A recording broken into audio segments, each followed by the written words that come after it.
Necromancer Book 2. By Mark E. Cooper. 27. First Field Complaint. The next field block should have been boring, which meant Ethan trusted it about as much as he trusted a smiling contractor with cheap rates and clean shoes. After yesterday's storage choices, the Fire Lion was officially retired from active use. The boar was sulking in repair. The Level 3 Heat Predator was locked behind enough preservation wards to bankrupt a small village, and Ethan had exactly one useful thing ready for public practice. Skeleton Shield Unit, Basic Formation, no clever nonsense. The Academy had moved 3 student teams to the public training edge, a wide gravel yard bordered by ward posts, spectator rails, and a glass-fronted observation gallery.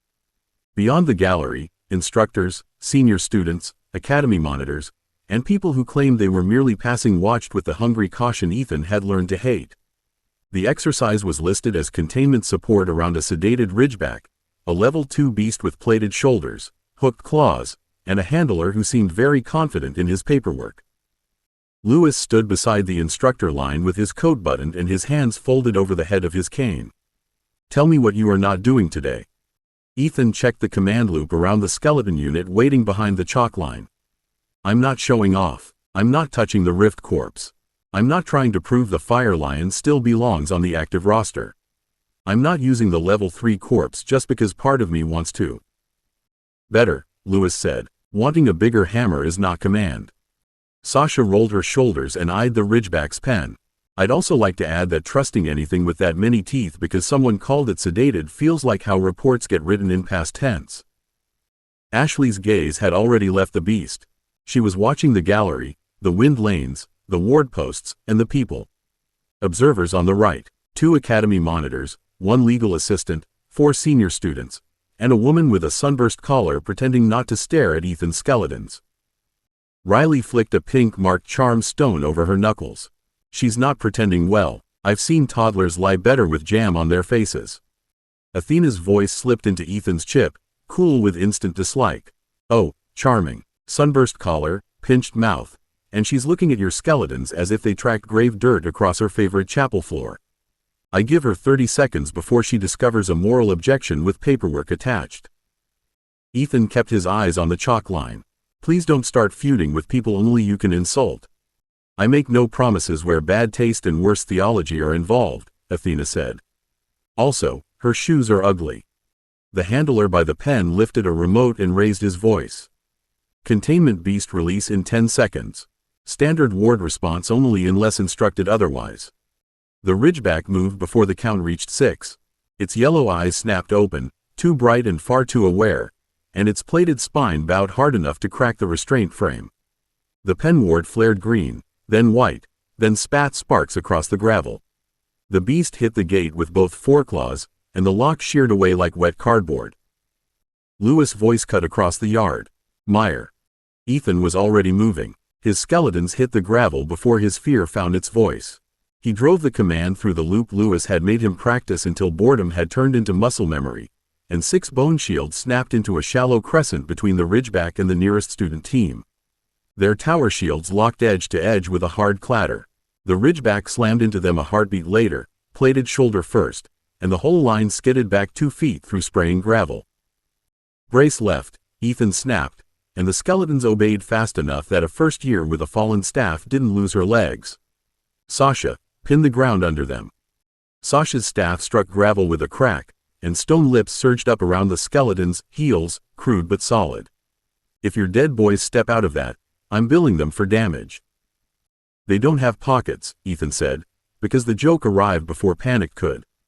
The ridgeback reared over the shield line, claws scraping bone and metal, its jaws opening wide enough to show a black tongue and too many wet teeth. Ethan felt the skeleton command strain as if the beast were chewing on his own wrists. "Ashley, right side. It's going to jump." "Already moving," Ashley said, and the air bent sharp beside him. When the ridgeback twisted to spring around the shield line, a compressed gust slapped its shoulder and spoiled the leap just enough to turn Grace into stumble. Riley's charm stone cracked pink against the broken gate. Handler's remote is still screaming at the restraint ward. "I'm shutting the idiot box up before it makes the beast angrier." Athena's voice slid in fast, all bite and focus. "Ugly option, Ethan. Retired Fire Lion. Not glory, not sentiment. Throw it like a burning doorstop or watch the skeleton line fold. Ethan hated that she was right.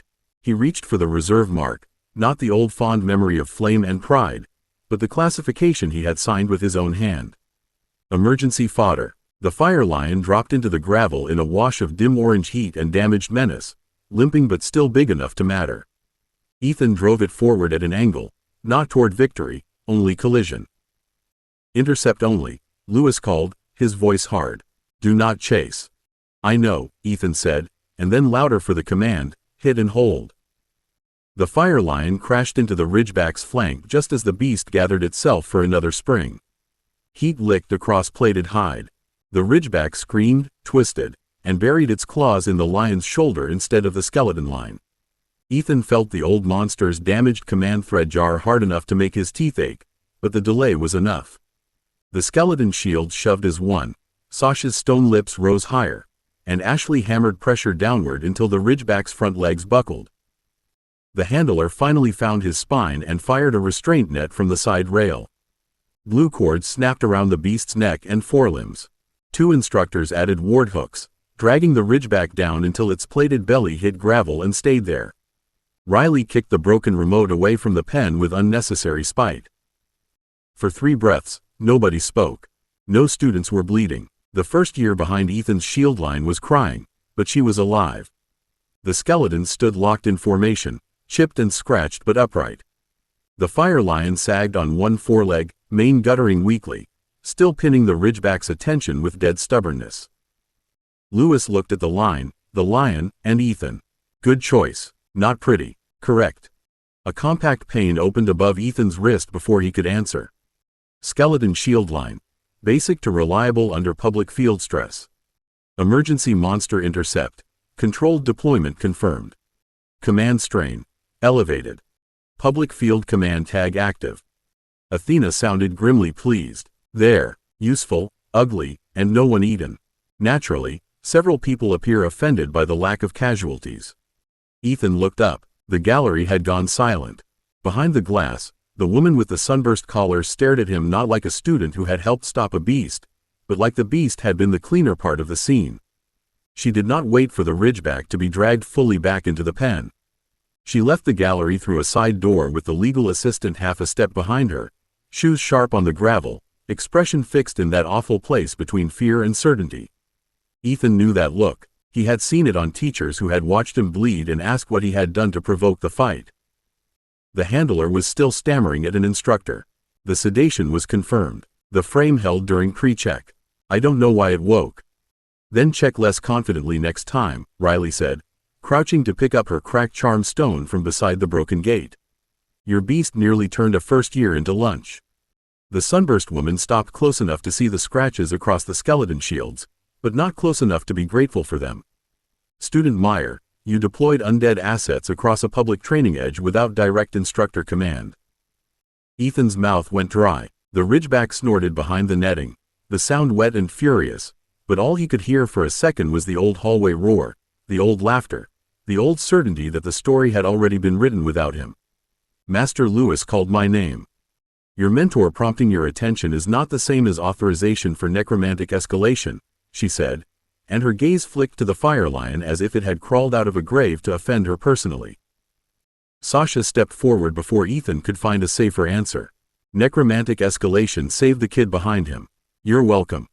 Ashley caught Sasha's sleeve before she could take another step. Her voice stayed cooler, but the edge in it cut cleaner. The Ridgeback breached containment before the count finished. The shield line created distance. The monster intercept redirected the second charge. No student injuries. Those are field facts. Field facts, the woman said, do not erase field risk. Riley straightened slowly, pink hair bright against the pale gravel. No, but they do make ugly paperwork smell worse when it pretends to be moral courage.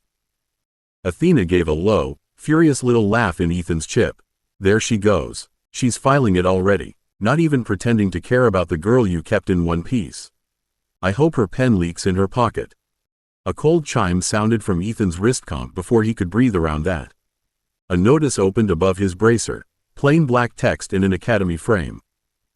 Field conduct complaint lodged. Subject: Ethan Meyer. Category: unauthorized public necromantic deployment, hazardous undead use, spiritual contamination concern. Review pending. For a moment Ethan was 17 in a different corridor, sweaty from running, guilty because other people had decided guilt suited him. His skeleton stood in a perfect line before him. The fire lion sagged at his side, damaged because he had used it exactly as Lewis had taught him to use a spent tool. The rescued first year was still crying behind an instructor's arm. Somehow none of it reached the place in the woman's face where judgment had already settled.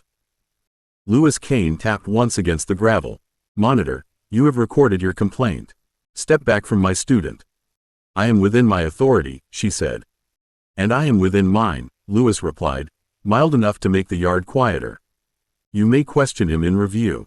You will not stage a purity hearing beside a sedated beast that is apparently less sedated than advertised." The woman's jaw tightened, but she stepped back. Ethan wished that felt like victory. It didn't. Sasha's hand found his elbow. Ashley shifted closer to block half the gallery from his view. Riley stood in front of the fire lion like she could outstare theology itself. Athena's voice softened, still angry but aimed at him now. "Don't you dare wear her opinion like it's evidence." She saw what she wanted. The living girl behind you saw what happened. Ethan looked back. The first year met his eyes through tears and gave him a tiny, shaking nod before the instructor led her away. It helped. It also hurt, because one frightened thank you had never been enough to stop a crowd from deciding otherwise. Lewis did not let Ethan retreat into silence. He waited until the ridgeback was fully penned, the first year was led away, and the gallery began to empty in little knots of whispering gray uniforms. Then he pointed his cane toward the skeleton line, the sagging fire lion, and the scratched gravel between them. "Recover your assets." Ethan looked at him. "Now?" "Especially now," Lewis said. "You used them in public. You will not act ashamed of putting them away." That was worse than the complaint. Ethan wanted to dismiss the skeletons quickly, hide the fire lion's damage, and get out before the sunburst woman's words grew roots in everyone's mouths. Instead, he stepped toward the shield line with Sasha on his left, Ashley on his right, and Riley trailing behind with her cracked charm stone tucked in one fist like she still hoped to throw it at someone. "Shield line, stand down," Ethan said, and the 6 skeletons unlocked their tower shields with a clean clack. Several students nearby flinched. Ethan felt it like grit under skin, but he made himself inspect each shield anyway, touching cracks, checking straps, confirming command threads. 1 shoulder chip, 2 shield gouges, no broken limbs. Athena's voice brushed his chip, low and sharp with protective anger. "They're watching you like you're the danger and not the boy cleaning up after their broken cage.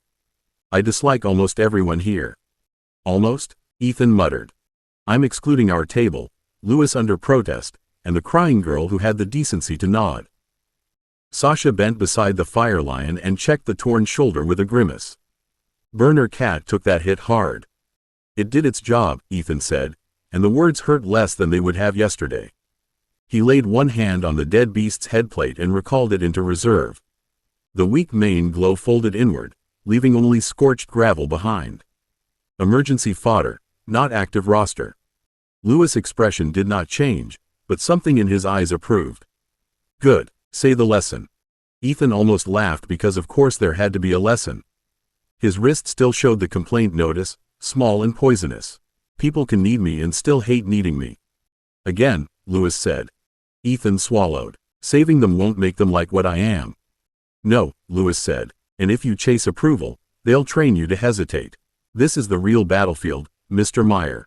Monsters are honest. Witnesses are not. Some will thank you. Some will fear you. Some will write complaints because gratitude would force them to admit a necromancer stood between them and blood." Ashley's hand slipped into Ethan's, firm and quiet. "Then we answer the review with facts." Riley smiled without warmth toward the gallery doors. "And if facts don't work, we bury them in procedure until they beg for mercy." Sasha patted Ethan's arm, metaphorically, mostly. Since the notice chimed, Ethan had not breathed without feeling the accusation sitting on his lungs. Now he looked at the scratched shields, the scorched gravel, and the empty place where the fire lion had stood. "I'm not sorry I moved." Lewis nodded. "Good. The review board meets in 1 hour. Now we find out whether you can say that while they're staring at you." 28. Shadow Blink. The review board took 47 minutes to say very little in many careful ways, which Ethan supposed was a talent if someone wanted to make a complaint feel both official and useless. By the time Lewis led him out of the hearing room, the field notice remained open. The sunburst monitor had recorded her spiritual contamination concern twice, and the Academy had decided that Ethan's choices were tactically justified pending further review. That sounded almost like winning until the legal assistant added a recommended remediation note about mobility options, exposure reduction, and avoidance of unnecessary necromantic escalation. Riley had called that last phrase cowardice wearing office shoes before Ashley made her stop talking in the corridor. Sasha had wanted to know whether the board preferred first years to be lightly chewed before undead assets became acceptable. Ethan had said nothing, because every answer in his head sounded like the old him explaining why he had run instead of fought, why he had bled instead of making trouble, and why being useful still somehow made him guilty. Lewis did not take him back to the dorms. He took him to a shadow practice room below the west training block, where the floor was marked with chalk circles, black cloth strips, low ward posts, and short bars of cold blue light set into the ceiling. Sasha, Ashley, and Riley followed without being invited. Lewis allowed it, which meant he had wanted them there. Ethan stopped at the edge of the marked floor. Please tell me this is not the Academy's idea of apology training. No, Lewis said, tapping his cane once against the nearest chalk mark. This is the Academy's idea of giving the complaint enough rope to hang itself. They ask whether you had mobility options besides placing undead between children and teeth. We are going to give you one. A dangerous, limited, unreliable one. Athena's voice came through Ethan's chip with immediate suspicion. Lovely. Nothing says responsible pedagogy like weaponizing bureaucratic spite. Lewis' mouth twitched as if he had guessed the tone, if not the words. Shadow blink is not teleportation. You do not vanish across a battlefield. You step through a nearby shadow line you already know, and if your fear bends the path bends you. Ashley studied the black cloth strips. How near is nearby? For him, Lewis looked at Ethan. 2 paces, if he is calm. Half a pace, if he lies to himself. Sasha grimaced. That sounds less like movement magic and more like tripping with extra consequences. Accurate, Lewis said. Begin. Begin, in Lewis' vocabulary, apparently meant step into a chalk circle, stare at a black cloth strip lying 3 feet away, and persuade his body that folding sideways through cold shadow was a reasonable educational activity. Ethan stood with his toes on the white mark, shoulders tight, and tried not to think about the complaint notice still sitting in his wrist comp log like a bite mark with official formatting. Lewis tapped the next mark with his cane. Look at the destination. Not past it, not away from it. The shadow line is a step, not a tunnel. You are not escaping the room. That phrasing feels targeted, Ethan said, flexing his fingers because the room had gone too cold around his knuckles. It is targeted, Lewis said. You have a gift for turning useful movement into flight. Today, you will disappoint that gift. Sasha shifted near the wall, arms folded tight. For the record, I don't love teaching him magic by insulting his trauma. For the record, Lewis said, I am teaching him magic by naming the failure before it breaks his neck. Ashley's gaze moved over the chalk, the cloth, and Ethan's feet. Ethan, don't look at the door. He realized too late that he had been doing exactly that. Not directly, not enough to be obvious to anyone who didn't know him, but his eyes had kept flicking toward the exit whenever Lewis said escape. The old instinct sat in him with its shoes on, ready to run. Riley noticed too, because of course she did. She crouched beside one of the ward posts and tilted her head. The shadow near the door feels louder, Riley said. Like it wants him. It doesn't want him, Lewis said.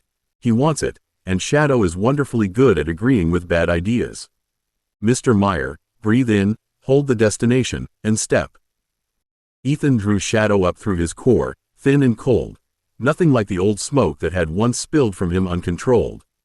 The cloth strip darkened. The chalk circle under his boots pulled at his soles. He fixed his gaze on the mark 3 feet ahead. Then the sunburst woman's face flashed behind his eyes, certain and disgusted, and his body chose distance over discipline. The room snapped sideways. Ethan did not step out of the second mark. He slammed shoulder first into the ward post 2 yards left of it, hard enough to knock the breath out of him and send sparks skittering across the chalk.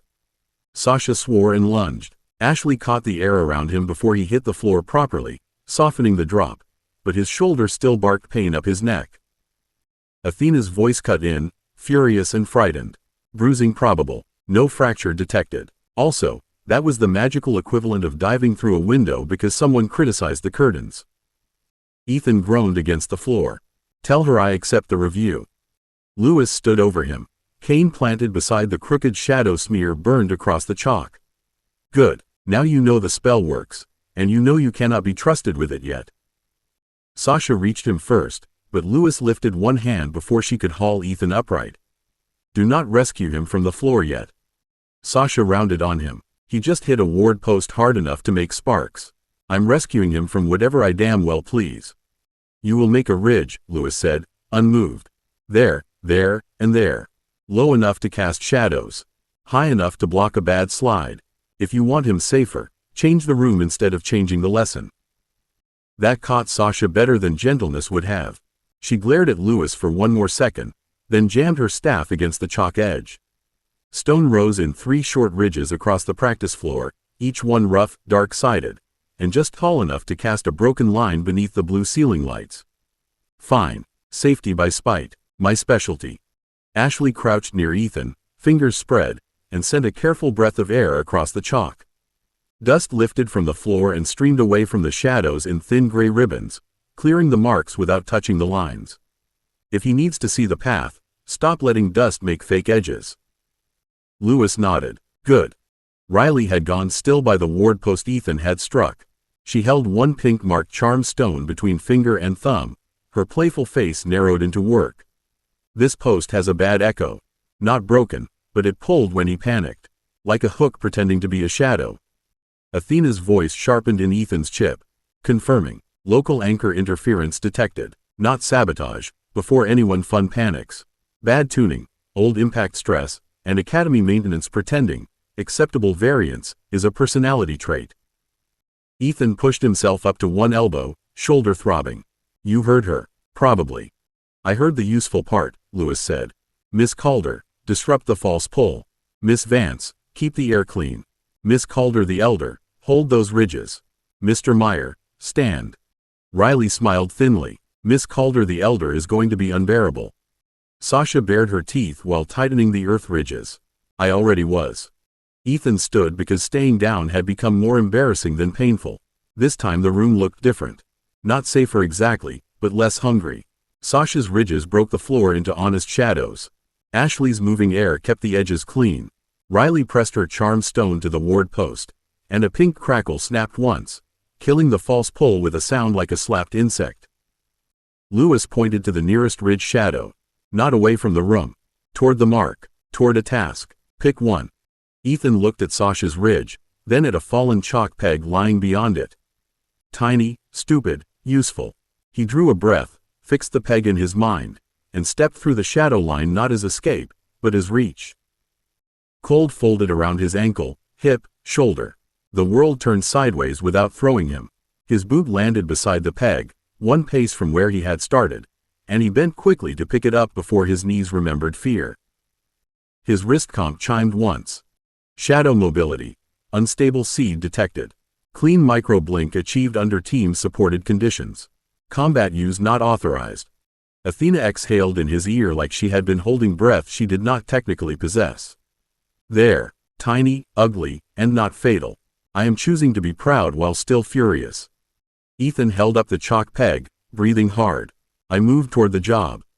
Lewis' eyes approved before his voice did. Yes, remember that, because the spell will not forgive you for forgetting. Lewis did not let the clean microblink become a celebration. He made Ethan put the chalk peg back, return to the original mark by walking like a sensible person, then repeat the same movement 4 times with Sasha's ridges holding steady, Ashley's air keeping the shadow edges clear, and Riley's charm stone pressed against the ward post until pink light crawled over her knuckles. Each attempt stayed small, each one made Ethan's stomach roll, his shoulder ache, and his instinct screamed that useful magic should not feel like stepping onto ice over black water. On the 5th attempt, his boot landed half an inch outside the chalk. Lewis' cane cracked against the floor before Ethan could enjoy still having all his bones. Stop. What changed? Ethan stood very still, breathing through the cold leftover in his joints. I thought about using it in the field. And the complaint, Ethan admitted, hating the words. If I could move myself instead of throwing skeletons out first, maybe they'd have less to complain about. Sasha made a sharp sound. They'll complain if you save someone with a spoon. Don't let that woman rewrite what happened. Ashley stepped closer but did not touch him until he looked at her. Then she rested 2 fingers against his wrist, light and steady. Mobility is good. Shame is a bad instructor. Riley pulled her charm stone away from the ward post and shook out her hand. Also, if you use baby shadow tripping to appease Sunburst Lady, I'm telling Athena to build a complaint shrine and set it on fire. Athena's voice warmed with venomous approval. Already designing one. It has ugly shoes. Ethan almost smiled, and the almost was enough to loosen something in his chest. He looked down at the chalk peg, then at the shadow Sasha's ridge cast across the floor. The spell wanted fear because fear was familiar. It wanted the door because the door had always been the easiest answer. He had spent most of his life alive because he could run. Now people needed him to move without abandoning the line. I don't want this as an apology, Ethan said. I want it because next time the shield line might not be enough. Lewis nodded once. Correct reason. Terrible timing. Unstable control, but correct reason. He lifted his tablet and sent something to Ethan's wrist comp. That is what the review board will receive. Mobility remediation begun. Shadow blink seed detected. Combat authorization denied pending control, team integration, and instructor approval. The pane opened over Ethan's bracer with academy gray neatness. Shadow blink seed. Acquired under supervised conditions. Range. 1 pace stable with team support. Failure risk. High under fear response. Combat use. Prohibited. Review note. Training response active. Ethan read it twice. It should have felt small, but it didn't. A complaint had tried to make his necromancy sound like a dirty accident. Lewis had turned it into a training record. Sasha, Ashley, and Riley had changed the room until the magic could work. Athena had watched every bruise and still been proud. Lewis pointed his cane toward the door. Ice your shoulder, eat, and sleep. Tomorrow we find out whether you can blink while tired. Ethan groaned. That sounds like a threat. It is curriculum, Lewis said, already walking away. The difference is mostly paperwork. 29. Paladin interference. The dungeon support brief used the word cooperative 6 times, which Ethan decided was one of those warning signs adults wrote down when they wanted future blame to have a comfortable chair. By the time his team reached the staging gantry, the Paladin-led group was already there in white field armor, polished ward strips, and expressions arranged somewhere between prayer and suspicion. The dungeon gate below them breathed damp green light through its containment frame, and every pulse made the metal floor hum beneath Ethan's boots. Sasha leaned close enough that only he could hear her. If anyone says cooperation again, I'm going to cooperate my boot into something sacred. Ashley checked the clips on her air focus bracer without looking up. Don't start a holy incident before we're inside. Riley turned 1 pink-marked charm stone between her fingers and smiled toward the Paladins with bright, awful politeness. I wasn't planning to start it. I was planning to finish it with style. Ethan flexed his sore shoulder and pretended the movement didn't pull where yesterday's ward post had introduced itself. Shadow blink seed sat in his wrist comp log like a dare he didn't want and a tool he might need. Lewis had not come personally.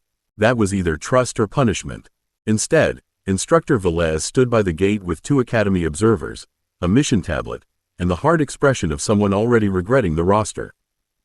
Support lanes only, Velez said. Paladin Cadet Marlowe leads the forward purity team. Meyer's unit handles rear containment, flank response, corpse secure denial, and extraction cover. You are not competing. You are not preaching. You are not filing complaints mid-fight unless something is actively eating you. Cadet Marlowe's jaw tightened. He was a clean-cut young man with bright hair, bright armor, and eyes that kept sliding past Ethan to the skeleton shield pair waiting under gray wraps near the transport sled. Instructor, with respect, corpse assets should not be deployed within a sanctified advance lane.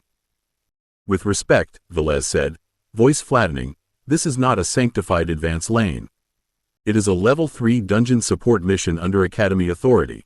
Mr. Meyer's permits are valid, his assets are logged, and your preference is not policy.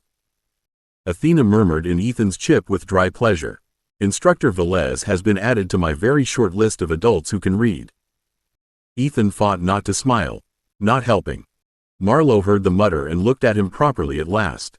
Do your dead speak to you during briefings? Sometimes, Ethan said before his sense of self-preservation could catch up. Mostly they're more polite than the living. Sasha coughed into her fist. Ashley's eyes closed for half a second. Riley looked delighted enough to be dangerous. Marlowe's face did not change much, but something in his aura tightened, light drawing close around him like a hand closing on a blade. Velez stepped between them before the silence became another complaint. Enough. Meyer, your team enters second and holds at marked blue until ordered forward.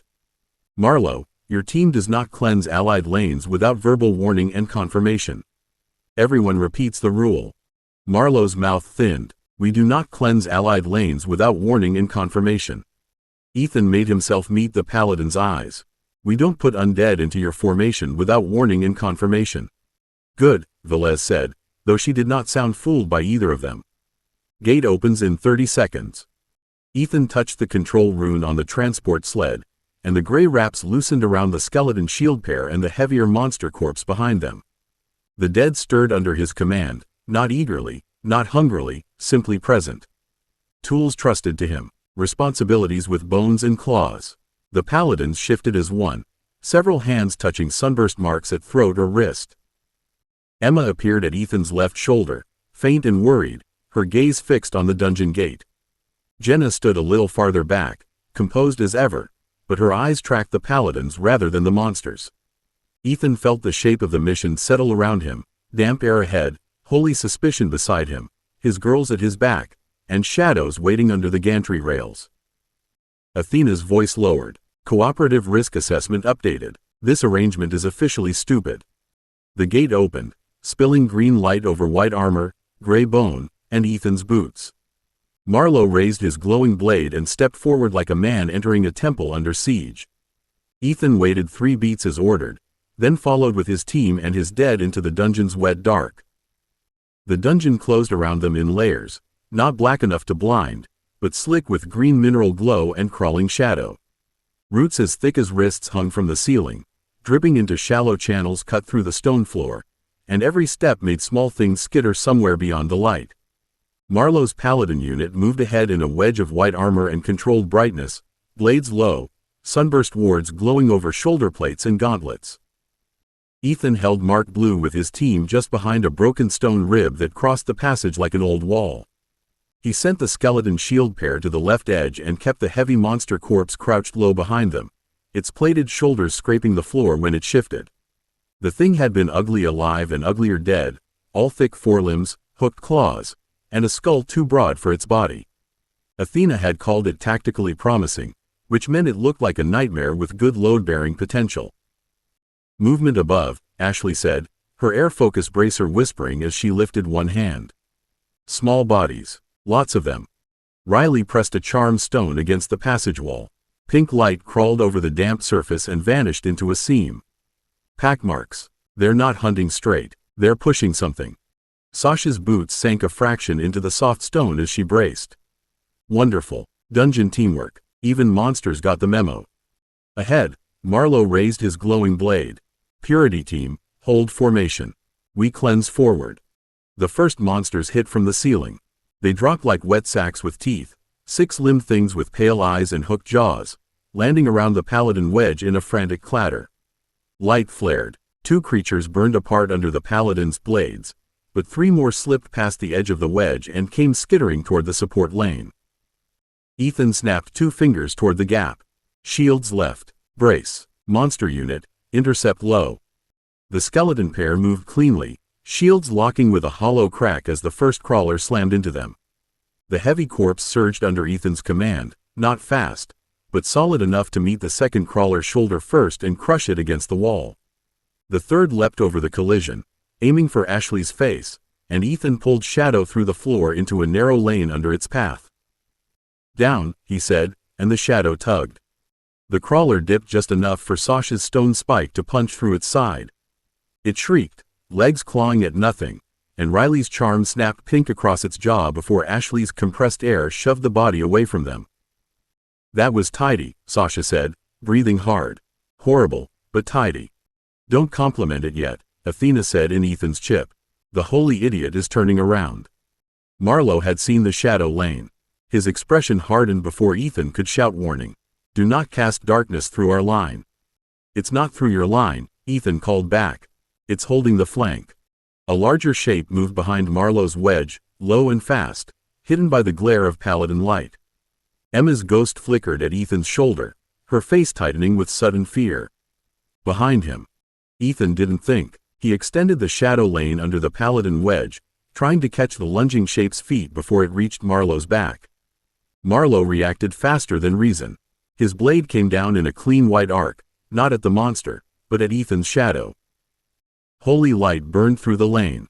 Pain snapped up Ethan's arm as if someone had struck his nerves with hot wire, and the shadow recoiled hard enough to stagger him. The hidden monster burst free of the broken hold, claws flashing toward Marlowe's side. Marlowe, move, Ethan shouted. Marlowe turned too late. The monster hit his shoulder guard and drove him into the passage wall with a crash that shook loose grit from the ceiling.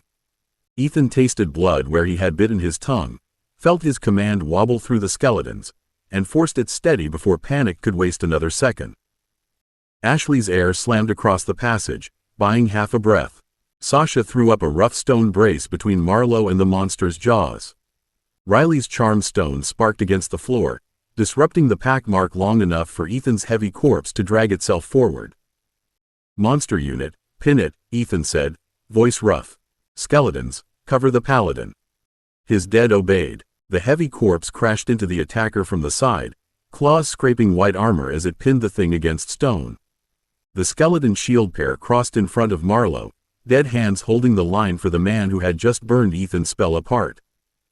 Marlowe shoved against the stone brace with his good arm, face tight with pain and fury, while Ethan's skeletons held their shields between him and the monster's snapping jaws. The heavy corpse had the attacker pinned, but not cleanly. One of its plated forelimbs had split under the strain, dead tissue peeling back where the living monster's claws tore into it, and every command Ethan fed through the bond came back with a grinding sense of damage. Pull your corpse away, Marlowe said through his teeth. It's touching sanctified armor. It's keeping your ribs inside your body, Ethan snapped. A paladin girl behind Marlowe lifted her blade, light gathering at the edge. Cadet, he's right. Don't make me cut through his shield line to reach you. Marlowe's eyes flashed, but the monster shrieked and bucked hard enough to crack Sasha's brace. Ethan felt the skeleton pair slide back half a step. He could have let Marlowe feel that mistake. He could have said something sharp and honest and deserved. Instead, Emma's hand passed through his sleeve like cold breath, and her voice struck him small and urgent. Above, not him, her. Ethan looked up and saw nothing until the shadow moved. A second crawler, flatter and darker than the first, peeled away from the root-matted ceiling directly over the paladin girl with the glowing blade. She was looking at Marlowe, not up. Marlowe saw Ethan's eyes move and misunderstood immediately, his own blade lifting as if Ethan were about to cast again. Don't burn it, Ethan shouted. Look up. He didn't wait for belief. He drove the skeleton pair forward, not toward Marlowe, but past him. Their shields scraped white armor as they closed the gap, and the paladin girl stumbled back with a startled curse when dead hands locked above her head. The falling crawler hit both shields at once, jaws snapping through the gap where her face had been a heartbeat earlier. Ashley's air punched upward. Sasha's stone spike followed, pinning the crawler against the ceiling roots long enough for Riley's charm stone to pop pink and ugly against its underside. Ethan shoved the damaged monster corpse harder, forcing it to crush the first attacker against the wall until something wet gave way inside it. Now, Ethan said, breath burning in his chest. Cleanse that one. The paladin girl did not ask permission from Marlowe. She stepped around the skeleton shields, drove her glowing blade into the pinned monster's skull, and light burst through its pale eyes. The smell of scorched dungeon meat filled the passage. Ethan hated that his dead were still holding position beneath holy light, hated the way his shadow instincts cringed, but he held the command steady. Marlowe stared at the dead shields protecting his teammate. His mouth opened, closed, then tightened around pride like a wound. You put corpse things between us and danger. Ethan kept one hand raised, fingers trembling with command strain. Yes, that's what shields are for. Sasha moved to Ethan's left with stone crawling over her forearms. Say thank you or say nothing. Those are your safest options. The paladin girl lowered her blade and looked from Ethan to the skeletons, then to Emma's faint shape near his shoulder. Her voice came out shaken but clear. Thank you. Marlowe flinched as if she had betrayed him. Ethan almost enjoyed that. Then the heavy corpse sagged where its split forelimb finally failed and dropped one dead knee into the water channel. His wrist comp vibrated against his arm. Monster acid damage. Severe forelimb failure. Combat value reduced. Command under hostile light maintained. Anti-paladin interference tag logged. Athena's voice was colder than the dungeon air. Congratulations. You saved them, and it still cost us. The dungeon did not care that anyone had learned a lesson. The green-lit passage trembled, roots flexed overhead, and a low groan rolled through the stone as if something deeper had noticed the delay. Ethan felt the damaged monster corpse sag in his command grip, too heavy, too broken, still useful if he spent mana he didn't have to spare. His shoulder throbbed where the shadow backlash had burned through nerves and memory alike, and the skeleton pair held formation beneath the paladin girl's grateful stare. Athena snapped a warning across his chip before the next sound reached human ears. Pack movement returning. Multiple bodies. Ceiling and water channel. The support lane is becoming the main course. Ashley's head turned toward the channel. She's right. Water's moving wrong. Sasha set both hands against the cracked stone brace and shoved earth mana through it. The brace thickened, rough and ugly, cutting the passage into a narrow kill slot. Then we stop arguing and make the monsters regret having legs. Marlowe forced himself upright with one hand against the wall. His armor smoked where Ethan's monster corpse had scraped it, but the smoke came from damaged sanctification wards rather than heat. He looked from the skeleton shields to the cracked corpse unit, then to the paladin girl who had thanked Ethan, and the certainty on his face faltered into something uglier than anger. We cleanse forward, Marlowe said, but his voice lacked the same shine. No, Ethan said, and surprised himself with how steady it came out. You hold behind my shields until your shoulder works. Your teammate covers the ceiling. Ashley takes the channel. Sasha narrows the lane. Riley kills whatever Mark is steering them. Marlowe stared at him. You don't command paladins. No, Ethan said. I command dead things. Right now they're the only reason you're still standing in one piece. So either use the line or get out of its way. The paladin girl stepped beside Marlowe before he could answer. Cadet, he's reading the fight better than we are. That cut deeper than any insult. Ethan saw it land, saw Marlowe swallow pride like something sharp, and then the next wave came boiling through the water channel. Pale crawlers surged low, jaws snapping, while darker shapes detached from the ceiling in pairs. Ethan drove the skeleton shields down into the gap and forced the damaged monster corpse forward one last time, using its failing forelimb like a wedge instead of pretending it could still fight clean. Brace, Ethan said. The impact hit like a car crash. Bone shield shuddered. The monster corpse buckled, but its bulk blocked the first rush. Sasha's stone folded around its flanks, pinning it in place as a dead barricade. Ashley swept the water channel sideways, slamming 3 crawlers into the wall, and the paladin girl burned the ceiling attackers as they dropped into the open. Riley crouched with both hands around her charmed stone, pink light snapping in short vicious bursts along the roots. They're being called, Riley said through clenched teeth. Not controlled. Lured. Something deeper is ringing dinner bells. Then we leave before dinner, Athena said. Novel strategy, I know. Ethan pulled Shadow into his good hand and shaped it into a shove rather than a spear. It hurt less than the lane had, but only because it was smaller. He struck the nearest crawler off a skeleton's shield, sent it skidding into Marlowe's reach, and Marlowe killed it with one clean downward cut. For one heartbeat, Light and Shadow had made the same opening. Velez's voice cracked over the mission channel. All teams withdraw to gate line. Mark Blue collapse authorized. Meyer, can you move? Ethan looked at the ruined monster corpse, at the skeleton shield still standing, and at Marlowe holding his blade lower now, not in surrender, but in grudging readiness beside the dead. We can move. Monster unit is staying. Athena's reply came soft and furious. Asset written off. Command load dropping as soon as you release it. Ethan hated that too, but he released the monster corpse anyway. The command thread snapped, and the dead bulk collapsed fully into the channel, blocking the pursuing pack with one final ugly usefulness. His wrist comp chimed. Monster asset retired in field. Skeleton shield line maintained under hostile light conditions. Team Paladin emergency integration logged. Shadow blink authorization remains prohibited. Marlowe glanced at the pane, then at Ethan. His face still held suspicion, but it had less room to stand alone now. You sacrificed an asset. Ethan ordered the skeleton pair backward step by step, covering everyone's retreat. It was already dead. That isn't an answer, Marlowe said. Ethan kept moving toward the gate light, Sasha at his left, Ashley at his right, Riley backing after them with pink sparks still crawling over her fingers. No, it's necromancy. 30, claimed by light. The mission report arrived before Ethan's shoulder stopped aching.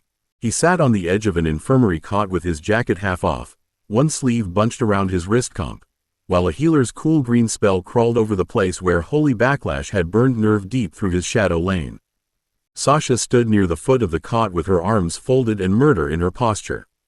Ashley leaned against the wall beside the door, watching every academy staffer who passed the glass panel. Riley had taken the visitor chair backward, chin on her crossed arms, pink hair bright enough to look like a warning sign. Athena opened the report in Ethan's vision without waiting for permission. Academy Incident Review appended by Paladin Cadet Marlowe. Supplemental moral concern attached. I regret to inform you that the wording is weaponized politeness. That sounds expensive, Ethan muttered.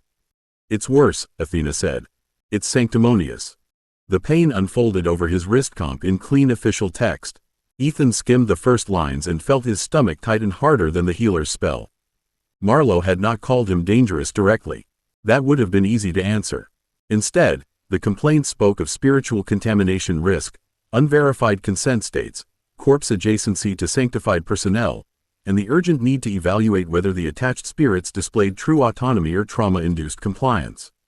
Jenna and Emma were not named as people. They were referenced as bound deceased entities requiring independent pastoral assessment. Sasha moved before Ethan realized he had made a sound. Her hand closed over the edge of the cot, stone flecks crawling over her knuckles. Read that last part again. No, Ashley said, voice quiet and sharp. Don't. He heard it. Riley's smile had vanished. Pastoral assessment. That means Paladins want access. Ethan looked toward the corner where Jenna stood in pale stillness, her expression composed enough to frighten him. Emma hovered closer to the wall, faint around the edges, her eyes fixed on the report as if the words had reached through the pane and touched her throat. The healer's spell faltered when Ethan's shadow stirred. Careful, the healer warned, stepping back. Your aura is reacting. My aura has excellent taste, Athena said coldly. It wants to bite him. Ethan closed his fist until the wrist comp creaked. They called them victims. Jenna's gaze shifted to him. We have been called worse by people using prettier language. Emma's voice came out small. I don't want them deciding what I am. That did it. The anger in Ethan stopped being hot and became clear enough to scare him. He slid off the cot before the healer could stop him, dragging his sleeve into place with clumsy fingers. Where's Lewis? Ashley stepped away from the wall at once. Ethan. No, he said, then forced himself to breathe before the room dimmed at the edges. Not no to you, no to this. They don't get to write rescue over a theft attempt and expect me to sit here being grateful for the vocabulary. Sasha's grin came back mean and proud. There he is. Riley stood, all pink hair and narrowed eyes. Good, but we do this smart, or they make your temper the proof. Jenna inclined her head. Listen to her. Rage is honest, but law is what strangers believe when they wish not to hear the dead. Athena pulled up a second pane, crisp and ugly. Master Lewis has already received the complaint. He requests your presence in Ritual Instruction Room 4. His exact message reads, bring the ghosts. Bring the girls. Bring no theatrics you can't defend. Ethan looked once at Emma, then at Jenna, and the fury found somewhere solid to stand. Fine, we'll bring facts. Ritual Instruction Room 4 sat 2 levels below the main practice halls, behind a door that required Ethan's wrist comp, Lewis authorization, and a second scan from an academy observer who looked unhappy to be involved. The room beyond was not a classroom in any friendly sense. Its floor held 3 nested circles in dull silver, each one broken by small gates of black stone. Shelves carried chalk, salt, iron nails, ash bowls, bone tokens, ward thread, and glass vials filled with pale dust that made Emma drift half a step closer to Jenna. Lewis waited beside the central circle with his hands folded behind his back. He looked at Ethan's face first, then at Emma, then at Jenna, and only after that at the girls. Good, no one is pretending this is only paperwork. Ethan stopped at the edge of the outer circle. They're trying to take them. They are trying to establish standing, Lewis said. Taking comes later if standing is granted. Sasha made a sharp sound. That's meant to make him feel better. No, Lewis said. It's meant to keep him from confusing the first knife with the last one. Emma's outline wavered. Standing means they can say I don't know what I want. Jenna turned toward her before Ethan could. It means they can try. It does not mean they succeed. She looked back to Ethan, stern and steady as old stone. Do not answer insult with heat. Answer it with a record, a witness, and a law they cannot easily bend. Ethan wanted to say he understood. He didn't. Not really. His instincts were all wrong for this, because Emma's small voice had reached into the oldest, ugliest part of him, the part that remembered finding her body left open to the sky, helpless in a way no report should ever dare reuse. He took one step into the room and made himself stop before Shadow moved without permission. Ashley came up beside him, close but not touching. Tell us what to do. Lewis nodded once, as if that was the first useful sentence anyone had spoken. Miss Vance, you will write the human-readable record. Precise language, no drama. Miss Calder, you will hold the outer earth marker. If this circle reacts badly, you anchor the room, not Ethan. Miss Calder II, you will watch for charm interference and tell me if any wording tries to turn into a hook. Riley lifted her chin. I have a name. You do, Lewis said.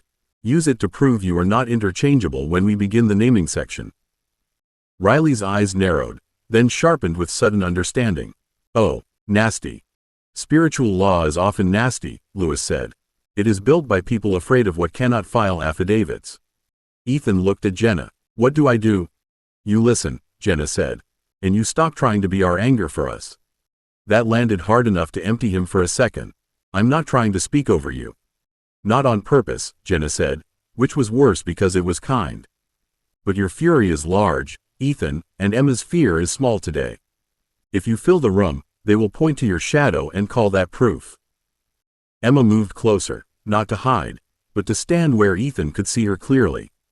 I'm scared, she said, and her voice shook more than her shape did. I hate that they can make me feel like I'm back there, waiting for someone else to decide what happens to me. But I'm not theirs. I don't want you to make me sound brave if I'm not. Ethan's throat hurt. Sasha's stone flecks crawled over her knuckles again, but she said nothing. Ashley looked down at the tablet Lewis handed her and blinked too fast.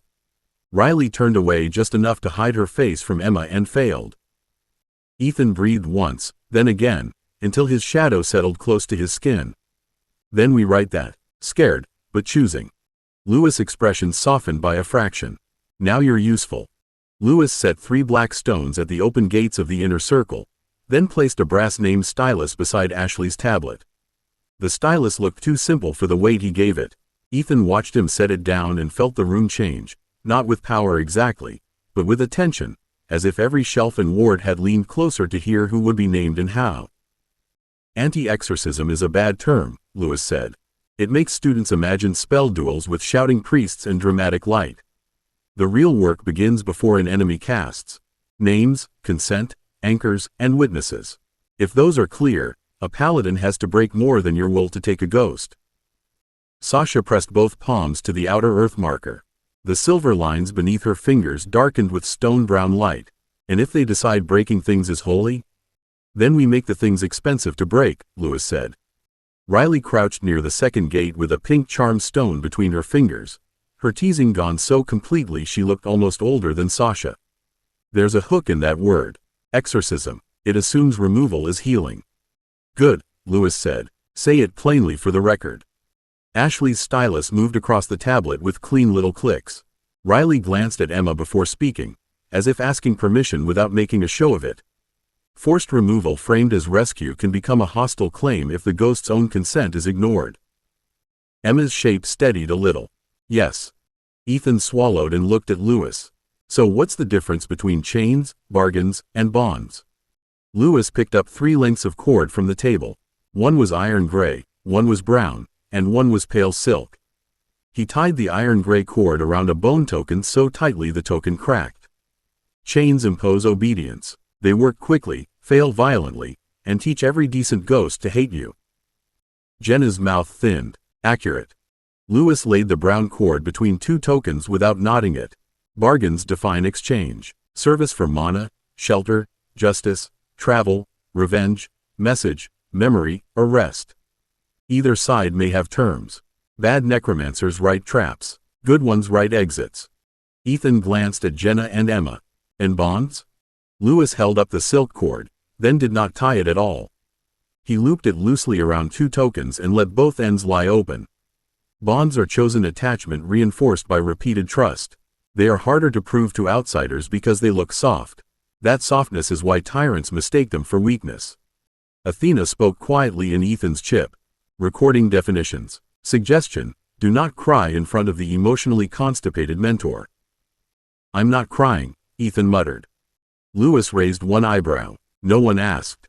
Sasha's lips twitched despite the tension. Ashley kept writing, but her shoulders eased.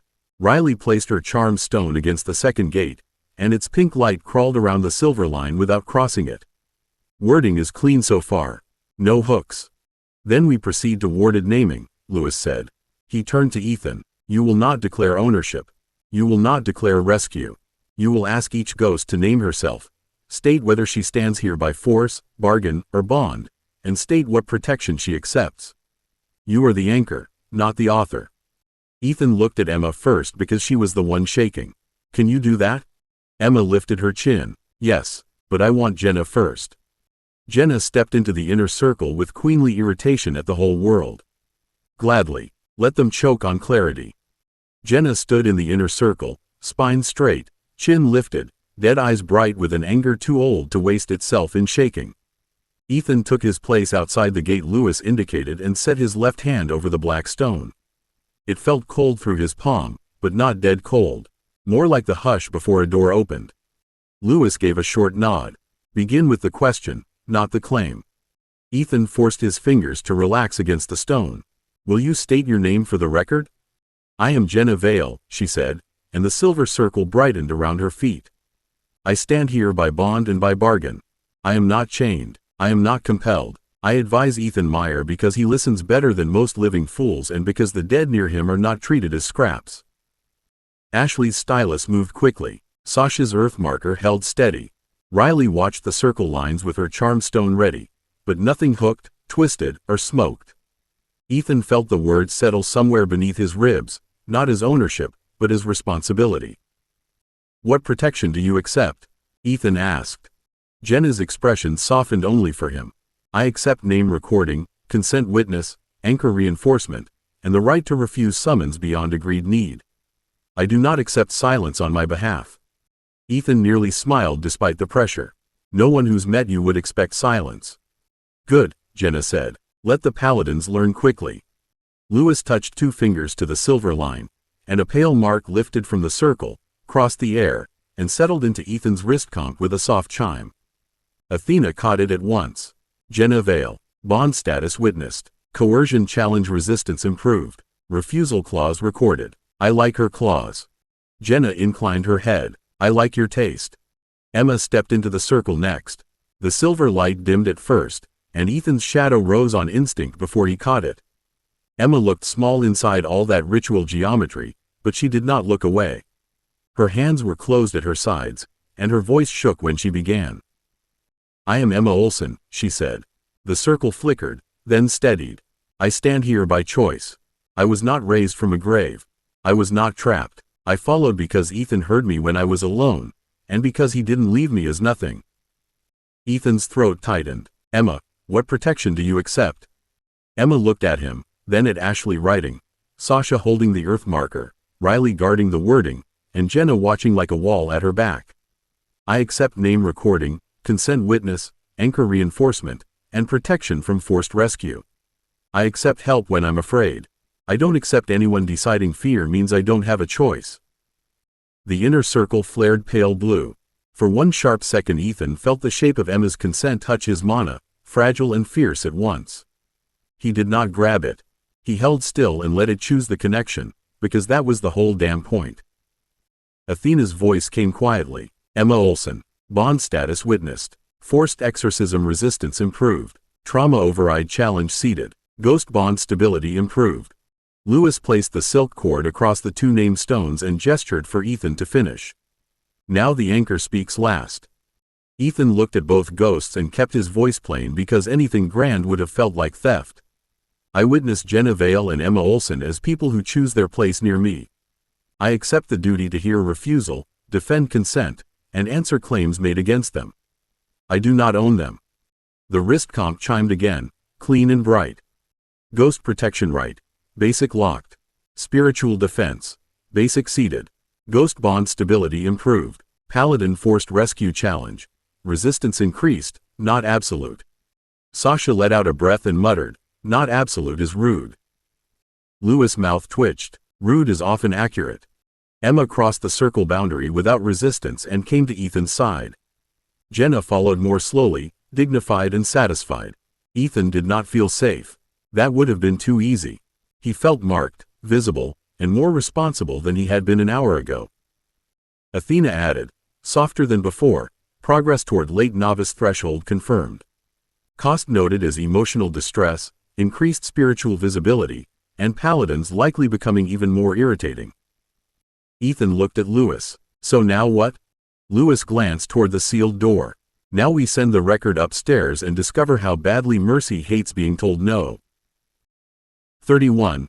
Break warning. The mission packet came less than an hour after Lewis sent the ghost protection record upstairs, because apparently the Academy believed emotional distress worked best when layered. Ethan had barely managed lunch, and even that had required Sasha glaring at his tray until he swallowed actual food instead of just pushing it around with a fork. Ashley sat beside him with her shoulder against his, quiet and solid, while Riley watched the concourse with bright pink suspicion as if expecting a paladin to spring from behind the auto chef. Athena opened the assignment pane in Ethan's vision while he was still chewing. Level 3 Dungeon Stabilization Support. Near Zone Protected Perimeter. Academy Oversight. Contractor Ward Crew already deployed. We are not listed as Assault Lead. We are listed as Evacuation Support, Corpse Control Support, and Auxiliary Containment. Translation. They think this is beneath glory and above comfort. Ethan swallowed too fast and coughed. Level 3? Sasha leaned closer at once. Support duty, not hero duty. There's a difference. Until there isn't, Ashley said, and the flatness in her voice made Ethan look at her twice. Riley stole one of Sasha's fries without looking away from Ethan's wrist comp. What does instability mean in polite academy language? Athena answered before Ethan could. Mana pressure fluctuation, internal corridor drift, ward shear at the outer gate, and one contractor report using the phrase unlikely to breach, which I personally dislike because it sounds like something idiots say before running. Ethan pushed his tray away. The protection right still sat under his skin like a fresh bruise, not pain exactly, but awareness. Jenna and Emma were safer than they had been that morning, though not safe enough to soothe him. Now the Academy wanted him near a level 3 dungeon that was behaving badly, and all he could think was that paladins used words like rescue the same way mission handlers used words like unlikely. Lewis arrived at the end of the table without asking permission to join them. He set a sealed black case beside Ethan's tray and looked down at the half-eaten food. Finish eating. Ethan glanced at the case. That looks like the kind of box that means I shouldn't have an appetite. It contains extra binding chalk, anchor nails, 3 emergency bone tags, and a field authorization for evacuation skeletons, Lewis said. Your appetite is irrelevant. Sasha pointed a fry at him. You ever try saying something reassuring just to see what happens? I have, Lewis said. Students became careless. Ashley wiped her hands on a napkin and stood. Is the situation contained? Lewis looked at her for one measured second, and Ethan hated the pause before he answered. It is contained enough for people with authority to believe support teams are useful and acceptable risk. That wasn't a yes, Riley said. No, Lewis said, it was not. Ethan stood then, because sitting while everyone else admitted the lie felt worse. His shadow stirred close to his skin, and Emma appeared beside Jenna near the edge of the table, faint enough that passing students did not react. Emma's gaze was fixed somewhere beyond the mess hall wall, and her expression had gone distant in a way that stole the warmth from Ethan's chest. "Emma?" Ethan said softly. She blinked as if dragged back from a bad dream and looked up at him. "I don't know yet. It's just loud ahead." Jenna's face tightened. "Then listen carefully when it becomes words." Athena shifted the mission pane, highlighting route, staging area, personnel count, and evacuation lanes in sharp clean lines. "Transport leaves in 12 minutes. I have packed the practical kit list, flagged the contractor ward crew as overconfident, and marked 3 official statements as lies people tell themselves because paperwork looks calm." Ethan closed the assignment, picked up the black case, and forced himself to meet Lewis' eyes. "We're support. We keep people moving if something goes wrong." Lewis nodded once. "Correct. And if nothing goes wrong, you will learn boredom with discipline." Riley smiled without humor and slid from the bench. "And if something does go wrong?" Lewis turned toward the concourse exit, already expecting them to follow. Then Mr. Meyer stops waiting for permission to be useful. The transport smelled of rubber, ward polish, and too many anxious students pretending not to be anxious. Ethan sat near the rear with the black case braced between his boots, one hand resting on the lid and the other curled around the seat strap. Sasha sat pressed against his left side because she claimed the vehicle's suspension was personally insulting her. Ashley sat opposite with her knees angled to avoid the case, watching the mission map scrolling across her wrist comp. Riley had taken the aisle seat and kept flicking her charmed stone between her fingers until Lewis looked at her hand and she tucked it away with a smile that fooled nobody. Athena projected the staging layout over Ethan's vision, narrowing it to clean lines and colored markers. Primary gate, stable enough for fools. Secondary ward tower, understaffed. Contractor crew, 6 confirmed. Academy field officers, 4.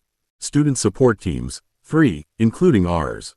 Civilian protected zone staff, 12 still inside the outer service ring because apparently evacuation orders are suggestions when delivered by people in clean jackets. Ethan's stomach tightened. "There are civilians still inside?" "Protected zone maintenance staff," Lewis said from the front bench without turning around. "They were told to shelter until transport lanes cleared. That was a defensible decision 10 minutes ago." "And now?" Ashley asked. "Now we discover whether defensible and wise are related today," Lewis said. The transport slowed as it entered the outer checkpoint. Through the narrow armored window, Ethan saw a low industrial service yard wrapped around a dungeon gate complex built from concrete, steel pylons, crystal rods, and layered ward hoops that glowed sickly blue-white in the gray afternoon. The gate itself sat beyond 2 fences and a raised berm, a vertical wound of darkness pinned inside a metal frame. Contractor techs moved around it in yellow hazard coats, while academy officers stood farther back with tablets and too much confidence. Emma appeared beside Ethan's shoulder before the transport doors opened. She looked thinner than usual, her edges tugging inward and outward as if something ahead kept pulling at her. Jenna formed beside her at once, one pale hand hovering near Emma's back without touching. Ethan forgot the yard, the gate, and the staring officers outside.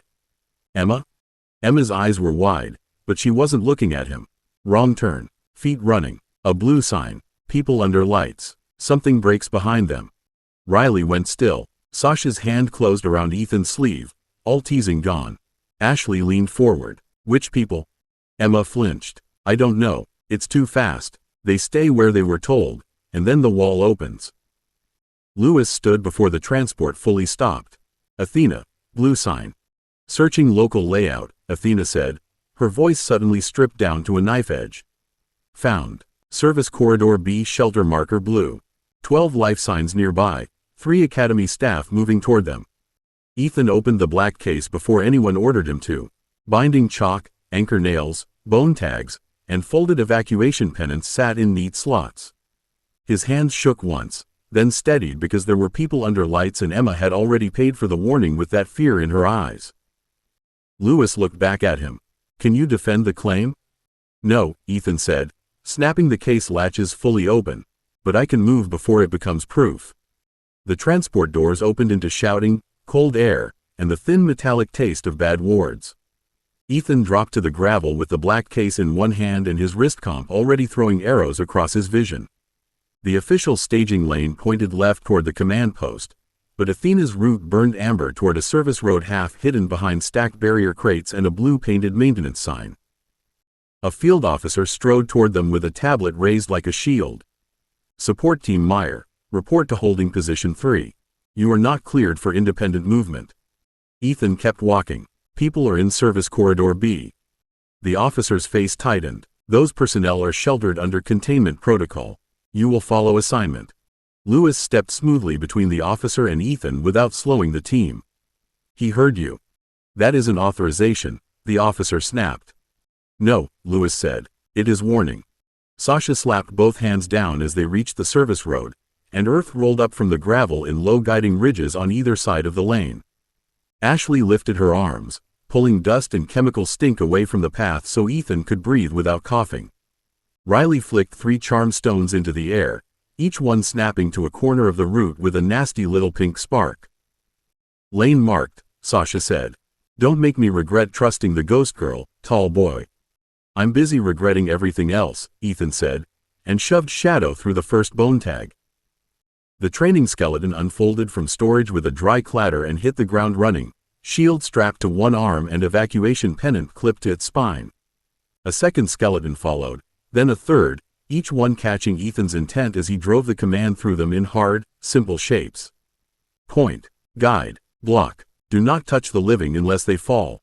Do not fight unless the path breaks. Athena's voice cut in. 12 civilians confirmed. 3 academy staff arguing with them. Corridor pressure rising. I have told the nearest staff to stop being decorative.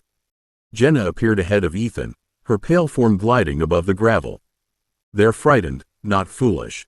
Make the dead look useful, not hungry.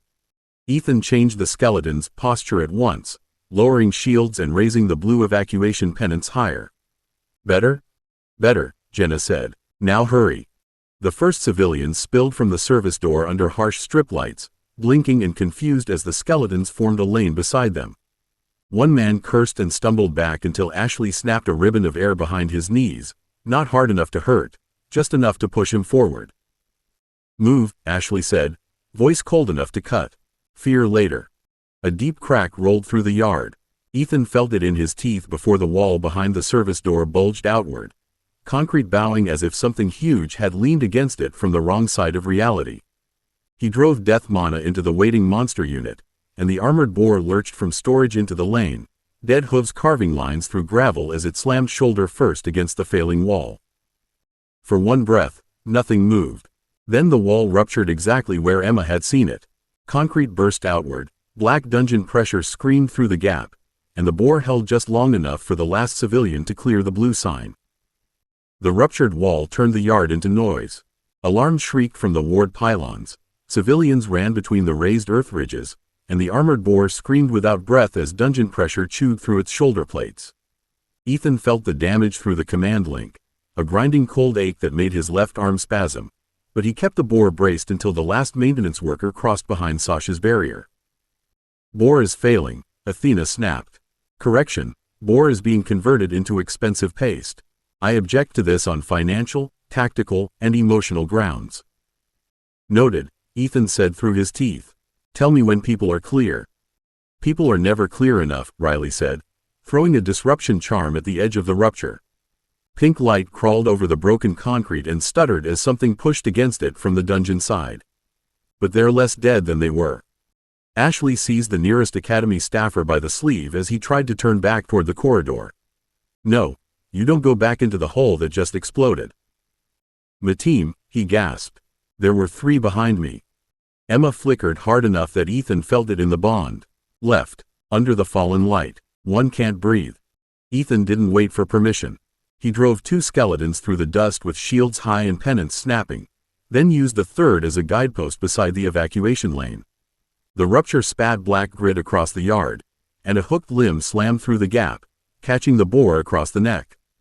The dead beast held anyway, legs skidding, body breaking 1 stubborn inch at a time. Sasha swore and slammed both palms down. Gravel buckled into a low wall around the civilians, ugly and fast and good enough. Ethan, either pull that pig back or make peace with bacon. It bought the time, Lewis said, suddenly beside Ethan with one hand raised toward the breach. Shadow and death curled around his fingers, compressed so tightly it looked almost smooth. Spend it. The words hurt because they were right. Ethan released the boar's return command and poured one last order through the failing link. Hold. The boar lunged forward instead of back, pinning the hooked limb against broken concrete while the skeletons dragged the last 3 staffers into the open. One coughed so hard blood spotted his glove. Ashley dropped beside him at once, shaping air into his lungs with both hands and a face gone white with concentration. The boar broke when the final staffer cleared the lane. Not fell, broke. Bone, armor, preservation staples, and dead muscle tore apart under the dungeon thing's strength, and the link snapped back into Ethan so sharply he staggered. Sasha caught his elbow before he hit the gravel, while Jenna's pale hand closed over his shoulder with no weight and somehow still steadied him. Athena's pain flashed across his vision in hard, compact lines. Emma Foresight crisis link strained but intact. Evacuation skeleton control stable. Armored boar asset destroyed. Crisis command progress logged. Breakthrough check deferred until survival. Ethan stared at the words, then at the civilians huddled behind Sasha's wall, then at the ruin of the boar half buried in dust. The field officer who had ordered him to holding position stood near the transport, tablet hanging forgotten in one hand and horror written plainly across his face. Lewis looked toward the dungeon gate as a second crack rolled through the complex. Support duty is over. Ethan forced himself upright. What is it now? Lewis' answer came as the first monster forced its head through the breach. Crisis response. 32. Beast Tide. The first monster hit the breach like it had been thrown through by an angry god. It was low, long-limbed, and wrong in the joints, with claws made for stone and a skull plated in dull black ridges. It tore itself through the broken wall, shook concrete dust from its back, and screamed at the yard full of running people. 2 more followed at its shoulders, then a 4th climbed over them, its forelimbs clicking against the rubble as dungeon pressure poured around them in a black, gritty tide. Ethan's fear tried to drag him backward. His body wanted distance, cover, and a chance to breathe, but civilians were still huddled behind Sasha's gravel wall and Ashley was still kneeling beside the coughing staffer with both hands shaping air into lungs that wanted to quit. Riley stood between the wounded and the breach with one charm stone in each fist, pink sparks snapping hard enough to sting the rain of dust around her. Lewis had said support duty was over, and Ethan hated how cleanly the words fit. Athena, Ethan said, forcing his voice through a throat gone tight. List them. Klopak, 4 visible. Armored brute pushing behind them. Flying sting things building near the upper fracture. Mana 6 scavengers in the second pressure layer. Athena's tone stayed sharp and furious, which somehow helped more than calm would have. Also, several future corpse assets if we do not become present corpse assets. Loot later, Lewis said, without looking away from the breach. I know, Ethan said, and opened storage. The skeletons snapped back into command first, 3 evacuation units and 2 shield units stepping through shadow with pennants and battered training shields raised. They were not impressive beside the thing that had just destroyed his boar, but they had hands, spacing, and obedience. Ethan shoved orders through them in hard pulses, not words, not panic, but shapes that could survive noise. Hold the lane, shield the living, pull fallen bodies clear if they breathe. Do not chase.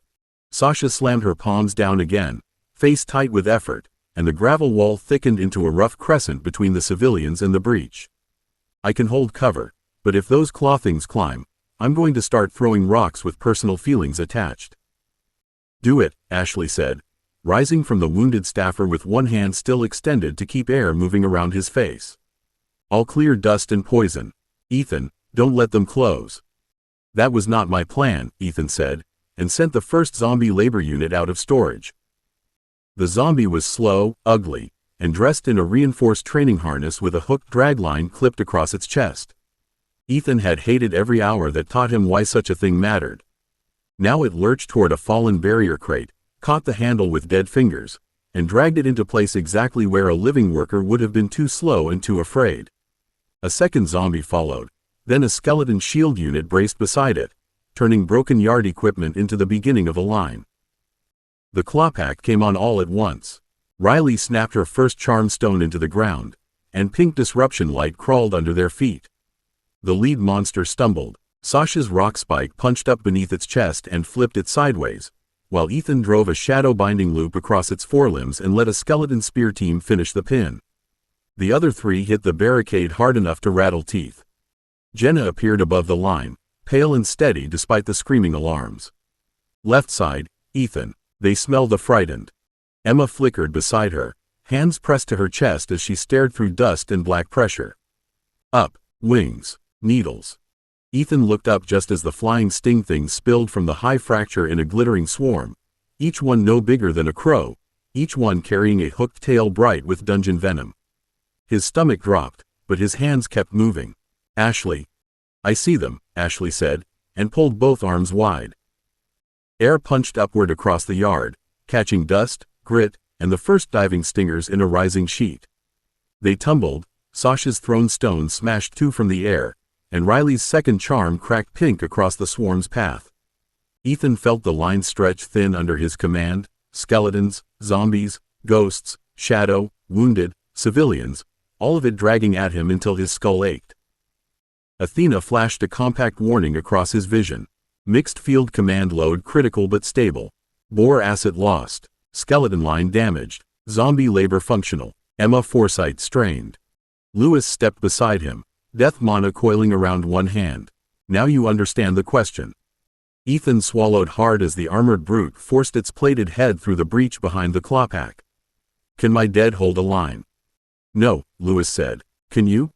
No pressure then, Ethan said, though the joke came out ragged and almost lost beneath the alarms. The armored brute shoved farther through the breach, shoulders scraping concrete, plated forelegs crushing one of the pinned claw beasts without noticing. Behind it, smaller shapes surged in the dark pressure, waiting for space. Ethan tasted copper and cold mana at the back of his throat, and the line in front of him looked painfully thin. Lewis flicked one hand, and a strip of death mana snapped across the brute's face like a black whip. It flinched, buying a second rather than safety. You're thinking of them separately. Stop. Ghosts are not a separate trick. Skeletons are not a separate trick. Zombies are not shame on legs. Monsters are not trophies. Put them together. Ethan wanted to say he knew that. He wanted to say the lecture was badly timed, but a sting thing broke through Ashley's airsheet and dove toward the civilians before he could waste breath. Emma cried out, low right, and Jenna swept that direction as a pale warning banner. Ethan shoved command through a skeleton shield unit before his conscious mind caught up. The shield rose, the stinger hit it with a wet crack, and Riley's charm stone burst pink against its tail before venom could spray. Thank you, Riley snapped, not looking back. More of that would be amazing. I'm trying, Ethan said, and pulled harder. The zombie labor units dragged barrier crates into a staggered V while skeletons braced them with shields and anchor nails from Lewis' emergency case. Ethan sent the damaged training lion forward as shock response, not because it was strong enough to win, but because it could make the claw pack look at flame and teeth instead of civilians. The lion hit the left flank in a burst of dead heat, bowled one monster sideways, and vanished under two more. Ethan felt its ribs crack through the link, but it kept biting because he ordered it to keep space, not survive. Sasha snarled and punched both fists upward. Stone teeth ripped from the gravel beneath the claw pack, not elegant, not clean, but enough to split their charge. Left is ugly but holding. Ashley stepped back beside Ethan, one hand clamped over a bleeding cut on her cheek while the other kept the air moving. Poison is pooling low. Keep the civilians above ground if you can. Athena, Ethan said, forcing every word to stay useful. Mark poison lanes and weak points only. Done, Athena said. Amber lines burned across his vision. 3 crawling pools, 2 damaged ward posts, 1 narrow gap between crates where frightened people could still see monsters and monsters could still smell fear. Also, your command load is stupid. Not fatal yet, but deeply stupid. Ethan laughed once, breathless and awful, then sent both zombies to cover the sight gap with a service door ripped from its hinges. Dead fingers gripped, lifted, and jammed metal into place while a skeleton hammered anchor nails through the frame. That was hands. That was thumbs. That was Lewis' ugly lesson standing between living people and teeth. The armored brute finally tore free of the breach and charged. The ground shook under it. Ethan's remaining monster unit met its shoulder first and folded almost at once, armor plates buckling with a sound like a car crash. Pain slammed back through the link, not true pain, but command loss feedback sharp enough to blur his sight. He staggered, and Sasha caught the back of his harness before he went down. "Tall boy," Sasha said through clenched teeth. "If you faint, I'm kicking you awake." "Romantic," Ethan gasped. "Motivational," she snapped. Lewis moved to Ethan's other side, not taking command, just standing close enough that Ethan could feel the shape of steadier power. Again, "Put them together." Ethan drew in a shaking breath and stopped trying to hold every dead thing like a separate fist. Jenna warned left, Emma warned above. Skeletons became shields and spears. Zombies became barricade hands. The dying lion became noise and heat. His shadow binding became the line between them, not a spell thrown at one target, but thread pulled through every piece he still had. The brute hit the V of crates, dead bodies, shields, stone ridges, and shadow at the same time. The whole line bowed. It did not break. The V held for 3 heartbeats, maybe 4, and then white gold light speared down across the yard from the main gate. It struck the brute's plated shoulder with a crack that made every ward pylon sing. The monster screamed and reeled, smoking where the light burned through dungeon filth, and for one glorious second Ethan thought help had arrived in the shape of something useful. Then the light washed across his shadow line. His binding thread frayed like rotten cord. 2 skeletons staggered as the command pressure snapped sideways through them, and the zombie holding the service door lurched half a step out of position. The gap opened at once. One of the claw beasts shoved its skull into the space, snapping at the frightened civilians hidden behind metal and stone. "Stop that light," Ethan shouted. A voice from behind answered, bright with authority and absolutely no understanding. "Necromancer, release your dead and withdraw from the civilians. This field is under Paladin containment." Ethan twisted just enough to see them without losing the line. 4 Paladins had entered through the gate in white armored coats marked with gold sigils, 2 carrying light lances, 1 with a shield halo burning around his left arm, and 1 older woman with a command tab at her throat and judgment already written across her face. Their light cut beautifully through the sting things above the breach. It also carved holes through the shadow joins holding Ethan's barricade together. Lewis' face went cold in a way Ethan had learned to fear. "Paladin Voss, your light is compromising an active evacuation line." The woman did not look at him. Her eyes were on Ethan, on the skeletons, on the zombies with their dead hands pressed against the service door, and on Jenna and Emma flickering above the barricade. "That boy has corpses between living souls and sanctuary. Those corpses are the reason the living souls still have throats," Riley snapped, hurling a disruption charm at a stinger that had slipped through the light's wake. "Miss Calder, do not antagonize the armed zealots," Athena said in Ethan's ear. "That is my job, and I'm better at it." Ethan didn't laugh. His command line was peeling apart under the Paladin glow, and every correction cost more mana than the last. "If I release them, the barricade falls. Then withdraw them and let clean light do its work," Paladin Voss said. Ashley stepped between the Paladins and the civilians with blood still bright on her cheek. Air twisted around her in a hard, visible shell. "Your clean light just broke the thing keeping poison off those people." The shield-bearing Paladin shifted as if he might move her by force. Sasha's gravel wall surged higher before he took the step, rough stone grinding into a warning ridge between them. "Touch her and I'll bury your boots so deep you'll need a mining permit." "Sasha," Ethan said, because he loved her for it and because it was making everything worse. "I know," Sasha said, not taking her eyes off the Paladin. "Being good." Another light lance fired past them, burning 3 sting things out of the air and shredding the edge of Ethan's shadow net again. The brute slammed forward, and the V bowed so far a crate split down the middle. Ethan clenched both hands, caught the broken shadow threads, and dragged them inward around skeleton wrists, zombie shoulders, stone ridges, and Riley's pink disruption sparks. Lewis stepped into the space between doctrines, one hand raised toward the Paladins and one toward the breach. "Your light works on the flyers. Keep it high and right. Leave the ground line alone." Paladin Voss's jaw tightened. "I do not take field orders from necromancers." "Then take them from the monsters," Lewis said, as the brute drove one claw through the broken crate and nearly reached the civilians behind it. They appeared to be teaching quickly. Ethan felt Emma flicker hard behind his left shoulder. Low break, under the light. It hides there. He saw it then, a mana-sick crawler using the paladin brightness as cover, belly low beneath the glare, sliding toward the wounded staffer Ashley had saved. Ethan sent a skeleton spear through the gap without thinking. The point pinned the crawler through the skull an instant before it reached flesh. Everyone saw it. The paladins saw it. The rescued civilians saw it. Paladin Voss saw the dead hand withdraw the spear and reset to guard the living. Ethan breathed through the pain in his skull and met her eyes across the battlefield. Your light kills monsters. My dead hold the line. Decide which matters more right now.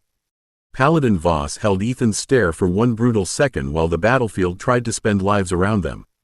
The brute shoved again, splintering another crate, and a stinger hit the service door hard enough to punch its tail through the metal. One civilian screamed behind the barricade. That scream did what argument had not. Voss cut her hand sharply upward, and the next lance of white gold light angled high instead of low, burning a path through the flyers without touching Ethan's shadow line. High and right, Voss said, each word bitten off as if obedience tasted poisonous. Ground line remains under Academy Necromancer control until evacuation completes. Generous, Athena said in Ethan's ear. Shall I send her a thank you card shaped like a skull? No, Ethan said, and dragged breath into lungs that wanted to shake apart. Save the passive aggression for after we live. Lewis' mouth twitched once. Good priority. The altered light changed everything and not nearly enough. Ashley's airsheet caught the ash and venom falling from the burned stingers, rolling it away from the civilians in a dirty gray stream. Riley snapped her last charm stone into the ground near the brute's left foreleg, and pink disruption crawled over its plated joints, making one step hitch just long enough for Sasha to act. She slammed both hands down and drove a wedge of stone up under the brute's chest, not to kill it, not even to stop it, but to lift it half an inch off balance. Now would be amazing, Sasha shouted. Ethan spent the lion without flinching this time. The damaged monster Undead lunged from the left, dead heat guttering along its broken ribs, and locked its jaws around the brute's exposed foreleg. It was not strong enough. It was not new enough. It was obsolete, ruined, and still his. Ethan pushed one final order through it, simple and merciless. Hold wait. The lion held. Its spine cracked. The brute stumbled into the shadow-threaded V, and Ethan drove every skeleton forward at once. Spears pinned joints. Shields jammed beneath plated ridges. Zombies seized straps, door metal, broken hazard fencing, anything their dead hands could grip, and turned the barricade into a net made of tools, bodies, stone, and command. Jenna's voice cut across his right side. Do not pull back. It expects fear. Emma's voice trembled above his left shoulder. 3 seconds. Then the back opens. Ethan believed her. He shifted 2 skeletons before the future arrived, and when the brute's backplate split to release a spray of black spines, the shields were already there. The spines hammered into dead wood and reinforced bone instead of Ashley's face. She looked at the blocked volley, then at Ethan, and something fierce and bright crossed her expression before she turned the air into a hammer and slammed it down onto the brute's exposed spine seam. Paladin light struck high. Sasha's stone wedge rose. Riley's disruption snapped through the foreleg. Ethan's dead pulled together, not separately, not as tricks, but as one ugly, working machine. The brute folded sideways into the rupture with a roar, crushing 2 claw beasts beneath it and blocking half the breach with its own armored bulk. For a moment, the yard went almost still. Not safe, never safe, but the immediate flood broke against the corpse of its strongest monster, and the surviving creatures clawed over each other instead of pouring through cleanly. Athena's pain flashed in Ethan's vision. Mixed Undead Command Basic unlocked. Emma Foresight Field Strain confirmed. Physical Minion Control Limit recalibrating. Apprentice Breakthrough pending survival review. Ethan stared at the words through sweat, dust, and the black flicker at the edge of his sight. Pending survival review? Athena sounded shaken and proud and furious all at once. Yes, annoyingly, the system insists you must continue not dying before it finishes admiring you. Lewis stepped close enough to catch Ethan if his knees quit. Do you hear that, Mr. Meyer? Ethan swallowed and kept the shadow line tight as another wave gathered behind the blocked breach. That I'm not dead yet? No, Lewis said, eyes on the monsters and voice low with hard approval. That you finally commanded an army. 33. What the dead can hold. The corpse of the armored brute bought them less time than Ethan wanted and more than they deserved. Monsters piled against its plated bulk, claws scraping over dead armor, wings beating in the dirty air above the blocked breach while black dungeon pressure squeezed through every gap it could find. The yard stank of scorched venom, broken concrete, blood, and the cold dry taste of Ethan's own death mana burning too fast. He could feel each damaged skeleton like a cracked tooth in his skull, each zombie labor unit like a heavy tool hanging from tired fingers, and the ruined lion still clamped where he had ordered it to hold. Then the final pocket opened behind the brute. It did not roar at first. It breathed. The darkness beyond the breach swelled inward, then exhaled a low, grinding pulse that pushed loose gravel away from the wall and made every ward post around the yard flare yellow. Smaller monsters scattered from the opening as if shoved aside by something meaner. Ethan saw too many limbs, a high hooked spine, pale eyes nested in a skull too narrow for its body, and a second shape crawling under it with whetstone claws made for breaking barricades from below. Athena's voice cut through the noise, sharp enough to hurt. Final pocket rupture. 2 heavy threats, mixed swarm behind them. Left ground breach forming under the brute. Flyers regrouping high. Your mana is awful, your command load is obscene, and I am formally against whatever you are about to do. Noted, Ethan said, though his tongue felt numb. Jenna, give me the dead side. Emma, only scream if it matters. Emma made a small, strained sound that wasn't quite a laugh. It all matters. Jenna drifted above the barricade, pale hair lifting in the pressure. The frightened are steadying. The dead are not. Your skeletons need purpose before they become weight. Lewis stood close, one hand still raised toward the Paladins to keep their light angled away from Ethan's shadow work. Then give them purpose. Ethan drew a breath and stopped trying to win with one answer. Ghosts first, not as weapons, but as eyes and nerve. Jenna swept left to read the pressure around the crawling thing. Emma hovered high, shaking with the effort of seeing seconds that had not happened yet. Skeletons shifted from a ragged shield line into tool rolls, 2 bracing the service door, 3 taking spears, 1 dragging anchor nails from the emergency case with bone fingers that clicked against metal. Zombies moved next, slow and ugly and priceless, hauling cracked crates, broken fencing, and the fallen hazard frame toward the new ground breach. Sasha planted herself beside the sagging gravel crescent and spat dust from her mouth. Tell me where you want the wall. Not a wall, Ethan said, pulling shadow through every dead hand he still owned. A funnel. Ashley wiped blood from her cheek and nodded before he explained. I'll keep the poison and flyers off the top. Riley lifted one empty charmstone casing, grimaced, and grabbed a loose nail instead. Pink light crawled weakly around her fingers. I can mark weak joints once. Make it count, tall boy. The pale-eyed heavy forced one hooked forelimb over the brute's corpse. Ethan sent the last heat left in the ruined lion biting upward, not to kill, not to stop, only to make the monster climb badly. Skeleton spears rose beneath it. Zombies dragged metal into the gap. Sasha's earth buckled into a V. Ashley's air roared overhead. Jenna called left, Emma whispered, under, and Ethan listened to all of them at once. The crawler under the brute moved before the pale-eyed heavy committed its weight. Emma's warning hit Ethan as a cold little hook beneath his ribs, not words this time, but a flash of the ground splitting open under Ashley's boots and poison spilling where the civilians had begun to breathe again. He shifted without thinking, dragging 2 zombie labor units sideways and driving a shadow loop through their shoulders like black reins. Their dead heels carved trenches through dust and gravel as they hauled the broken hazard frame across the forming crack. Under Ashley, Ethan shouted, voice tearing. Sasha, sink it. Riley, joint mark on the big one. Paladins, high only. Paladin Voss's head snapped toward him, fury and battlefield calculation fighting across her face. Do not give my people orders. Then give them better ones, Ethan snapped, pointing at the sky without looking away from the breach. Your light clips my line, people die. Lewis' voice cut in cold and flat. High only, Paladin Voss. He is correct. For one ugly second Ethan thought pride would win. Then the crawler's stone claws punched through the gravel where Ashley had been standing a heartbeat earlier, and Ashley threw herself backward in a burst of air that slammed her shoulder into Ethan's side.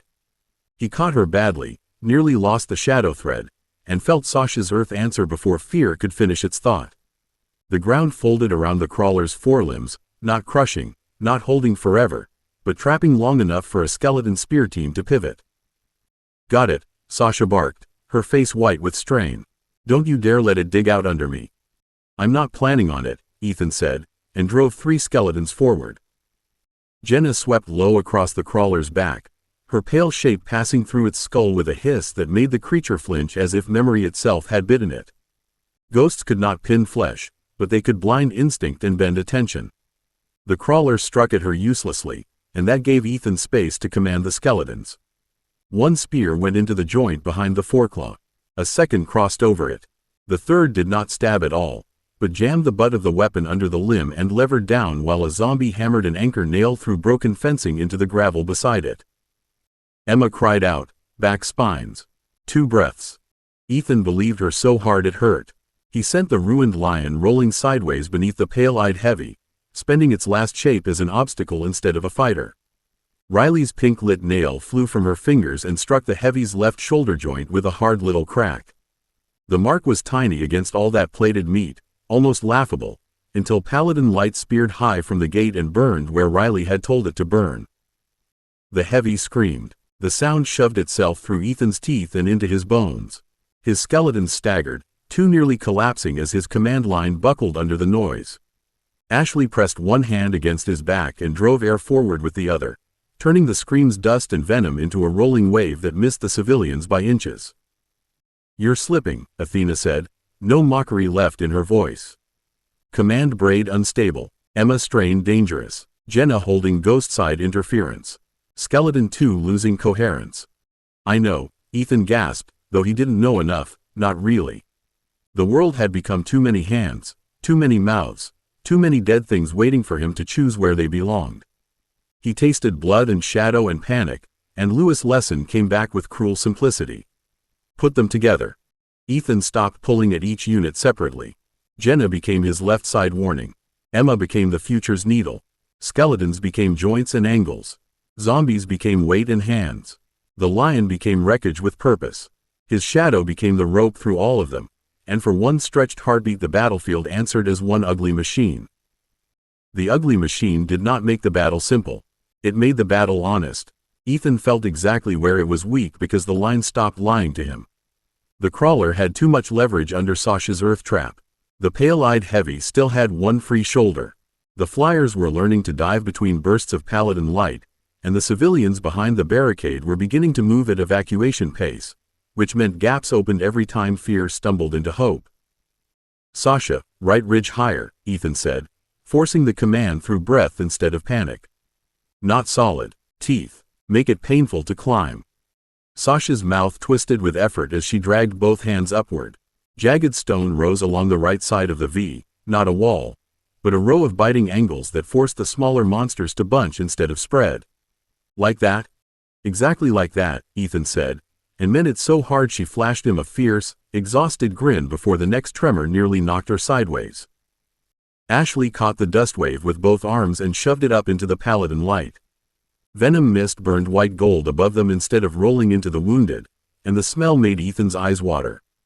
I can keep the air clean or I can knock flyers down, she said, voice tight. Not both for long. Clean air, Ethan said. Paladins handle flyers. Riley, make them better at it.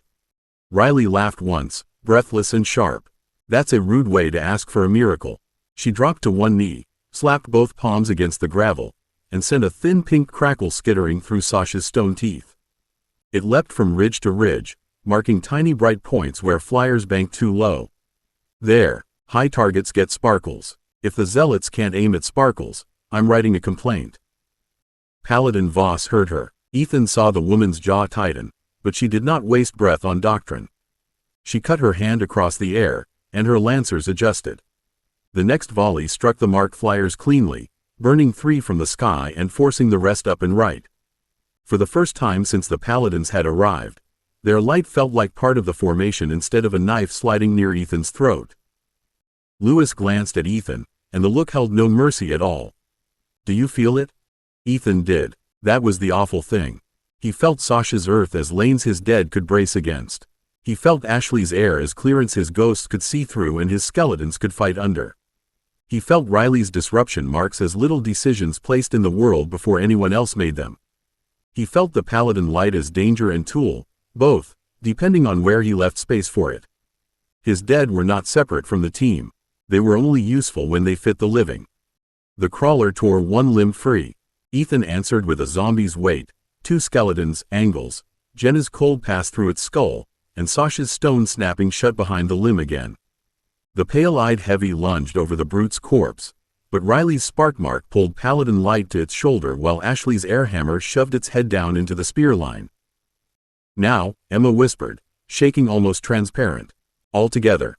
Ethan pulled, not harder, but wider. The formation moved around him and through him, dead hands, living magic, ghost sight, shadow thread, stone teeth, clean air, pink marks, white gold fire, all ugly, all imperfect, all holding. The pale-eyed heavy hit the formation with everything it had left. Stone teeth snapped. One skeleton vanished beneath a hooked limb with a crunch Ethan felt in his jaw, and the ruined lion finally came apart under the weight it had been holding. Dead heat guttered out of it in a sad red pulse, and something in Ethan wanted to reach for the pieces, gather them back, pretend loyalty could make a broken asset whole. Lewis' hand clamped on his shoulder before the mistake became command. Do not save memory, save lives. Ethan flinched, hated him, and obeyed. He let the lion go. The command thread recoiled through him like a cut cable, but he shoved that pain into the wider braid and spent the freed space where it mattered. The remaining skeletons surged under his order, not charging, not dying separately, but locking shields into Sasha's stone ridges while the zombies pulled the hazard frame tight across the crawler's throat. Left side is open, Ashley warned, voice hoarse as she forced another sheet of clean air over the evacuees. Last group moving now. Paladin Voss stepped forward, shield halo blazing around her arm. My lancers can close that gap. They'll burn my binding if they fire low, Ethan said, dragging shadow through the skeleton shields until his vision sparked black at the edges. Stand in it instead. Voss stared at him as if he had asked her to kneel in a grave. Then a child stumbled behind the service door, coughing and half carried by an academy worker, and the paladin moved. She planted herself at the left gap with her shield high and her light turned outward, not down. The glow clawed at Ethan's skin, but it no longer sliced his command. It held. Riley laughed like she might be crying. Look at that. Teamwork. Horrifying. Less commentary, Sasha snapped. More sparkles. Bossy, Riley said, and threw her last weak disruption pulse across the crawler's pinned forelimb.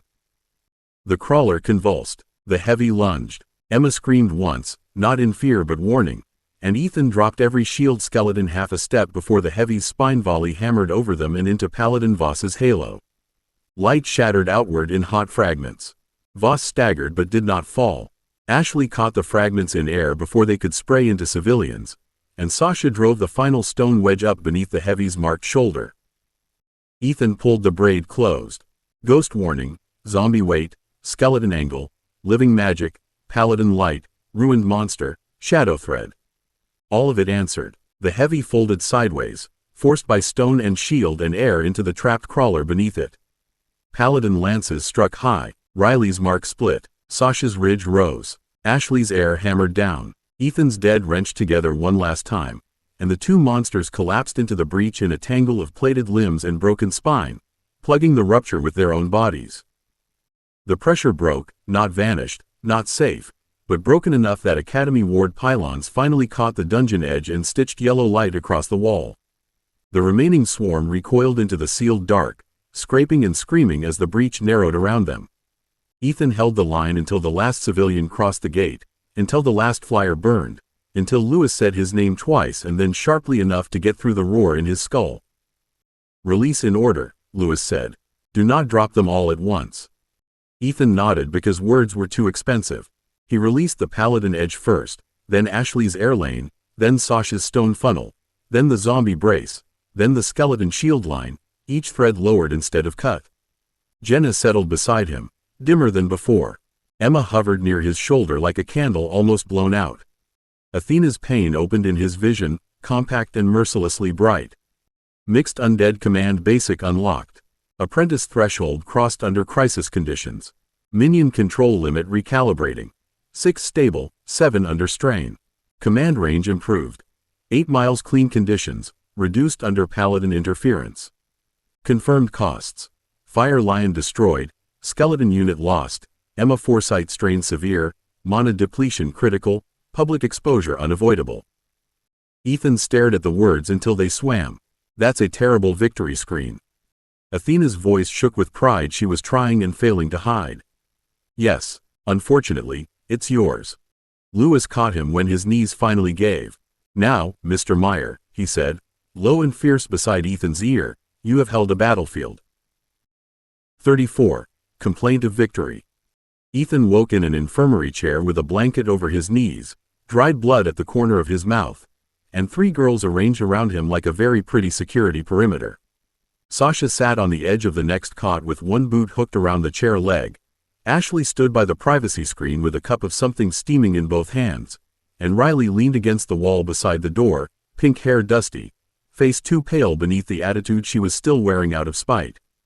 For one confused second Ethan thought the battle had followed him into sleep, because he could still feel skeletons as missing spaces, zombies as heavy aches, and the dead fire lion as a burned-out hole where command had once lived. Lewis stood near the end of the bed, speaking quietly with 2 academy officers while Paladin Voss waited at the far side of the room with her shield arm bandaged and her expression carved from holy stone. A wall pane replayed clipped images from the yard. Skeletons dragging civilians clear, zombies hauling debris into the breach. A dead monster braced like a burning barricade. Ghost light flickering near Ethan's shoulders. Shadow loops binding dead labor units together while Paladin light burned overhead. It looked worse from outside his own skull. It looked like nightmares saving people.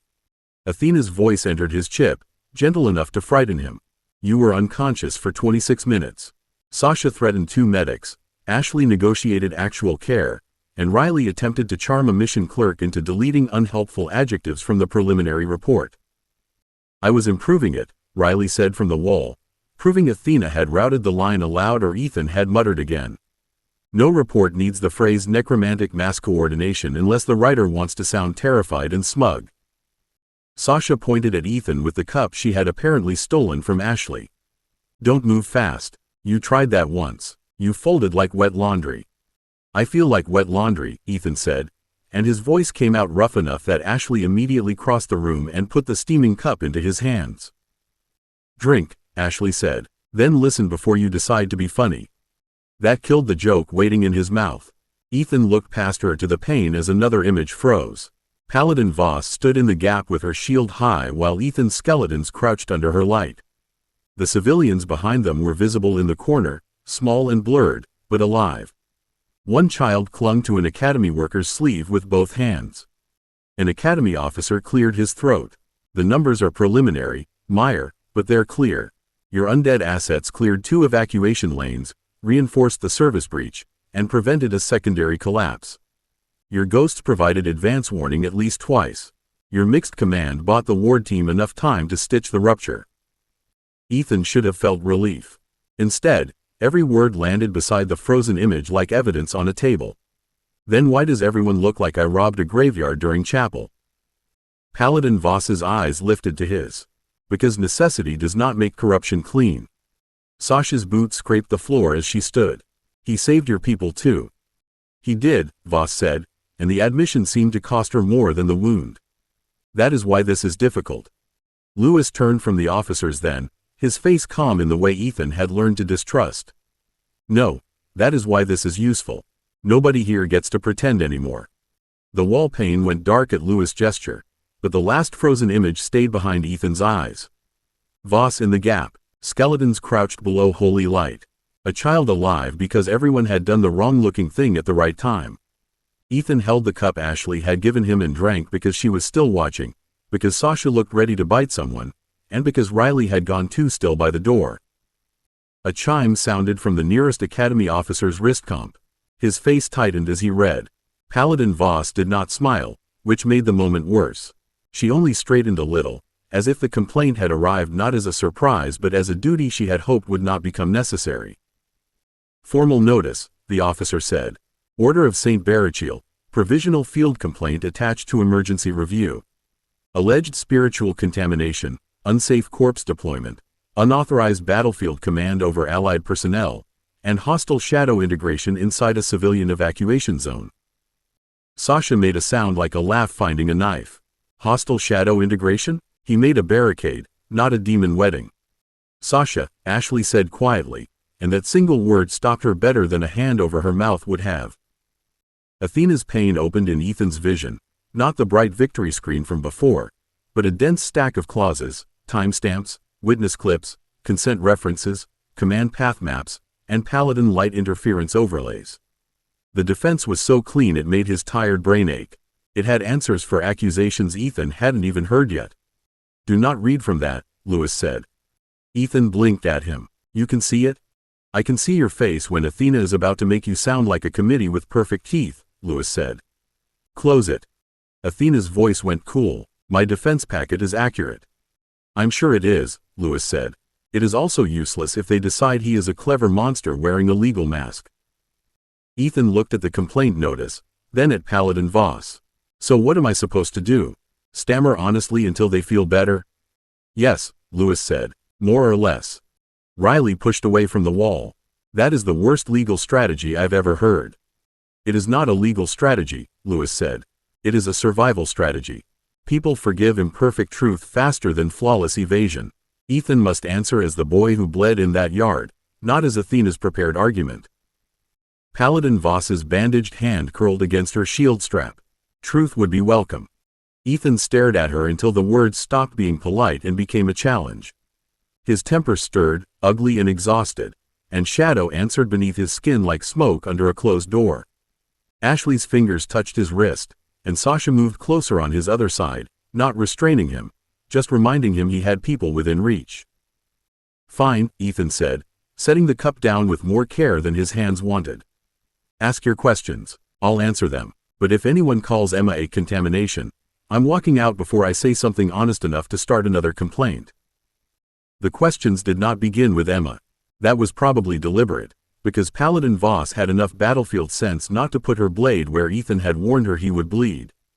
The Academy officer guided the review into a smaller infirmary side room with a recorder crystal on the table, 2 medics near the door, and Lewis standing behind Ethan's chair like a bad conscience with good shoes.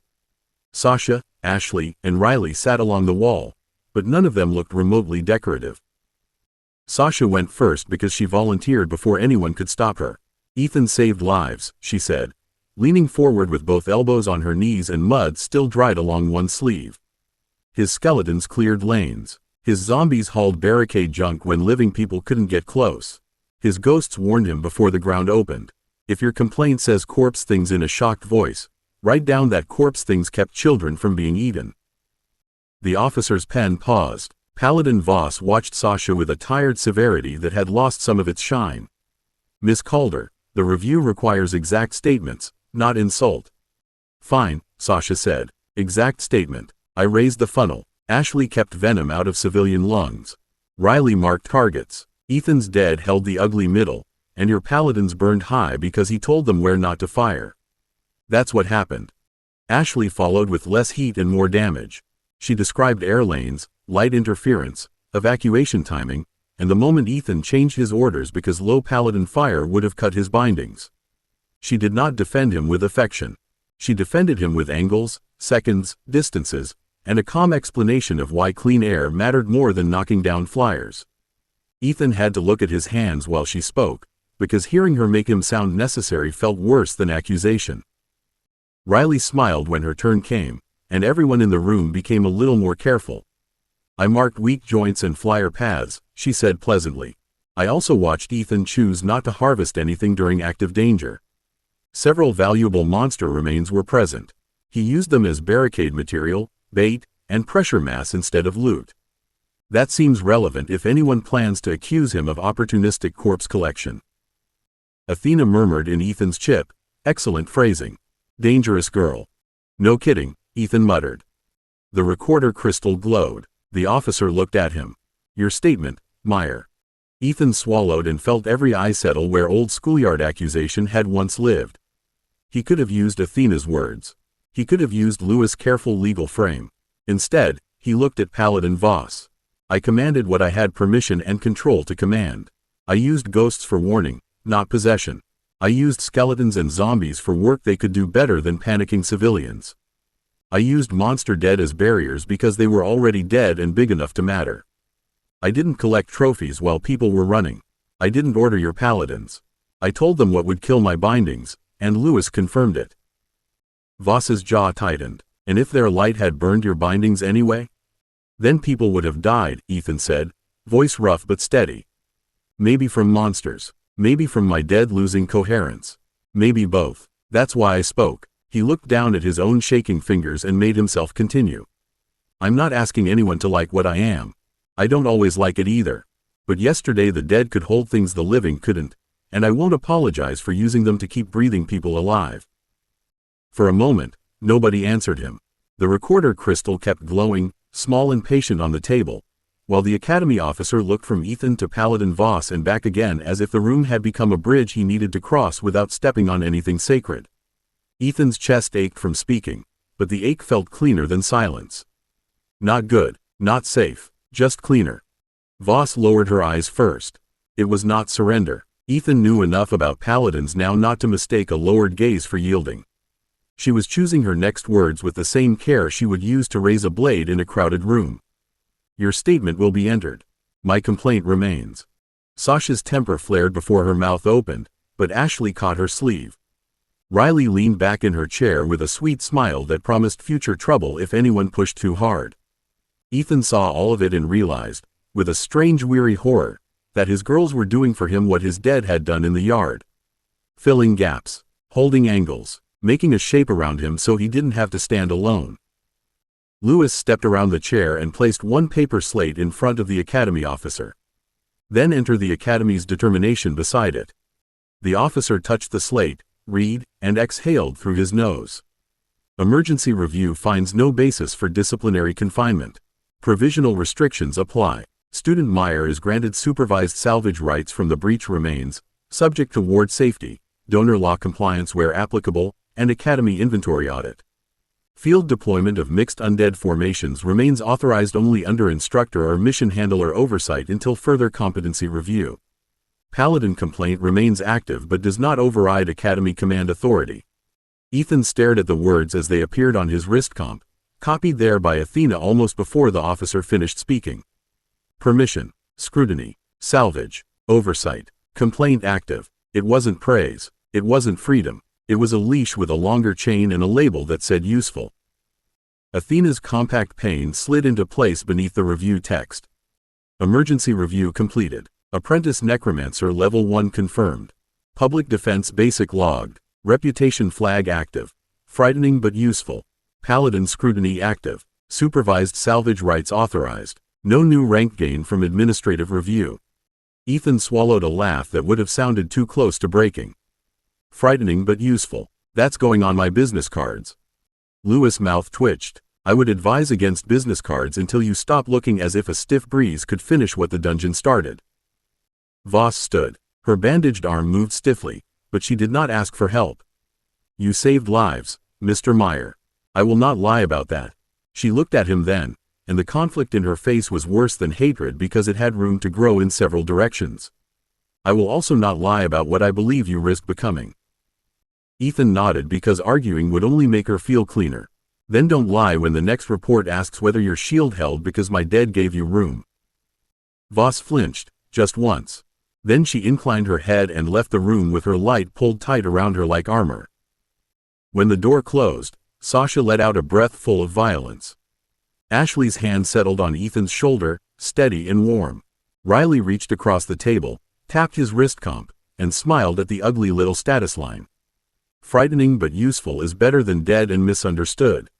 Ethan looked at the active complaint notice, the salvage permission, and the confirmed rank he had paid for in mana, minions, privacy, and one loyal ruined lion. Yet, he said softly, I guess it is. 35. Bones on the beach. Ethan left the review with permission in one hand and a leash in the other, though neither was something he could actually hold.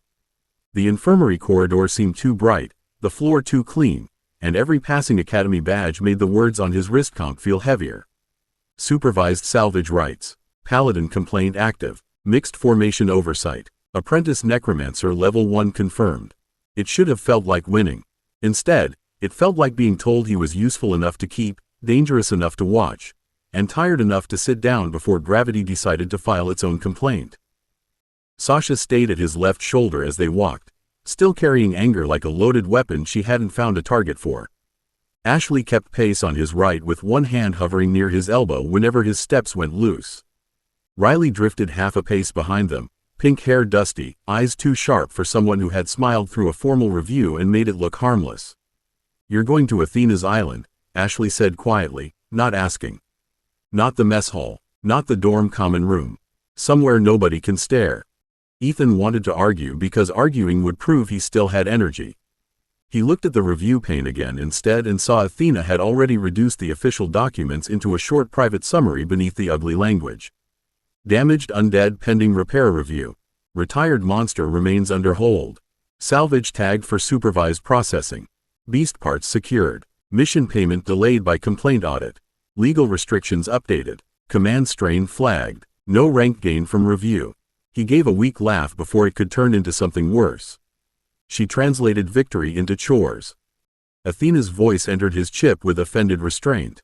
"I translated chaos into tasks you can survive. You are welcome." Sasha leaned close enough to hear his side of it. "Tell her I'm still voting for throwing the Paladin complaint into the ocean." "I heard that," Athena said through his wrist comp speaker, because apparently privacy had become optional when sarcasm was available. "The island ocean is symbolic. It doesn't destroy legal documents." "I checked." Riley made a soft approving sound. "Practical and petty. I like her more every day." Ethan stopped outside his dorm door and looked at the three of them. He should have thanked them properly. He should have said something about their statements, their hands, Ashley stopping Sasha, Riley smiling like a knife, all of them making a wall around him when the room had tried to turn him into a problem. What came out instead was, "I don't want to count them." The teasing fell away. Sasha's face softened with an exhaustion she was too proud to name, and Ashley's hand finally settled on his arm. Riley looked at his wrist comp, then at him, and for once didn't turn the opening into a joke. Athena spoke more gently. "You don't have to count alone." That was worse, somehow. Ethan accepted the island prompt before he changed his mind, and the academy corridor dissolved into white sand, blue water, and the distant sea stacks rising green from the glittering lagoon. The beach house waited as beautiful as ever, but the air didn't pretend nothing had happened. Near the far curve of the shore, where the sand met black volcanic stone, a new path had opened toward a quiet place Athena had built while he was being reviewed. No dashboard floated above it. No financial windows scrolled. Only a low stone arch stood against the sea, with empty markers waiting beneath it like names that hadn't yet been spoken. Ethan stared at the arch until his throat hurt. Athena. She appeared beside the path in her pale island dress, chin lifted, eyes fierce in the way that meant she was braced for criticism. "The reports are handled. The money is handled badly but legally. The restrictions are ugly but survivable. This part is not handled." She looked toward the empty markers. "This part is yours." Ethan walked down the new path because standing still in front of Athena's hurt feelings would have been cowardice, and he had used up his quota before breakfast. The sand changed under his boots as he went, soft white giving way to black grit and smooth stones warmed by artificial sun.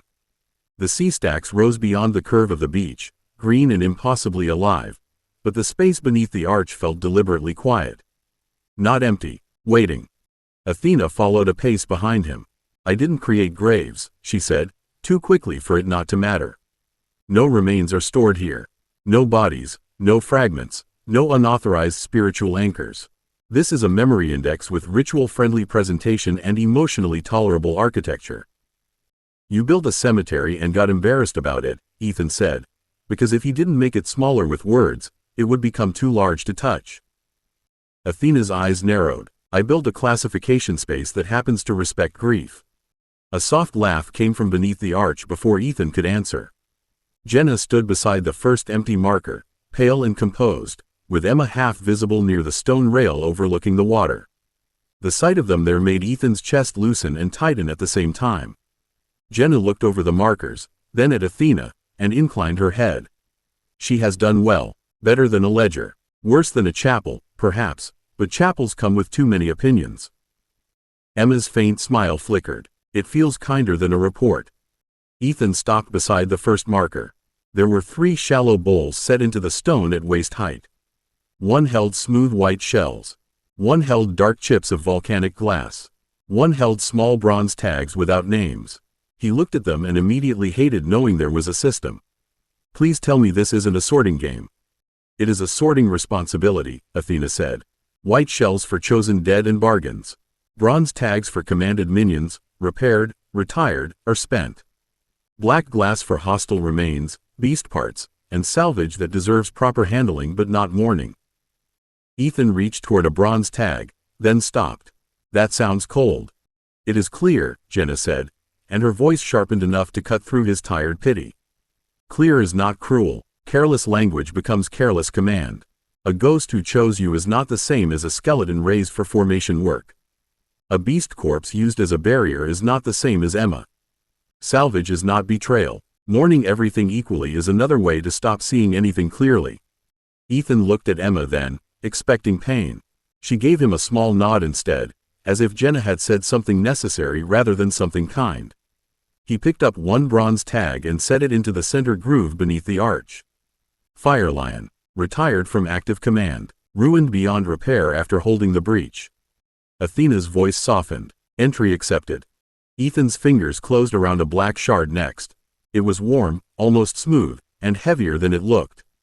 Hostile flyer remains. Salvage class. Venom sacks, wing hooks, chitin plates. No memorial. No mockery either, Jenna said. No mockery, Ethan agreed, and placed the shard in its groove. Then he picked up a white shell and held it so tightly its edge bit his palm.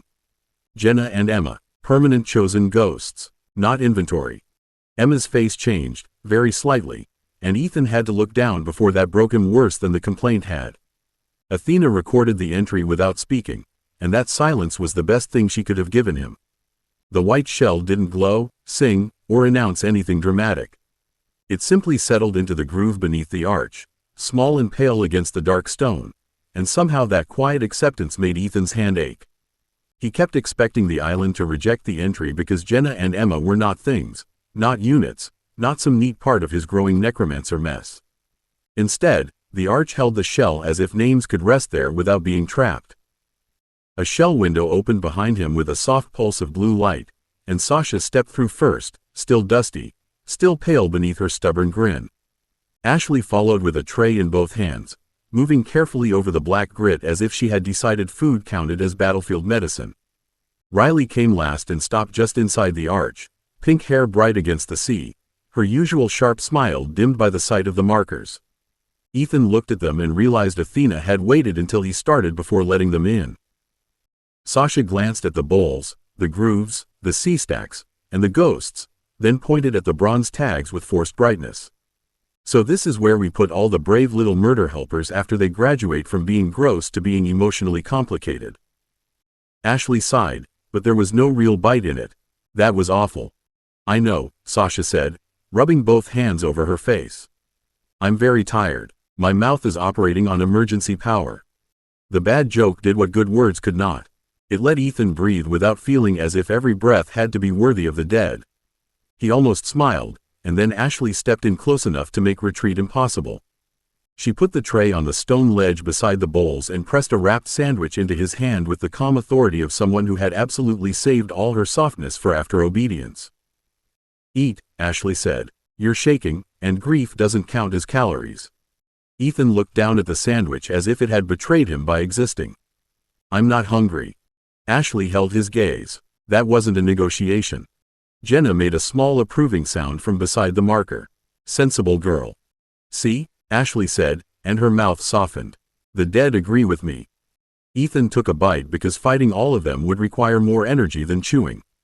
Sasha moved to his other side and stole half of the second sandwich from the tray, apparently deciding that shared grief also needed shared theft. Emma drifted nearer to the white shell but didn't touch it. Ethan watched her watch it, and the sandwich turned to paste in his mouth for a moment before he forced himself to swallow. Riley crouched near the entrance to the memorial space and took something from her pocket. It was an ugly little charm stone, lumpy, gray, and scratched with pink wax rubbed into crooked lines. She set it beside the path where anyone entering would see it, then pressed 2 fingers against the top until the wax caught a faint, stubborn shimmer. "Mum says places learn from what you do in them," she said, quieter than usual. "If this is a command space, it should learn people grieve here too." Athena stared at the charm stone with a strange stillness. "That ward is poorly shaped." Riley stood and dusted off her hands. "Yes, it's ugly on purpose. Pretty wards attract people who think they're allowed to interpret them." Ethan looked at the shell, the bronze tag, the black shard, the tray Ashley had brought, Sasha's stolen sandwich, and Riley's ugly little stone guarding the way in. The space no longer felt like Athena's solution. It felt like something they had all been made responsible for, and that was heavier, warmer, and much harder to abandon. Ethan finished the sandwich because Ashley kept watching, and because the act of chewing gave him a few more seconds before responsibility found his hands again. When he stepped back to the bowls, the ugly charmstone Riley had placed near the entrance gave off one stubborn pulse, like a bad little heartbeat refusing to let the space become too neat. He liked it more than he wanted to admit. Athena lifted one hand, and a narrow stone panel rose from the ground beside the arch. It was not a dashboard. It didn't cover the sky with numbers or turn grief into sorted columns. It held only a short list etched in pale blue, with room beneath each line for Ethan's authorization. Damaged skeleton units. Damaged zombie labor units. Retired fire lion remains. Hostile flyer remains. Beast part ritual stock. Ghost entries, chosen and named. Ethan stared at the list until the words steadied. "No full report?" Athena's mouth tightened. "You asked me once not to make everything feel like accounts. I listened, despite my many excellent instincts." Sasha leaned against the stone rail, arms folded. "That might be the sweetest threat I've ever heard." "It was not a threat," Athena said. "It was emotional efficiency." Riley snorted. "That's worse." Ethan touched the first line. The stone warmed beneath his fingers, and a small image unfolded, not graphic, just a clean outline of 3 skeletons with cracked ribs, damaged armature wire, and one shattered hand. "Repair what's useful. Retire what won't hold formation safely. No patched together nonsense just because I don't want to lose count." Athena nodded. "Authorized." He moved to the zombie labor units and swallowed past the older discomfort. Not clean dead, useful dead, trusted donors, battlefield necessity, ugly competence. Repair under donor limits and academy law. Anything outside consent gets respectful disposal, not storage for later excuses. Jenna's expression softened by a fraction. "Good." The fire lion line hurt more than he expected. Ethan pressed 2 fingers to it and watched the faint outline of the ruined beast crouch beneath the arch, massive and burned out, no longer magnificent enough to hide how broken it was. "Retire completely. Ash return, core fragments saved for teaching if Lewis approves. No command slot, no pretending." Sasha's voice went quieter. It held. "I know," Ethan said, and his hand stayed on the stone. "That's why it gets remembered, not dragged around until it fails ugly." One by one, he authorized the rest. Hostile flyer remains became black glass stock for venom, chitin, hooks, and ritual study, with no memorial and no mockery. Beast parts went to sealed storage, paid for from Athena's already prepared reserve. Jenna and Emma's white shell entry remained separate, not inventory, not minion count, not salvage. At the end, the panel gave one compact pulse and displayed its final status in clean lines. Memorial entries authorized, damaged minions queued for repair, retirement, or disposal. Beast part ritual stock processed. Apprentice Necromancer level 1 confirmed. Command stability progress logged toward Apprentice level 2, and no new rank gain. Ethan let the words fade before he moved his hand. He felt worse than before, but the worse had shape now, and shape could be carried. Ashley's fingers slipped into his. Sasha pressed against his side. Riley's ugly charm stone pulsed once more at the path, and Emma smiled at the shell as if something in the world had been put back where it belonged. A new message appeared on the stone panel, smaller than the rest. Master Lewis requested final competency review tomorrow, and below that, in his usual clean cruelty, the instruction waited for Ethan like a blade set gently on a table. "Bring what you claim. Be ready to prove you can hold it." Ethan closed his eyes, then opened them to the arch, the sea, the ghosts, and the girls standing with him. Of course he does. 36. What he can hold. The final review did not happen in a room with chairs, polished desks, and people pretending paper could weigh more than bone. Lewis chose Training Bay 7, the big reinforced bay under the cadaver wing, where the floor held 3 overlapping command circles. The walls were scarred from sanctioned mistakes, and the air smelled of mint wards, old stone, oiled weapons, and the faint bitter edge of preserved death. Ethan arrived with Sasha on his left, Ashley on his right, Riley trailing just behind with a charmed stone turning slowly between her fingers, and Athena riding quietly in his chip with only a small blue icon glowing on his wrist comp, as if she had decided modesty was a disguise worth trying. Lewis stood in the center circle with his sleeves rolled, a tablet in one hand and no kindness visible on his face. Behind him waited the things Ethan had claimed or earned or failed to lose. 3 repaired skeleton units stood in formation with new hand bracing and old fractures marked in pale chalk. 2 zombie labor donors waited under consent tags and Academy-safe command limits, armored lightly enough to prove Ethan had stopped flinching from usefulness. Warded crates held beast parts, chitin plates, venom sacks, hooks, and 1 sealed monster corpse from the late break response. Beside the far wall, Jenna stood calm and watchful, while Emma hovered half a step behind her, faint but present, not inventory, not decoration, and not a problem Ethan could pretend away. "You were told to bring what you claim," Lewis said, looking over the bay rather than the tablet. "This is what you brought. Not a report, not excuses, not the beach version with shells and feelings. Actual assets under command, protection, storage, consent, or obligation." Ethan's mouth went dry, but he made himself step into the outer circle instead of hiding in the girl's warmth. "That makes it sound like I'm showing off a collection." "You are," Lewis said, his eyes steady on Ethan now. "The question is whether it is a collection you can hold, or a pile of treasure waiting for someone stronger to take it." Sasha's jaw tightened at once. He held it through a beast tide and a paladin trying to make everything worse. Lewis turned his eyes to her, and the pressure in the room sharpened without him raising his voice. "He survived one crisis with help. That is not the same as being safe. Ashley took that one without looking away. No one here thinks he's safe." "Good," Lewis said, then looked back at Ethan. "Begin with the skeleton line. Command spacing, turn discipline, weapon pickup, shield lock. Then the donors under consent limits. Then ghost protection. Athena may display only what an ordinary review interface could plausibly show." Athena's icon pulsed once, offended but controlled. "I am capable of pretending to be less impressive. I dislike it on principle." Riley's charm stone gave a soft click between her fingers. "Don't worry, I'll admire you secretly." Ethan nearly smiled, then caught Lewis' expression and swallowed it. He lifted his hand, felt the command circle answer under his boots, and reached for the dead without grabbing, the way Jenna had taught him and Lewis had beaten into habit. The skeletons straightened as one. The zombies did not move, because their turn had not come and because Ethan finally understood that restraint was part of command. Ethan snapped his fingers once, and the skeleton line moved. Not fast enough to show off, not stiff enough to betray panic, but with the clean, ugly discipline Lewis had spent months beating into his hands. The first skeleton crossed 3 paces left, bent, picked up a training shield, and locked it against its ribs. The second took a baton and stepped behind the shield angle.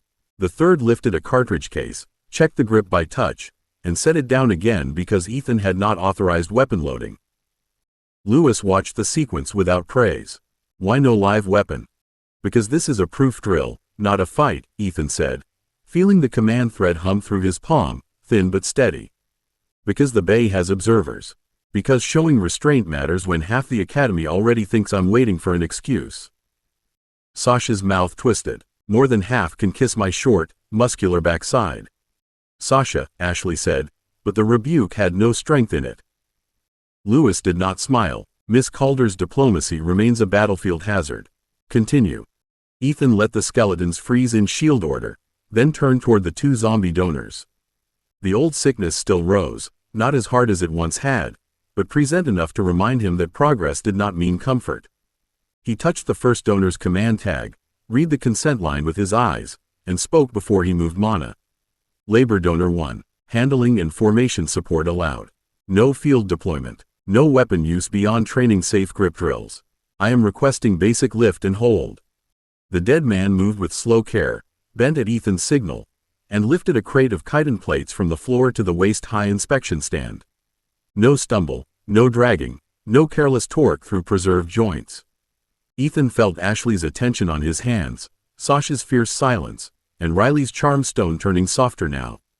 The second donor received no command, because her tag allowed observation and maintenance study only. Ethan stood before her and made himself say it aloud. She stays still. Useful doesn't mean permitted.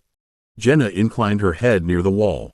Emma's faint expression eased, and that small mercy hurt worse than Lewis' criticism would have. Athena's little blue icon pulsed, and a plain review pane opened above Ethan's wrist comp. Physical minion discipline stable. Human formation restraint confirmed. Consent compliance intact. Display simplified for ordinary review. Riley leaned closer to Sasha and murmured, "She's sulking and bureaucratic." "I heard that," Athena said through the speaker. "I am performing strategic humility under protest."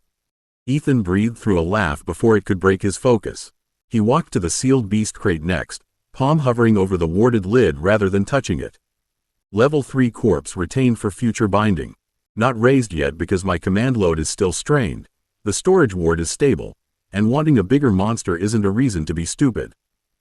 Lewis finally made a note on the tablet. "And the girls?" Ethan looked back at them, heat rising despite the seriousness of the room. "Not assets." Lewis' brows lifted slightly. "No?" Sasha lifted her chin. Ashley went very still. Riley's smile sharpened. Ethan swallowed, then held his ground. "They're the reason the formation works." Sasha anchors. Ashley clears lines and stops pressure from collapsing inward. Riley catches weird edges and notices things that don't want noticing. "They're not mine to command." Lewis' eyes narrowed with something almost like approval. "Good. Now prove you can protect what you don't own." Lewis' last order made the air in the bay feel thinner. Ethan looked at the girls before he looked at the undead, because the easy answer would have been to build a wall of bone around them and pretend that counted. It didn't. Sasha, Ashley, and Riley were not crates, tags, or minions. They moved, argued, made bad jokes, chose danger, and made his life warmer in ways that kept ruining his ability to think like a clean tactical diagram. Lewis touched the tablet, and 3 practice threats unfolded from the wall ports. Not blades, not bullets, but red training lights that snapped onto Sasha, Ashley, and Riley in turn while a pale ward ring formed between Ethan and them. "You may not order them," Lewis said. "You may not freeze them in place. You may not assume they'll obey because you're frightened. Protect their choices." Sasha planted her boots and grinned like someone had just invited her to bite authority. "I choose violence." Ashley lifted one hand and pulled air tight around her fingers, eyes already measuring the bay. "I choose not being used as bait twice in 1 week."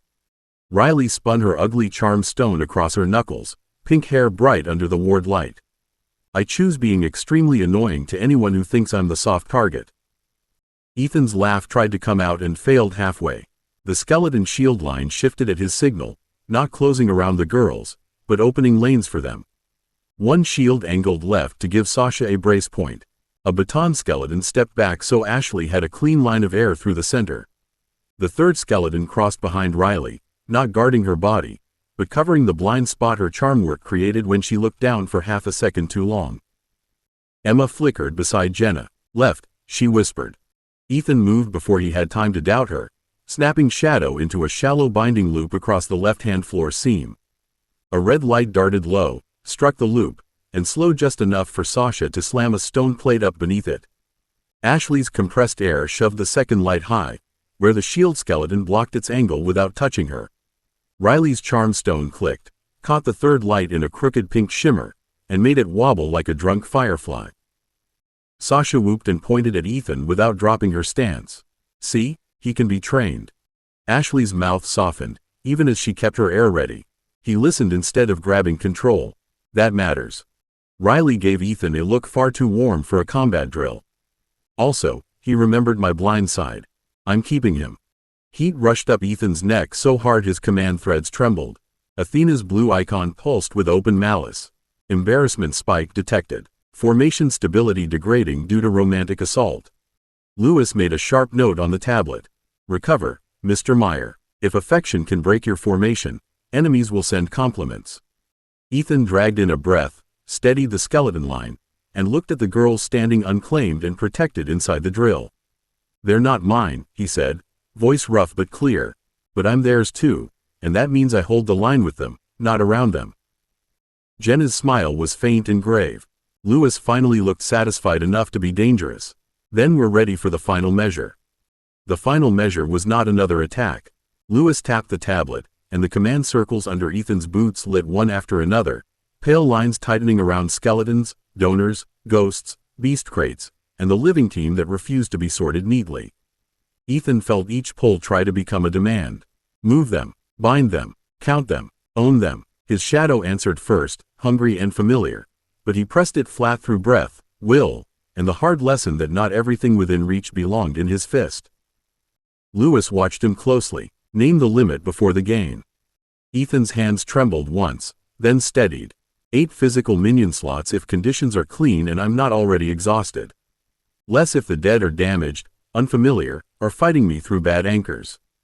Command range up to 10 miles in clean conditions, but I'd be an idiot to trust that underground, inside broken wards, or near paladin interference. Shadow work? Lewis asked. Shadow missile reliable at basic level. Shadow binding basic and useful when I don't panic cast it like a scared moron. Shadow blink is a seed, not a travel method, and using it tired is asking to arrive ugly or not at all. Sasha exhaled through her teeth. I hate how reasonable that sounded. Ashley's shoulders loosened by a fraction. I like reasonable. Reasonable bleeds less. Riley flicked her charm stone once and caught it against her palm. Reasonable also gets to come home where pink-haired geniuses can bother him. Athena's review pane unfolded above Ethan's wrist comp, plain enough for Lewis and honest enough to make Ethan's chest tighten. Apprentice Necromancer Level 2 confirmed. Minion control limit 8 under clean conditions. Human formation reliable. Mixed undead command basic. Ghost protection right basic. Shadow missile reliable basic. Shadow binding basic. Shadow blink seed only. Active limits. Command strain, paladin disruption, unfamiliar corpses, emotional overload, Athena secrecy risk. Ethan stared at the words until they stopped looking like a prize and started looking like a warning label. That's it? That is not it, Lewis said, and for once his voice held something warmer than approval. That is the lowest acceptable floor for what comes next. Stronger dungeons, sharper paladins, deeper shadow work, rune theory, if you prove you can respect the danger. Larger corpses if you earn them and survive wanting them. Jenna crossed to Ethan's side, and Emma followed like faint light held together by stubbornness. You are stronger, Jenna said quietly. Do not mistake that for being finished. Ethan looked from the ghosts to the girls, then to Athena's small blue icon and the undead waiting in disciplined stillness. He had wanted clean power once. Now he had this instead, ugly and warm and heavy with names. I'll take the harder path, he said. But I'm bringing everyone I can hold. Lewis smiled very slightly. Good. Book your next dungeon. 37. The next dungeon. Booking the next dungeon sounded simple until Ethan stood in front of the Academy mission board and realized the glowing list had opinions about his future. The wall rose 3 stories through the mission hall, all black crystal, brass rails, and shifting panels arranged by risk grade, team requirement, salvage rights, and legal nuisance. Novice missions glowed soft green and blue. Apprentice work burned amber. A few red-edged contracts sat behind authorization wards and made the air around them taste faintly of metal. Ethan had spent most of first year looking at boards like this as if they belonged to other people. Now half the amber column seemed to lean toward him like hungry dogs. Sasha stood on his left with a breakfast roll in one hand and the hard-eyed excitement of someone pretending she wasn't still tired from the final review. Ashley stood on his right, arms folded, reading the risk summaries with the sort of calm that made Ethan nervous. Riley had crouched by the lower edge of the board, squinting at the tiny contractor tags as if one of them might blink first. Jenna and Emma lingered just behind Ethan, visible enough to him that he could feel the quiet pressure of their attention, while Athena kept a plain mission filter pane open on his wrist comp and radiated disapproval through font choices. Lewis said book your next dungeon, Sasha said, biting into her roll. He didn't say book the one most likely to chew your face off. Ethan looked at the highlighted options. He also didn't say book one where I spend 6 hours watching someone else collect moss samples. Ashley tapped one amber entry with 2 fingers. Level 4 training adjacent dungeon. Team size 4 to 6. Instructor oversight available by request. Salvage restricted, but monster corpse claims possible under review. That sounds like exactly the sort of wording that hides pain. Riley rose smoothly and leaned over Ethan's wrist to read Athena's summary. Pain with paperwork. Fancy. Athena's voice came through his earpiece, dry and sharp. Recommendation: avoid any contract using the phrase spiritually contested ecology. That is legal language for something inside wants to argue with your job description. Ethan glanced at the entry Athena had marked in red and immediately looked away. Agreed. I'm brave now, not stupid. You're braver, Ashley said. Still occasionally stupid. Sasha nodded with deep affection. But improving. Ethan huffed out a laugh, then let his gaze settle on the amber mission Ashley had picked. The dungeon name unfolded beneath his touch. Hollowglass Warren. Level 4 provisional. Burrowing mirror beasts. Bone-framed crawlers. Possible corpse salvage. Paladin observation pending. That last line killed the small, foolish hope that the next step might only be about monsters. Jenna's voice reached him softly. A place with mirrors may not treat ghosts kindly. Emma drifted closer, her expression faint and troubled. Something turns wrong there. Not now. Later. Ethan's hand stopped above the accept rune. The old version of him would have stepped back because warnings meant run. The newer version, the one Lewis had just signed off as barely ready for worse things, read the contract again and looked for the shape of what might take his people from him. Then we don't go blind, he said. Instructor oversight, full team entry, ghost anchor protections, no separated scouting, and Athena flags every clause before I touch the final seal. The mission board chimed as he amended the request. Sasha grinned, Ashley's shoulders eased, and Riley's ugly little charm stone clicked once in her palm. Athena's pain flashed approval with obvious reluctance. Request submitted. Hollowglass Warren review pending. Paladin observation confirmed. Ethan stared at the last line and felt the next path open under his feet. Of course it is. The mission board didn't approve anything quickly. It made them wait in the public hall while other students drifted past, glanced at the amber glow around Ethan's request, and pretended not to slow down. Ethan knew that rhythm now. People didn't stare openly at necromancers unless they had power, stupidity, or a paladin's moral insurance behind them. Everyone else used reflections, polished brass rails, and the corner of the eye. Sasha finished her breakfast roll with unnecessary aggression. I hate pending. Pending is just no with paperwork breathing through its nose. Ashley kept reading the board as the Hollowglass Warren entry unfolded more subclauses. It's not no yet. It's deciding whether Ethan is useful, frightening, or too much trouble. Those categories overlap, Riley said, tapping her charm stone against her thumbnail. Useful, frightening, and trouble is basically his brand.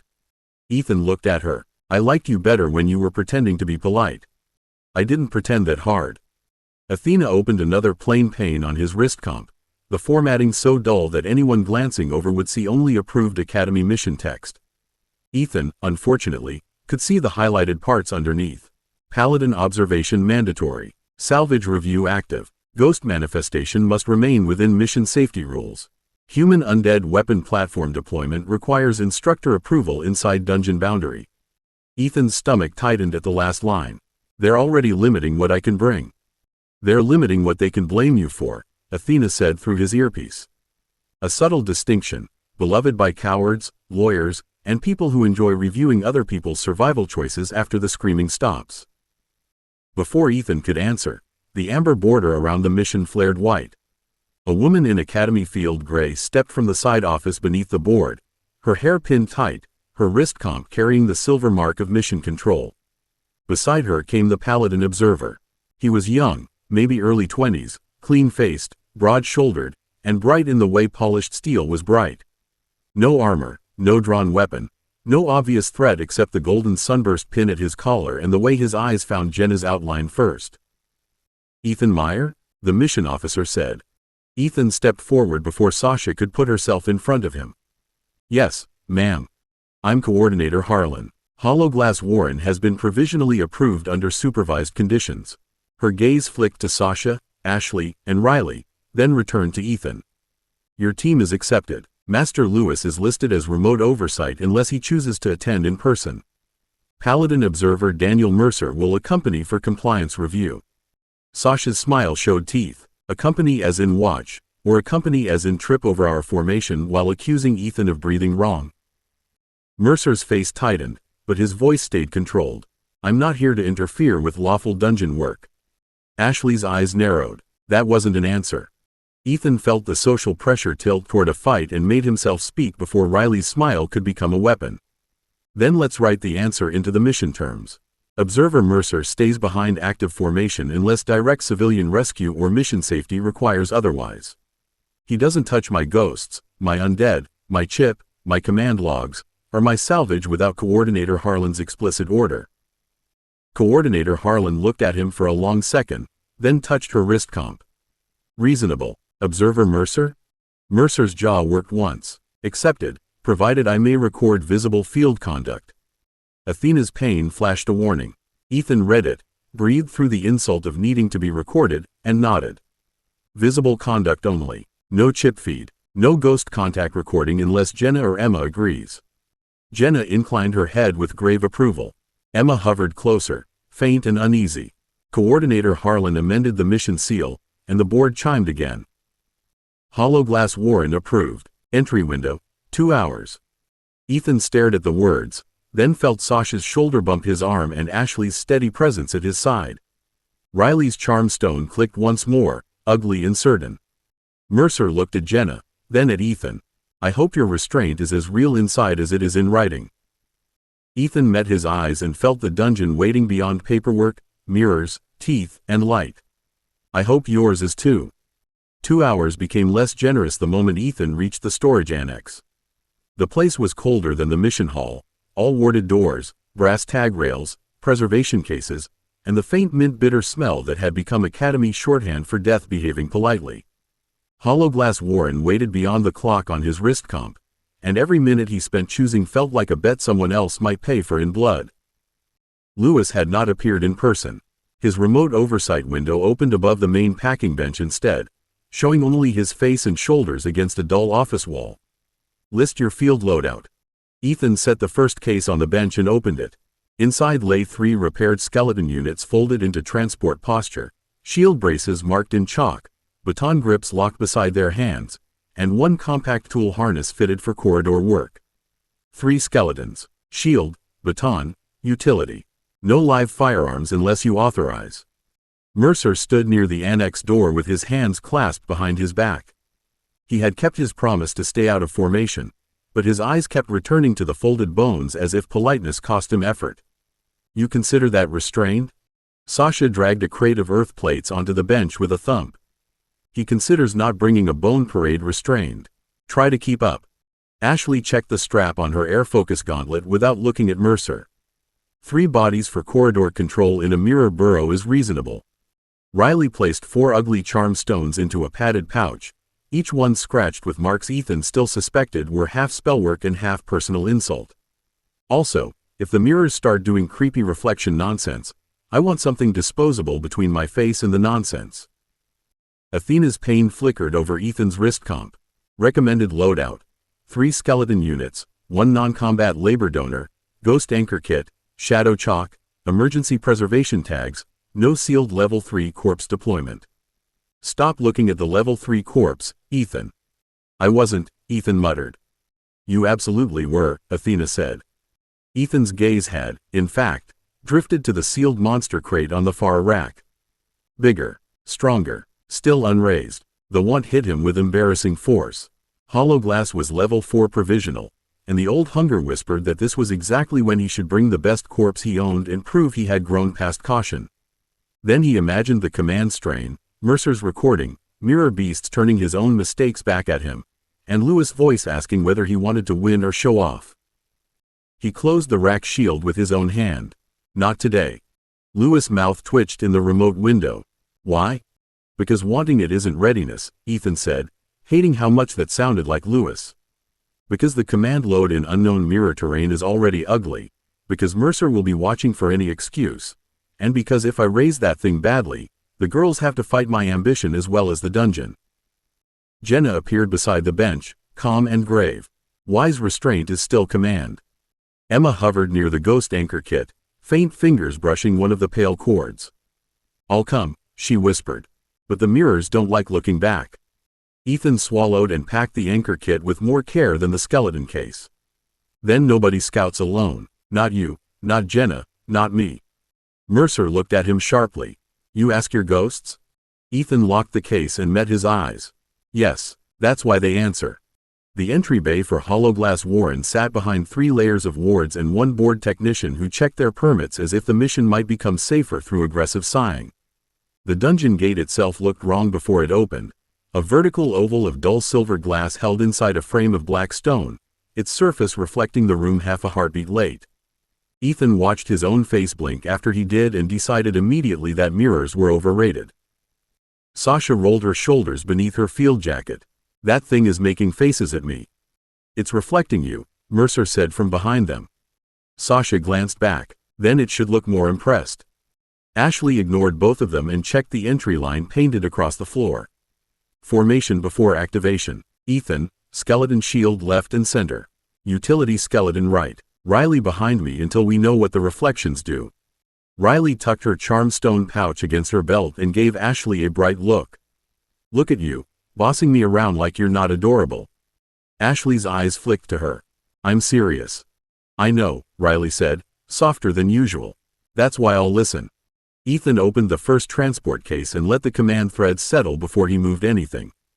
The skeleton units unfolded with dry, controlled clicks, rising into a crouched posture before straightening.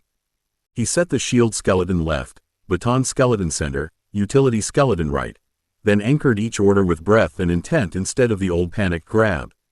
The non-combat labor donor remained sealed in its case on the hover sled, tagged for extraction support only. Wanting extra hands did not make them combat hands. Athena's pane opened over his wrist comp in deliberately bland Academy formatting. Entry load confirmed. Physical minions active, 3. Labor donor sealed, non-combat. Ghost anchors prepared. Command strain acceptable. Paladin observer outside formation. Try not to let him become narratively relevant. Ethan coughed once to hide the laugh. "Athena says we're ready." "I said several more useful things," Athena murmured. Coordinator Harlan stood by the gate controls, watching them with a professional frown.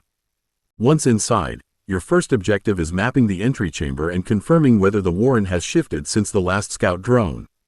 No deep push without stable return markers. If reflections separate from their sources, withdraw." Mercer touched the sunburst at his collar. A thin glow moved over his fingers, not cast outward, but held close. "And if corruption is present?" Ethan looked at him, then at Jenna and Emma waiting near the anchor cords. "Then we identify what's actually happening before anyone starts cleansing things they don't understand." Mercer's mouth tightened. That sounded like a warning. "It was," Ashley said. Coordinator Harlan pressed the gate rune before Mercer could answer. Silver rippled across the oval, and the reflected room peeled open into a low stone corridor lined with black glass growths that caught the light and held it like teeth. Cold air breathed out, carrying damp earth, old bone, and something bright enough to make Ethan's shadow twitch. Emma flinched. "Wrong left," she whispered. Ethan did not ask what that meant. He moved the shield skeleton first, stepped in behind it, and felt the team follow close enough that no reflection could easily decide which of them was alone. 38. Hollowglass Warren. The corridor accepted Ethan like a throat swallowing something it hadn't decided whether to digest. Cold stone pressed close on both sides, veined with black glass growths that reflected torchlight from angles the entry bay didn't have. The shield skeleton moved first with its broad practice shield raised, bone feet clicking softly over damp grit. Ethan followed 2 steps behind, one hand lifted with command threads spread through his fingers, while Sasha, Ashley, and Riley held close enough that he could feel their positions without looking. Mercer came last, exactly where the mission terms placed him, and somehow still managed to feel too near. Athena's bland mission pane hovered low over Ethan's wrist comp. Entry corridor stable by Academy definition, which appears to mean not currently eating us. Scout drone markers are absent from expected positions. I dislike that before anyone asks. Sasha glanced at the nearest glass tooth and made a face when her reflection copied her half a breath late. "If my mirror starts being sassier than me, I'm breaking it." Please don't start a fight with architecture before we've mapped the first chamber, Ashley said, though her air focus gauntlet had already begun to gather a thin pressure current around her wrist. Riley leaned around the utility skeleton and squinted at the glass. Mine winked. Ethan looked too quickly and saw only Riley's pale reflection staring back with the wrong shoulder lifted. His stomach tightened, but he forced his command thread steady and moved the center skeleton 3 paces ahead. Nobody touches the glass. Nobody trusts a reflection. Sasha, mark real stone only. Ashley, call air movement. Riley, if anything winks again, insult it quietly and tell me first. Riley smiled, but her charm stone was already in her palm. Quiet insults. Tragic, but I'll adapt. Jenna drifted near Ethan's right shoulder, dimmer than usual in the glass-thick dark. Her outline tugged strangely in every reflective surface, stretched thin and old, as if the Warren wanted to remember her wrong. Emma stayed closer to his back, both hands clasped at her chest, eyes fixed not on the corridor ahead but on the left wall. Wrong left again? Ethan asked softly. Emma nodded once, miserable and certain. It wants us to think forward is safe. Mercer's voice came from behind them, controlled but edged. Is that prophecy or impression? Ethan didn't turn. It's Emma warning me. That's enough to change formation. He shifted the shield skeleton left before Mercer could answer, then ordered the utility skeleton to scrape shadow chalk across the right-hand wall where stone showed between the glass growths. The chalk line went on black, turned gray, and then shivered as a second line appeared 6 inches away inside the reflection. Ashley's breath caught. Ethan. I see it, he said, and pulled everyone to a stop with one raised hand. The duplicate chalk line continued drawing itself after the skeleton had stopped moving. It crept ahead on the reflected wall, slow and deliberate, marking a path none of them had taken. Sasha's earth plates rose around her boots with a grinding whisper. That is not creepy. That is aggressively creepy. Athena's pain flashed a thin warning. Ethan felt more than red. Recommend immediate assumption that the dungeon is spoofing navigation records. Also recommend not letting the paladin decide this is ghost-related sin, because I will become unpleasant.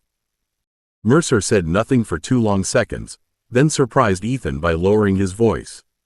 For the record, I also recommend assuming hostile navigation.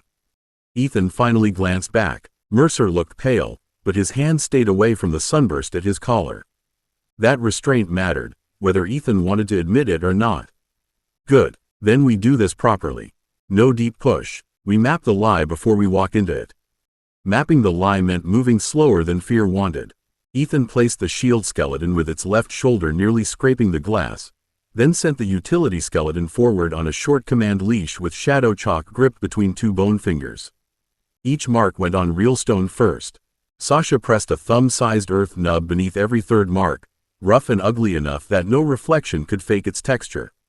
Ashley tested the air before each step, palm open, eyes narrowed as faint currents slid around her wrist. Riley walked backward for 6 paces at a time, watching their trail with her charm stone held low and her mouth pressed into a line that meant she was saving jokes for when jokes wouldn't get anyone killed.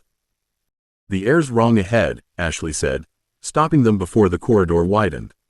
Not moving toward us. Not away either. It's turning in place. That sounds physically annoying, Sasha said, and raised another low ridge at Ethan's heel. How does air turn in place? In a dungeon that thinks mirrors are a personality? Riley murmured, probably smugly.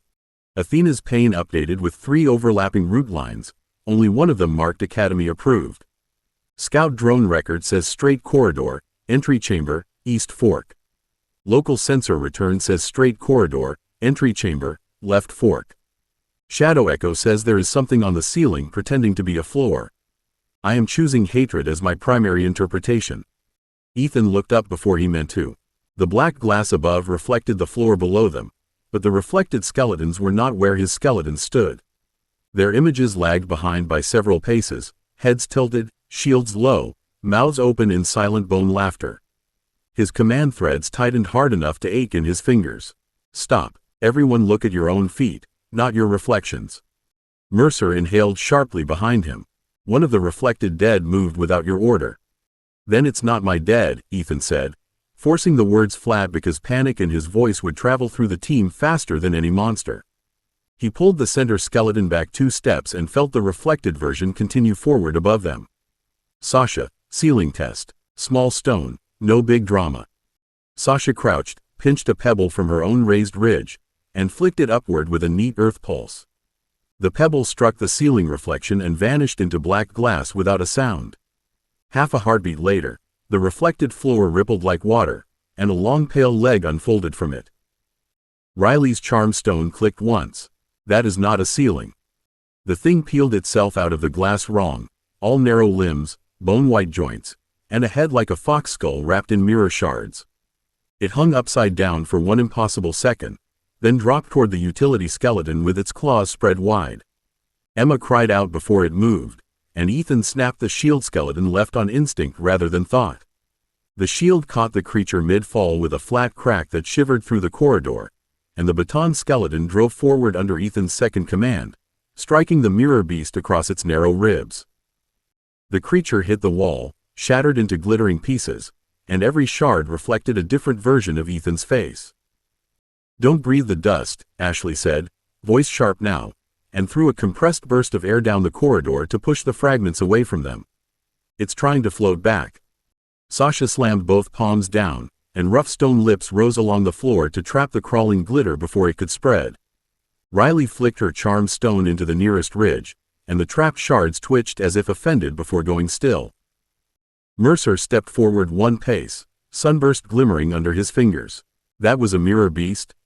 Ethan kept his hand raised, holding the skeletons in formation while his pulse hammered hard enough to make his vision tight. That was the dungeon testing whether we'd follow the fake map. He looked at the broken reflections, then at the widened space ahead where the air still turned in place. "It knows we noticed." The widened space ahead refused to become a chamber until Ethan made it 1 step at a time.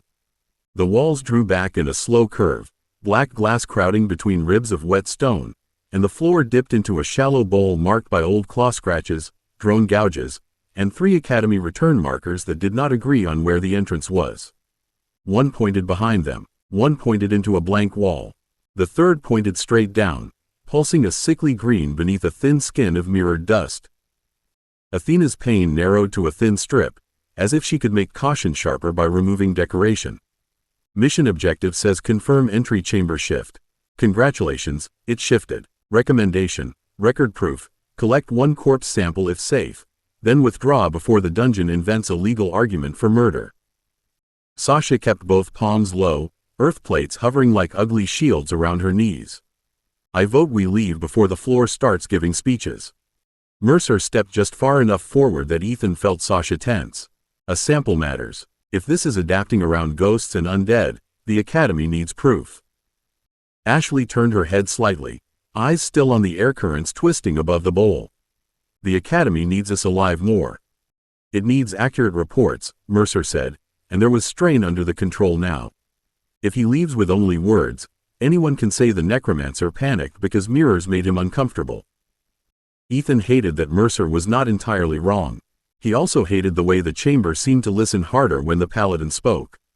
The reflections along the curved walls brightened, and for a breath Ethan saw copies of Jenna standing in every surface, some young, some old, some with empty eyes, some with chains sunk into their wrists. Emma made a small wounded sound behind him. "Don't look," Ethan said, but his own gaze had already caught on one reflection where Emma stood alive, older, smiling shyly in a life she'd never had. The chamber moved, not the stone, not the glass. The reflected people moved. Jenna's false copies turned toward Emma's false copies, mouths opening too wide, and the real Emma staggered as if something had hooked under her ribs. The ghost anchor cord at Ethan's belt went cold enough to burn. Mercer's sunburst flared. "It's attacking the spirits." "No cleansing," Ethan snapped, jerking his left hand back to block the line of light with the shield skeleton. The command hurt because fear tried to make it too hard, too fast. "You blast this room blind and you might hit them through the reflection." Mercer's face went white with anger or fear. "Then do something." "I am." Ethan dropped to one knee at the bowl's rim and slapped the anchor kit open with shaking fingers. Pale cords spilled across the damp stone. "Jenna, on me. Emma, eyes on my voice. Sasha, give me cover ridges. Ashley, keep dust off the cords. Riley, make the reflections hate you more than her." Riley's smile went sharp and reckless. Finally, a task suited to my gifts. She flung 2 charm stones into the bowl. They bounced once, clicked together, and began to chatter in a nasty little rhythm that made every reflected Emma twitch toward them instead. Sasha's stone ridges rose in a half-circle around Ethan, rough surfaces breaking clean lines of sight. Ashley pushed a steady curtain of air over the anchor cords, keeping the mirrored dust from settling on them while Ethan fed death mana through the first knot and shadow through the second. Jenna reached him first, dim and strained but upright. Emma stumbled into the circle after her, flickering at the edges. Ethan caught the anchor line through both ghosts, not binding them down but giving them something of his to hold. The chamber screamed without sound. Every mirror beast shard trapped in Sasha's stone lips snapped upright at once, and beyond the bowl, 3 pale skull heads began pushing out of the walls. Athena's voice lost all humor. Ethan, more incoming. This is no longer mapping. This is extraction under pressure. Extraction sounded simple until Ethan had to do it backward while 3 mirror beasts dragged themselves out of the walls and the chamber tried to steal his ghosts through every shiny surface. He tightened the anchor line around Jenna and Emma with care instead of panic, then pulled the shield skeleton into the gap between the bowl and the nearest skull head. Its shield rose in time to catch a claw strike that carved 3 bright lines through the practice plate and sent bone shuddering up Ethan's command threads. Left wall, Ashley said, snapping her hand out. A compressed blast of air struck the second beast as it emerged, not hard enough to kill it, but enough to twist its drop so it hit Sasha's stone-ridged shoulder first instead of landing beside Emma. Sasha drove 1 boot down and clenched both fists. Stay in the ugly little pen, you glass-faced creep. The ridge folded inward like a jaw. Stone caught the beast's leg and crushed until mirror shards cracked across its narrow thigh. Riley darted close enough to slap a charmed stone against the ridge, then skipped back as the trapped beast's reflection tried to bite her shadow. The charm clicked, hissed, and spat a greasy little pulse that made the beast recoil as if offended by bad taste. Riley, Ethan said, hauling the baton skeleton into a guard position with his free hand. Less close. Riley backed behind Ashley with a grin that was only slightly too wide. I hear concern. That's very boyfriend adjacent of you. This is a terrible time, Ethan said, and pulled the center skeleton into a hard strike that smashed the first beast's skull sideways. Mercer moved then, and Ethan's temper flared until he saw the paladin plant himself beside the exit marker instead of advancing into the fight. Light gathered around Mercer's hands, tight and contained, then settled across the chalk and earth nubs they had laid behind them. The false reflections recoiled from the marked path, their surfaces dimming where his light touched real stone and did not spill toward Jenna or Emma. I can hold the return line, Mercer said through clenched teeth. Not cleanse, hold. Ethan wanted to distrust him, but the corridor behind them steadied under that restrained glow. Do it, Ashley, dust screen. Sasha, collapse the bowl edge when one say. Riley, recall your stones. Athena cut into his ear, clipped and urgent. Command strain rising. Skeleton shield integrity failing. Ghost anchor stable for now. I am filing a complaint with reality. Later, Ethan muttered, and pushed shadow through the floor beneath the remaining shards. The darkness did not crush them. It gripped, sticky and cold, buying half a second while he withdrew the utility skeleton, then the baton skeleton, then the damaged shield skeleton in a staggered retreat. Emma clung to the anchor line, eyes fixed on Ethan's face. Behind Mercer. Ethan looked past the paladin and saw Mercer's reflection in the return marker turn its head the wrong way. Mercer, step right. Mercer obeyed without arguing. A mirror beast's claw punched out through the marker where his spine had been, scraping light from the air. Sasha roared and slammed both hands together. The bowl edge collapsed inward, burying the trapped shards and 2 half-emerged beasts under jagged stone. Ashley's air burst caught the glittering dust and hurled it away from their retreat path, while Riley's charm stones zipped back to her hand one by one, hot enough to smoke against her glove. They backed into the corridor in formation, ugly and alive. The damaged shield skeleton limped, one arm hanging by cracked ligaments, and Ethan felt every break as a dull tug in his skull. When the entry gate's silver oval appeared ahead, he almost sagged from relief, but Mercer's held light flickered and the reflections behind them all smiled with too many teeth. Coordinator Harlan's voice crackled through the mission channel. Team Meyer, report status. Ethan kept walking backward until his heel crossed the painted entry line and Academy wards closed around them like a net. Entry chamber confirmed shifted. Hostile navigation spoofing confirmed. Mirror beasts attack reflections, ghosts, and return markers. We're withdrawing with recorded proof and no deep push. Mercer stumbled through after Riley, pale and shaking, but his voice carried clearly.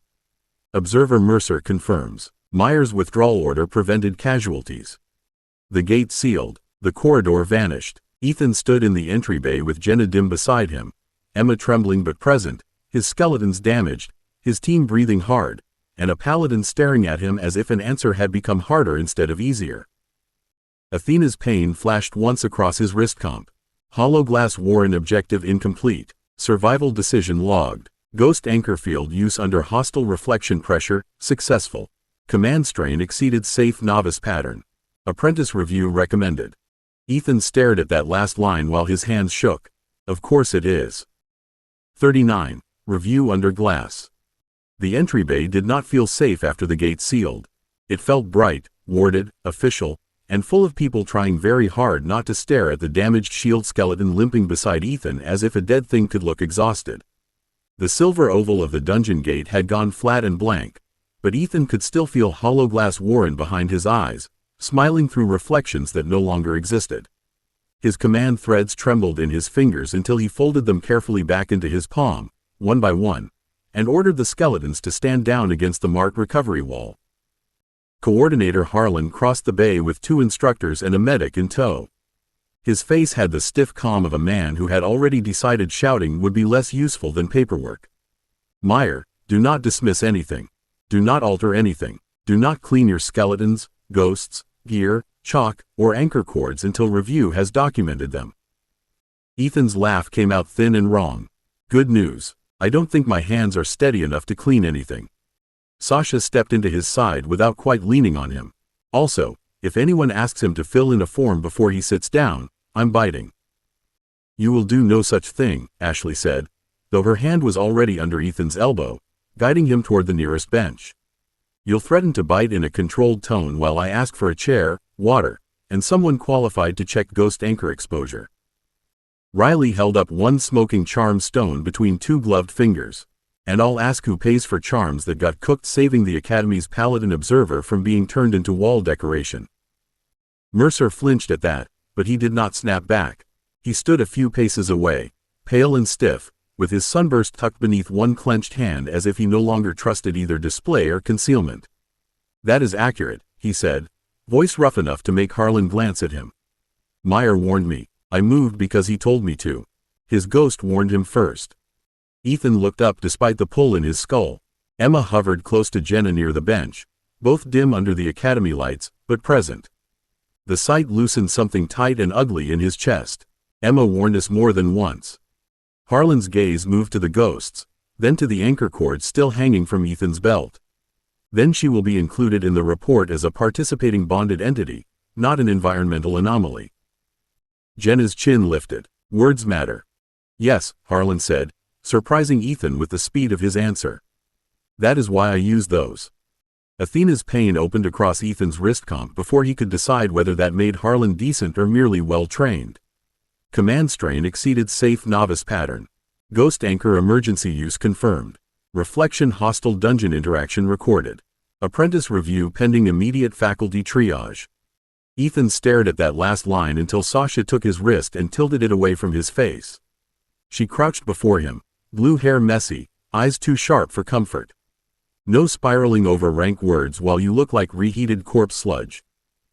I'm not spiraling, Ethan said, then glanced at Ashley when she made a soft disbelieving sound. I'm considering spiraling in an organized fashion. Riley dropped onto the bench on his other side and pressed her shoulder into his arm. Lovely. Schedule it after snacks and before Lewis verbally skins you. The bay doors opened before Ethan could answer, and Lewis walked in with his coat half-buttoned, eyes going first to the ghosts, then the anchor cords, then the damaged skeletons, and finally Ethan's face. Nothing in his expression softened, but his pace changed. That was worse somehow, because Ethan knew Lewis had seen enough to be afraid. Lewis stopped in front of him. Tell me one thing before the official review starts. Did you choose extraction over completion? Ethan swallowed, feeling Hollowglass Warren still trying to pull at every shiny surface in memory. Yes. Good, Lewis said. Then whatever else you did wrong, you survived the first lesson. Lewis did not let Ethan answer with a joke. He took Ethan's wrist, turned the wrist comp toward the bay lights, and read Athena's pain without touching it. The medic reached for Ethan's other arm at the same time, and Ethan nearly pulled away before Ashley's fingers settled against his shoulder in warning. He made himself sit still while a diagnostic charm washed cold blue light over his skin and sank into the ache behind his eyes. The medic frowned. Command strain is high. Mana depletion is not critical, but the patterning is ragged. He needs food, fluids, and no further casting for at least 12 hours. I vote for 24, Sasha said at once. And a pudding ration, possibly 2, depending on how sad he looks. 3, Riley said. 1 for medical necessity, 1 for morale, and 1 because Mercer owes him dessert. Mercer's mouth tightened, but again he did not snap. I will pay for it. That small answer did more damage to Ethan's composure than an argument would have. He looked away and found Harlan watching Mercer as if adding another note to a file that had suddenly become less simple. The coordinator gestured to the review table being unfolded near the wall. Observer Mercer, you will give a full statement after the field record is secured. For now, answer plainly. Did Meyer's use of ghost anchor lines endanger the team? Mercer looked at Jenna, then Emma, then Ethan. The old version of him, or the version Ethan had built in his head because it was easier to fight, should have said yes. Instead, Mercer drew in a slow breath and unclipped the sunburst from his collar. He placed it flat on his palm rather than clutching it. No, the anchor lines stabilize the spirits under attack. His warning about cleansing was correct. If I had released light into that chamber blind, I might have harmed them or worsened the extraction. Jenna's expression remained still, but her outline steadied by a fraction. Emma moved closer to Ethan's bench, her hands still clasped, her voice barely above the hum of wards. It wanted the shiny places. It pulled through looking. Harlan's attention sharpened. Can you describe the pull? Emma's face folded with distress, and Ethan sat forward before the medic could stop him. Don't make her perform. Lewis' hand came down on Ethan's shoulder, not gentle, but anchoring. He asked badly. That does not mean the question is wrong. He looked at Harlan. Ask through Meyer, and only what is needed for immediate safety. Harlan accepted the correction with a short nod. Meyer, ask Emma whether the attack remained inside the dungeon after the gate sealed. Ethan turned toward Emma, hating the tremor in her edges. Only if you can. Is it still reaching? Emma looked toward the blank silver oval. The entry bay seemed to hold its breath with her. No, it watched until the door closed. Then it lost our names. Athena's pain flickered. I dislike that answer with my entire non-existent digestive system. Riley leaned closer to Ethan, her humor gone soft at the edges. Tell her we all dislike it.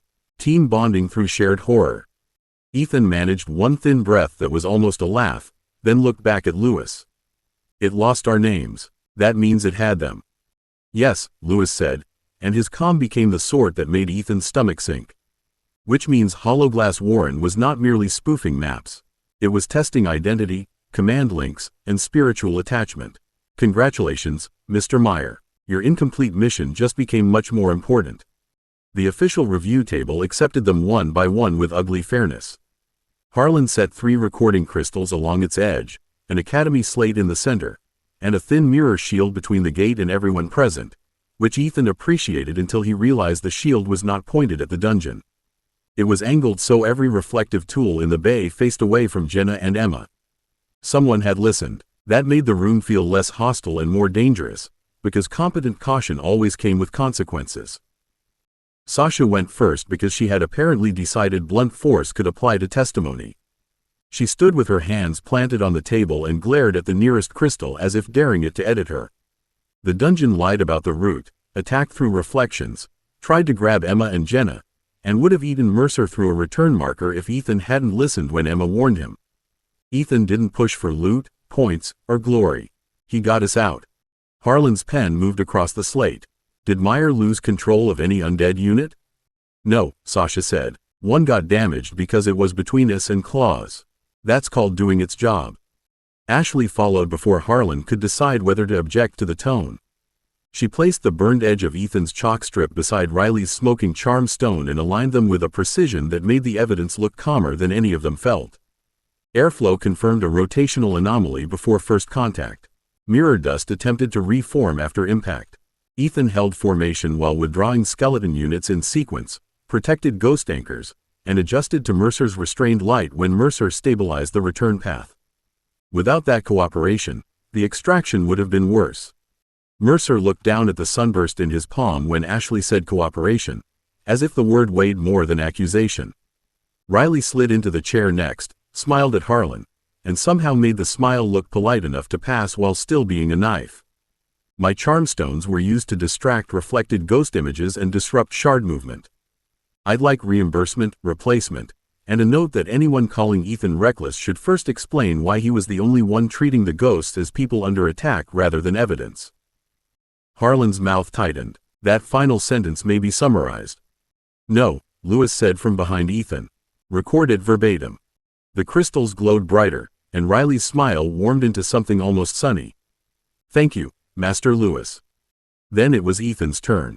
He stood because sitting felt like hiding, though his knees objected. The medic shifted closer, but Ashley's hand touched his wrist under the table, and Sasha's boot pressed against his. Riley leaned back in her chair, watching the room instead of him. Jenna and Emma waited near the mirror shield, dim but no longer pulled thin. Ethan looked at Harlan, then at Mercer, then at the blank gate. I chose extraction because people were still in danger. I did not collect shards, corpses, or dungeon material.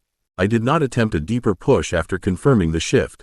I used ghost anchor lines because my ghosts were being attacked, and I warned Mercer not to cleanse because I didn't know what the reflected connection would carry. My undead remained under command until stand down. If that chamber had our names, then the next team needs ghost protocols, mirror protocols, and permission to retreat without waiting to be half dead first. Harlan stopped writing for a moment. That last part is a recommendation? Ethan swallowed through the dryness in his throat. No, it's the lesson I paid for. Harlan did not answer at once. He finished the line on his slate, touched 2 fingers to the nearest recording crystal, and waited until its glow changed from review red to sealed blue. Only then did he look at Ethan like a coordinator instead of a man standing beside a dungeon gate that had learned their names. Mission objective will be marked incomplete by depth standard and successful by hazard confirmation standard. No penalty for withdrawal. Hollowglass Warren is locked pending specialist review. Sasha's shoulders dropped a fraction. That sounded almost fair. I'm suspicious. You should be, Lewis said. Fairness in an academy report usually means something unpleasant has been moved to another paragraph. Harlan's mouth twitched despite himself. The unpleasant paragraph states that Meyer triggered an apprentice review through field behavior under hostile reflection pressure. That is not disciplinary. It is not celebratory either. Ethan sat down harder than he meant to. The bench caught him, Ashley caught his wrist, and Sasha muttered something unkind about men who put major life changes in unpleasant paragraphs. Riley leaned over the table to read the slate until Harlan angled it away from her. Athena's pane opened before Ethan could ask for it. Emergency after action summary sealed. Hollowglass Warren. Quarantine recommended. Ghost anchor emergency use. Validated. Command behavior under multi-vector pressure. Review flagged. Current provisional status. Apprentice Necromancer Level 2 pending Lewis confirmation. Hard limits. No casting, no dungeon access, no ghost anchor strain until cleared. Also, user requires food. This final point is not optional. Ethan stared at the words until they blurred. Apprentice Level 2 should have felt like victory. Instead, it felt like a bill arriving after he had already spent the money in blood, fear, and cracked bone. That's too much. Lewis crouched in front of him, bringing his eyes level with Ethan's. No, it is exactly what it costs to become harder to rob. You held ghosts under attack, commanded damaged minions through retreat, adapted around paladin light, and chose survival over greed. You also exceeded safe strain, nearly tore your command pattern ragged, and walked out shaking. That is apprentice work badly done, which is still apprentice work. Mercer stepped closer, slow enough not to startle anyone. I will include my confirmation in writing. Ethan looked at him, too tired to dislike him properly. Why? Mercer's fingers closed around the sunburst, then opened again. Because I was wrong about what your restraint meant. I thought you were making the dead cling. In there, you were the only thing keeping them from being taken. Emma looked at Mercer for a long moment, then moved nearer Ethan without hiding behind him. Jenna's expression remained unreadable, but Ethan felt the weight of her approval like a hand between his shoulder blades. Harlan closed the slate. Meyer, your team is released to medical recovery. Lewis, faculty review in 30 minutes. Mercer, statement room 2. Riley stood and offered Ethan both hands with bright, ruthless cheer. Up, apprentice disaster. Pudding awaits. Ethan let her pull him to his feet. Sasha fitted herself under one arm. Ashley took the other side, and together they started him toward the recovery doors while Lewis walked behind them like a guard dog in a tailored coat. Ethan glanced once over his shoulder at the blank gate. Hollowglass Warren was sealed, but not solved, and somewhere beyond the silver oval a dungeon had lost their names only because the door had closed fast enough. 40. Recovery orders. The recovery ward smelled of warm broth, clean linen, and the particular academy soap that made every medical room feel as if panic had been scrubbed off the walls but not out of the people. Ethan let Sasha and Ashley steer him onto a narrow bed beside the window, then immediately regretted sitting because the mattress seemed to inform every bone in his body that the mission was over and collapse was now permitted. Riley set a tray across his knees with ruthless care, placing pudding, soup, water, and a thick slice of buttered bread in a line like tactical assets. Eat in order of sadness, Riley said, pointing to the pudding first. You look very sad. Ashley moved the pudding to the far side of the tray. Soup first, sugar after. He's shaking. I am not shaking, Ethan said, then watched the spoon rattle softly against the bowl when he picked it up. I am vibrating with restrained necromantic dignity. Sasha climbed onto the edge of the bed without asking anyone's permission and trapped his free hand between both of hers. Your dignity tried to face plant in the corridor, apprentice disaster. Eat the soup before I hold your nose and pour it in. The title hit him harder than the threat. Apprentice. It sat in the room with the ghosts and the medical charms and the sealed dungeon behind them, pretending to be a reward when it felt like a warning label. Jenna hovered near the foot of the bed with Emma tucked close beside her, both dimmer than Ethan liked but steadier than they had been in the review bay.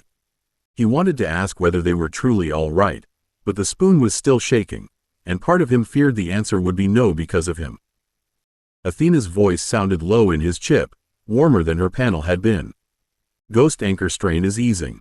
Emma remains tired, Jenna remains offended by poor institutional vocabulary, and you remain underfed. I support Miss Vance's soup first tyranny. Jenna lifted her chin. I am not offended by vocabulary. I am offended by careless thought wearing official shoes. See? Athena said, vocabulary.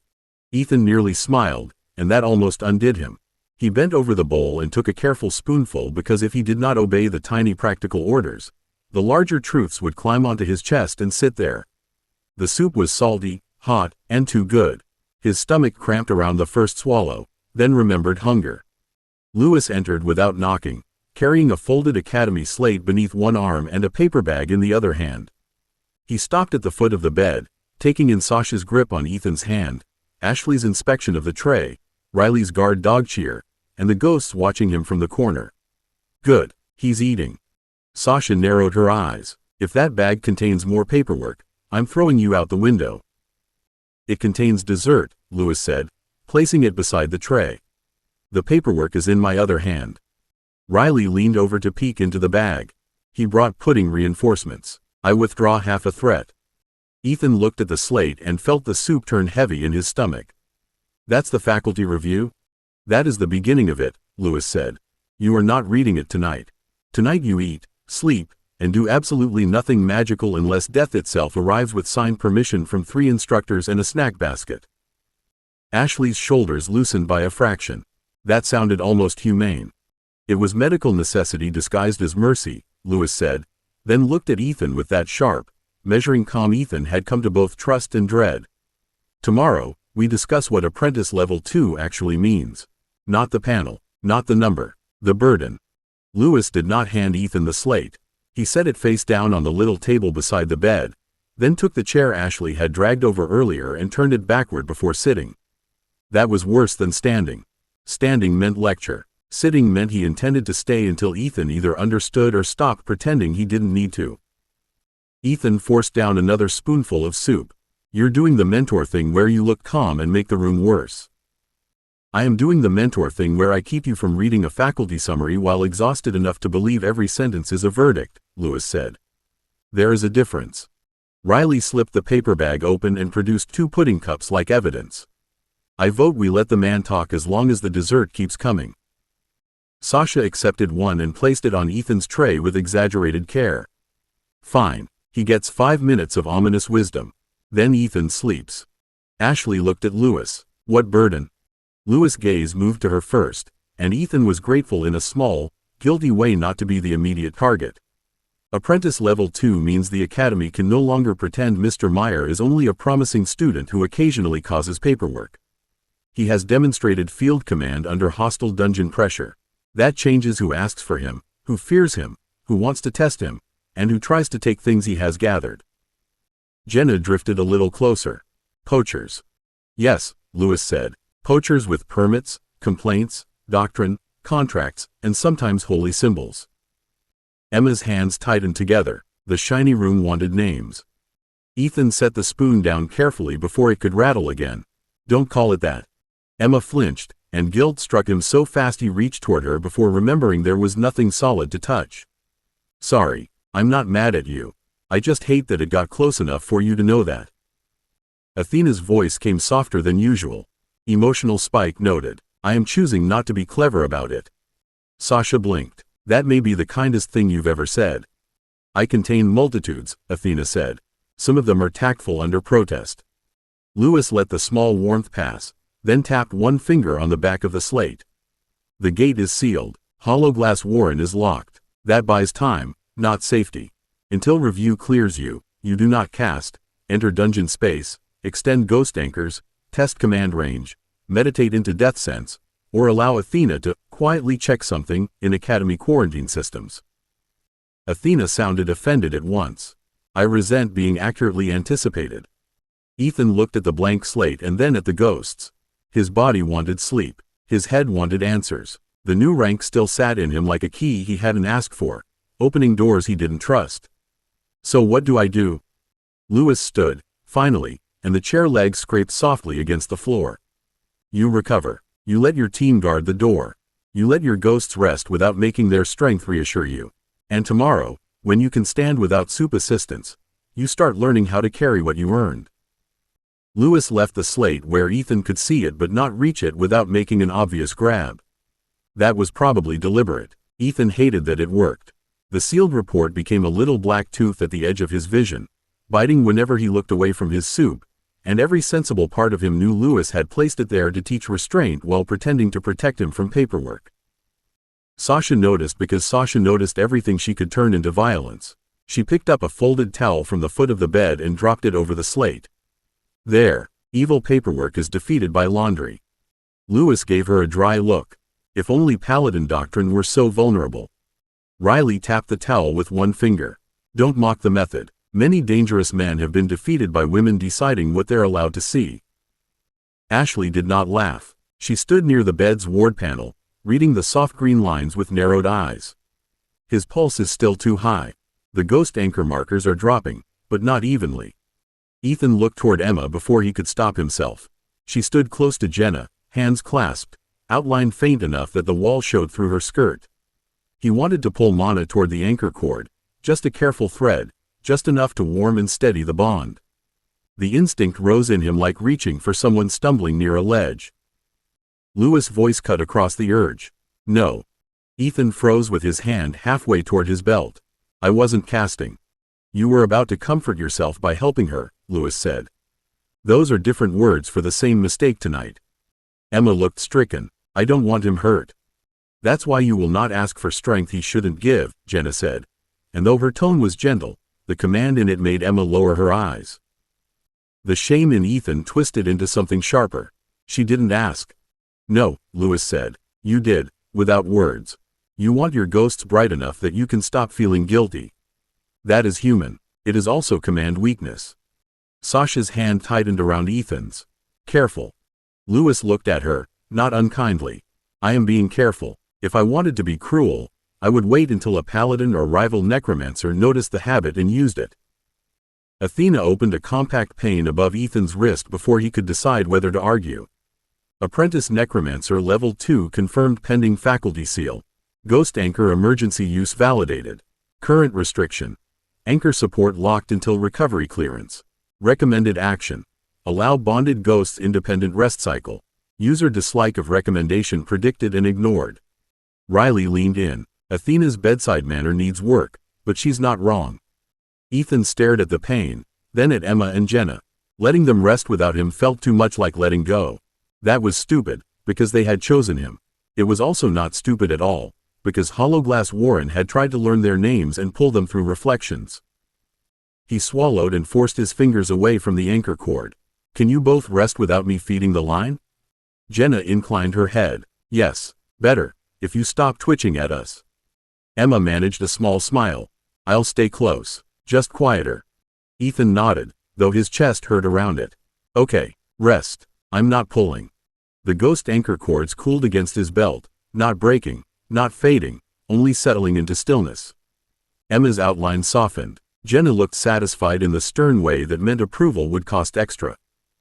Lewis picked up the towel, glanced once at the hidden slate beneath it, and put the towel back exactly where Sasha had left it. Good. That is the first recovery order you have actually obeyed. Sasha kept the towel over the slate as if fabric could enforce recovery better than Lewis, Academy medicine, and common sense combined. Ethan let it stay there. He finished the soup slowly, then allowed Riley to trade the bowl for pudding with the ceremony of a battlefield promotion. The first spoonful tasted absurdly sweet after fear and dungeon dust, and his body accepted it with humiliating gratitude. Ashley dimmed the ward panel beside the bed. Lights down. No more review talk unless it involves his blanket, fluids, or whether Riley is banned from pudding logistics. Riley placed a second pudding cup beside Ethan's tray. I am excellent at pudding logistics. My methods are controversial because lesser minds fear abundance. You tried to classify pudding as medical armor, Ashley said. It protects morale, Riley said, entirely unrepentant. Morale is internal armor. Ethan leaned back against the raised pillows, too tired to laugh properly, but the sound still escaped him in a weak breath. The girls looked pleased by that, which made him feel both cherished and horribly exposed. He had survived Hollowglass Warren, earned a rank he didn't know how to carry, and nearly burned himself hollow trying to hold ghosts against a dungeon that wanted names. Now his fiercest defenders were arguing about pudding while Lewis guarded a hidden slate under a towel. Lewis rose and picked up the sealed report at last. Sasha watched him like a woman tracking a thief. Where are you taking that? To people who are paid to argue with me in rooms Mr. Meyer is currently forbidden to enter, Lewis said. He gets the result when he's rested enough to hear it without turning every clause into a noose. Ethan's eyes opened more fully. What if they decide I'm dangerous? Lewis paused near the door. They already know you're dangerous. The question is whether you are dangerous under discipline, dangerous under guidance, and dangerous enough that trying to steal what you protect costs more than leaving you alone. His gaze flicked to Jenna and Emma, then to the girls around Ethan's bed. Tonight, your answer is sleep. Athena opened one final soft blue pane above Ethan's wrist, small enough not to feel like another report. Recovery orders active. Casting lock voluntary but monitored. Ghost Anchor rest cycle accepted. Team access approved. Next review. After sleep, food, and Lewis deciding whether user can sit upright without tragic theater. Ethan stared at the last line. Tragic theater? I softened the phrasing, Athena said. You're welcome. Sasha tugged the blanket over Ethan's legs, Ashley took the empty bowl, and Riley stole the last untouched pudding cup only after placing the spoon within Ethan's reach in case he changed his mind. Jenna faded to a quiet silver outline near Emma, and Emma gave Ethan one small nod before becoming still. Ethan let his fingers rest on the blanket instead of the anchor cords. It felt wrong. It felt necessary. He closed his eyes while the ward lights dimmed and the door clicked shut behind Lewis, leaving him with warm hands, quiet ghosts, Athena's watchful silence, and the uncomfortable knowledge that obedience could be harder than fighting. 41. Dangerous under discipline.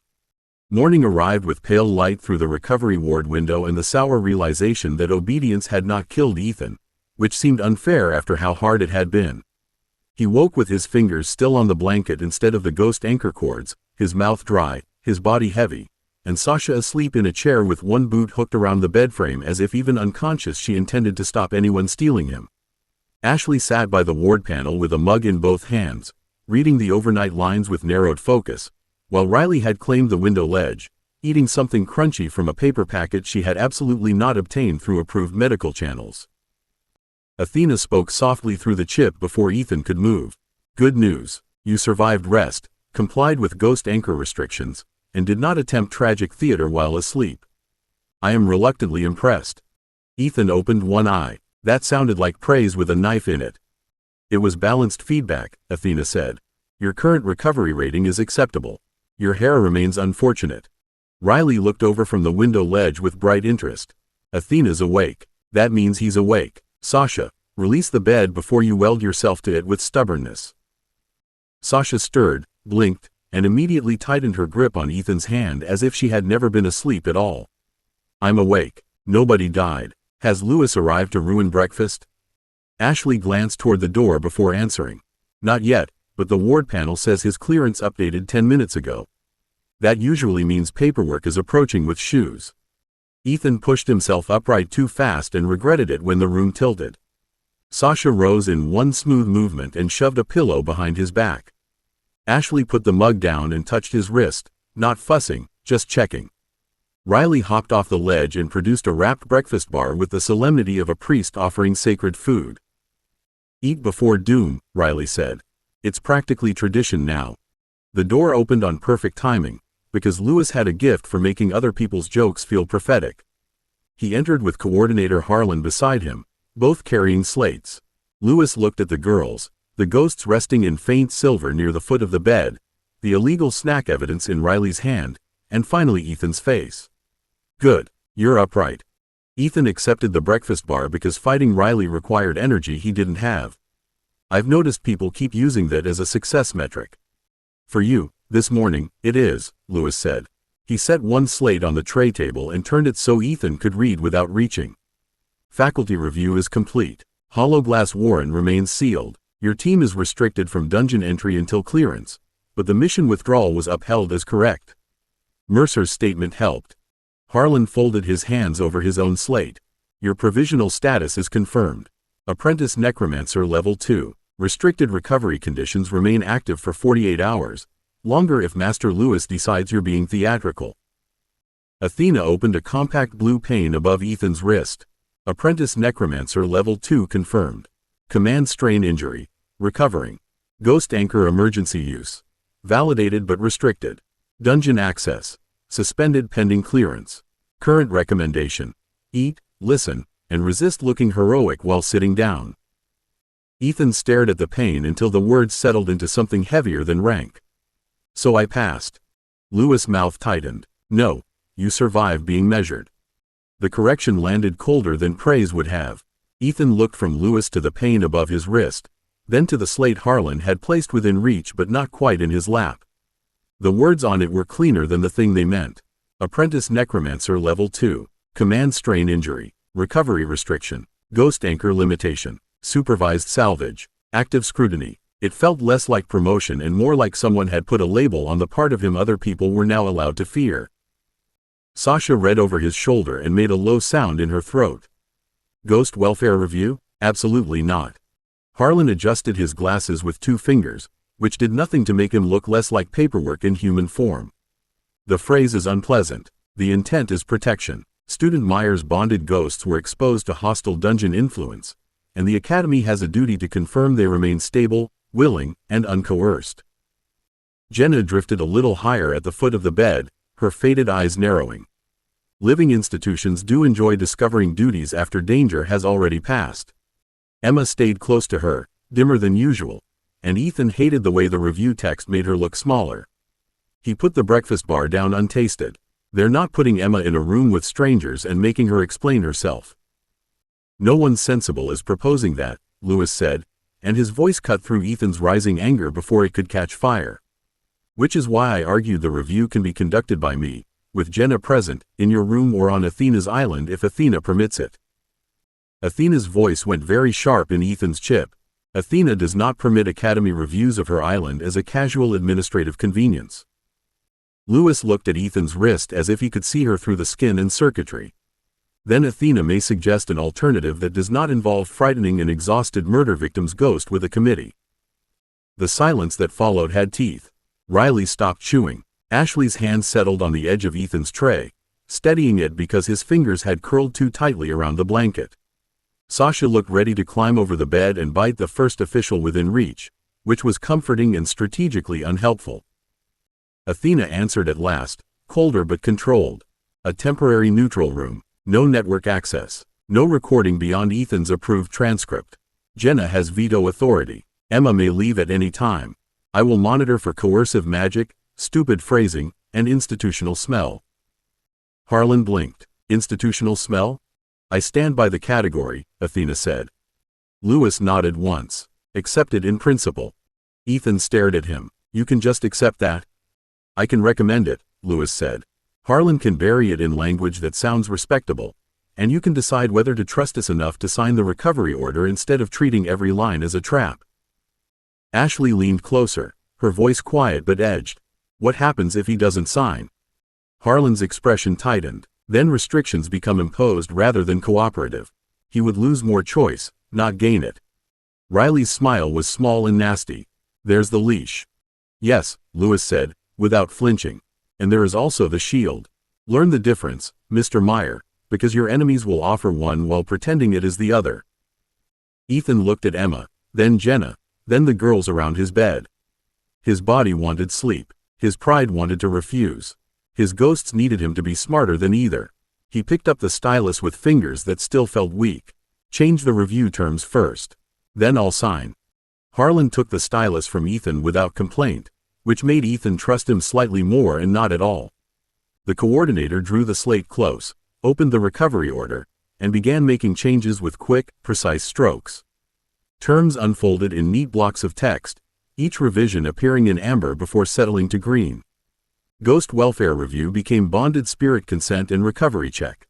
Committee interview became limited mentor-led confirmation. Academy recording became approved transcript only. Ethan watched each phrase change and hated how much difference language made when power wore clean shoes. Sasha leaned over the tray, reading with open suspicion. Add that Emma can stop the whole thing. Not just leave, stop it. Harlan hesitated. That is stronger than standard wording. Then standard wording can go die in a drawer, Sasha said. Lewis folded his arms. Add it. Harlan's mouth tightened, but he added the clause. Subject spirit may suspend or terminate review without penalty, provided senior bonded spirit or supervising necromancer confirms distress. Will that satisfy the room? Jenna's expression sharpened. Replace supervising necromancer with Master Lewis by name. Supervising necromancer may one day mean someone less careful. Riley pointed her half-eaten breakfast bar at Harlan. The dead lady has a point. Never trust a title when a name can be pinned to the wall. Athena spoke through the wrist pane this time, her text appearing beside her voice in pale blue. Revision supported. Names are harder to launder. Harlan looked at Lewis, received a small nod, and made the change. Ethan's chest eased by a fraction, then tightened again when a red notification flashed across the top of the slate before Harlan could dismiss it. The coordinator's face went carefully blank, which was worse than a flinch. Ashley saw it too. What was that? Harlan closed his fingers around the slate. An external filing. Lewis' voice lost all softness. Read it. Harlan exhaled through his nose. A Paladin liaison has requested observer standing for any bonded spirit review connected to Hollowglass Warren, citing contamination risk, improper dark anchor pressure, and possible spiritual coercion under combat stress. For a moment, the recovery ward seemed too clean to hold Ethan's anger. He looked at Emma, small and tired beside Jenna, and the thought of some shining stranger walking in to study her like evidence made shadows stir beneath his skin. The ward panel beside Ashley gave one sharp warning chime. Sasha moved first, not toward Harlan, but toward Ethan.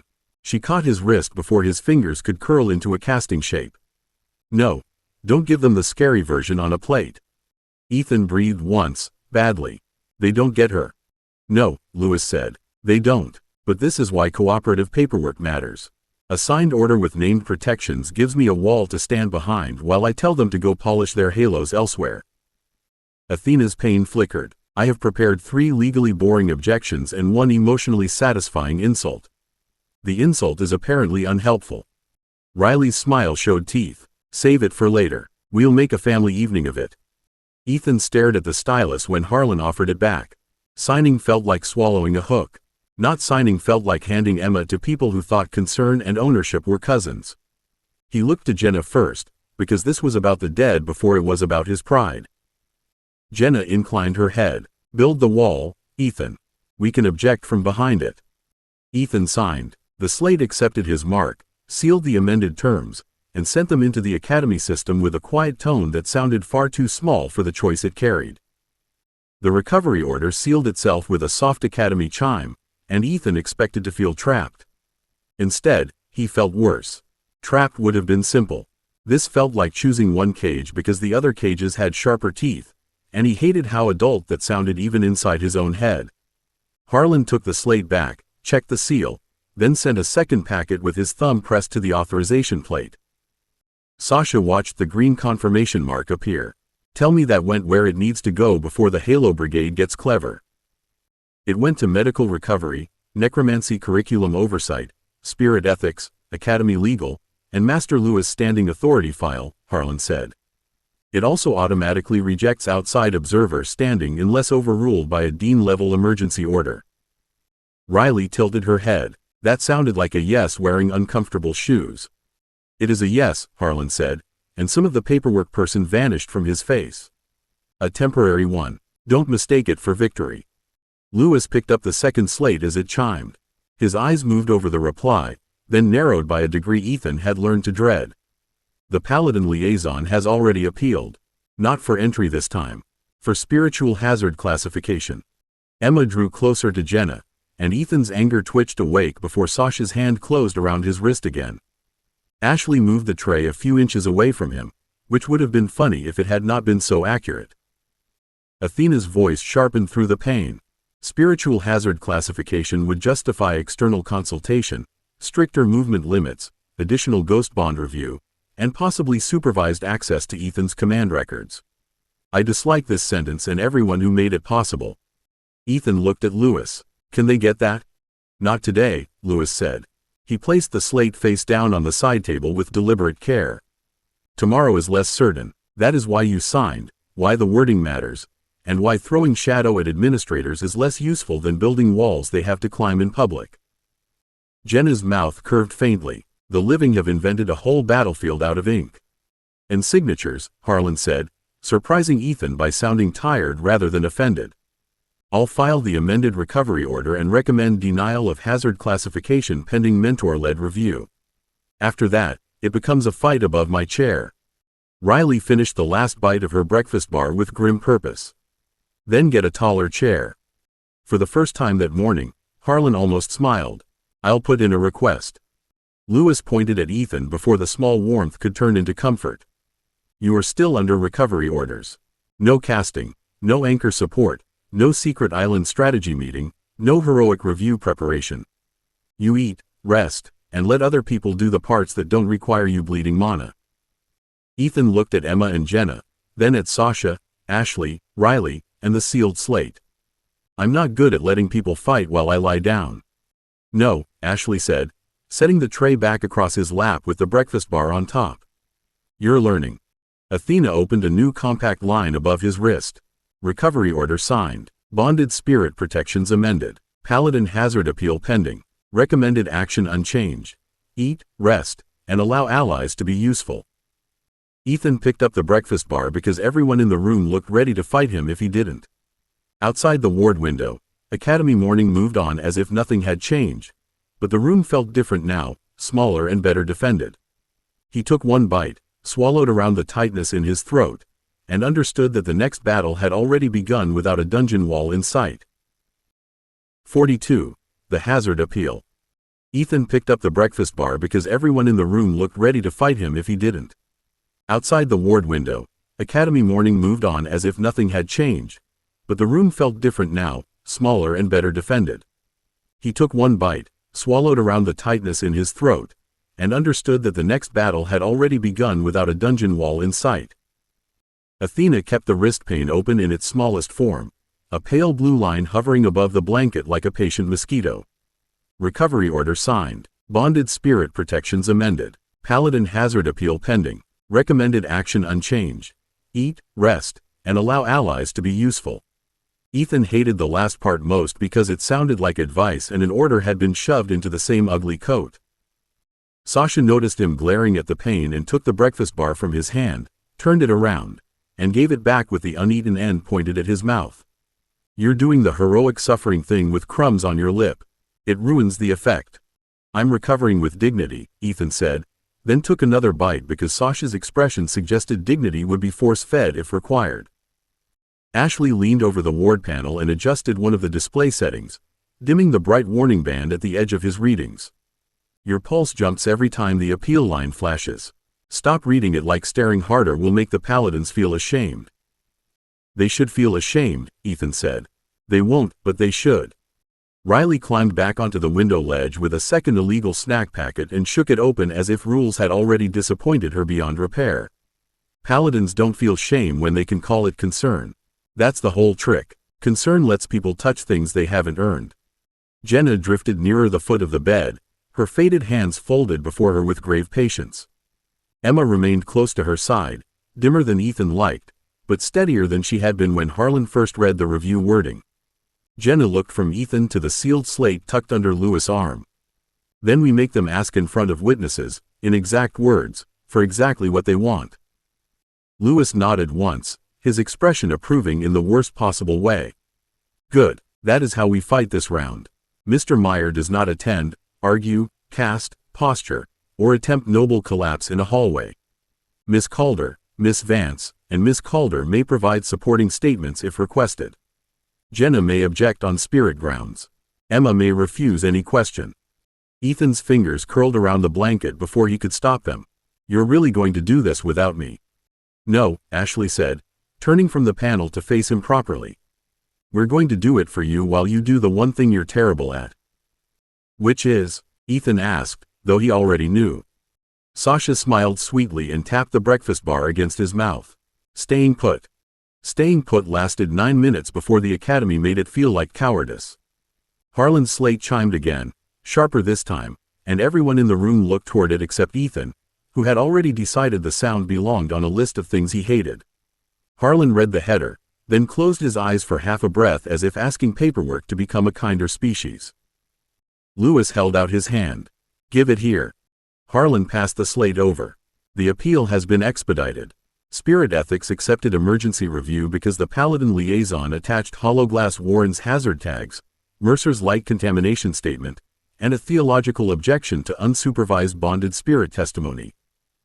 Sasha's face went flat. A what objection? Translated out of fancy robes, Riley said from the window ledge. They're saying ghosts attached to Ethan can't be trusted to say they're not being mistreated because they're attached to Ethan. Ethan put the breakfast bar down very slowly. That's convenient.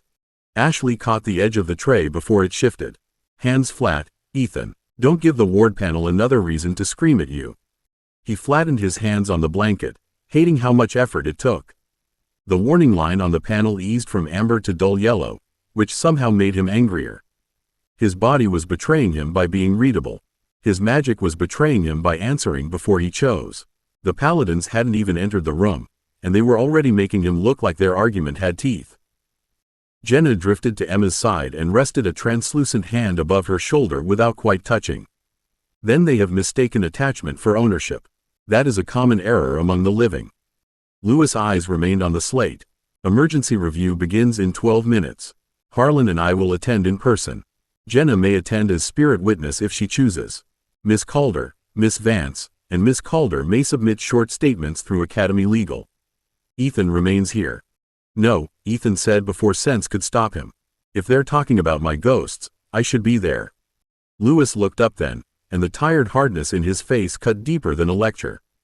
If you attend exhausted, angry, and leaking command strain, they win without proving a thing. Sasha moved to the side table, picked up the spare slate, and shoved it into Ethan's lap with insulting gentleness. Then you don't attend, you dictate. We talk. Ashley makes it sound respectable. Riley makes it dangerous to misunderstand. I make it clear I'll bite. Ashley sat beside the bed and opened a blank statement window. Start with the facts, not feelings. Facts build the floor before we put knives on it. Ethan looked at Emma, who had gone very still, then at Jenna, who watched him with old patience and no pity. He swallowed the answer he wanted and forced out the one that might help. Emma warned us. She wasn't ordered. She chose. Ashley typed while Ethan spoke, and the first version came out too angry even though none of the words were insults. That bothered him more than it should have.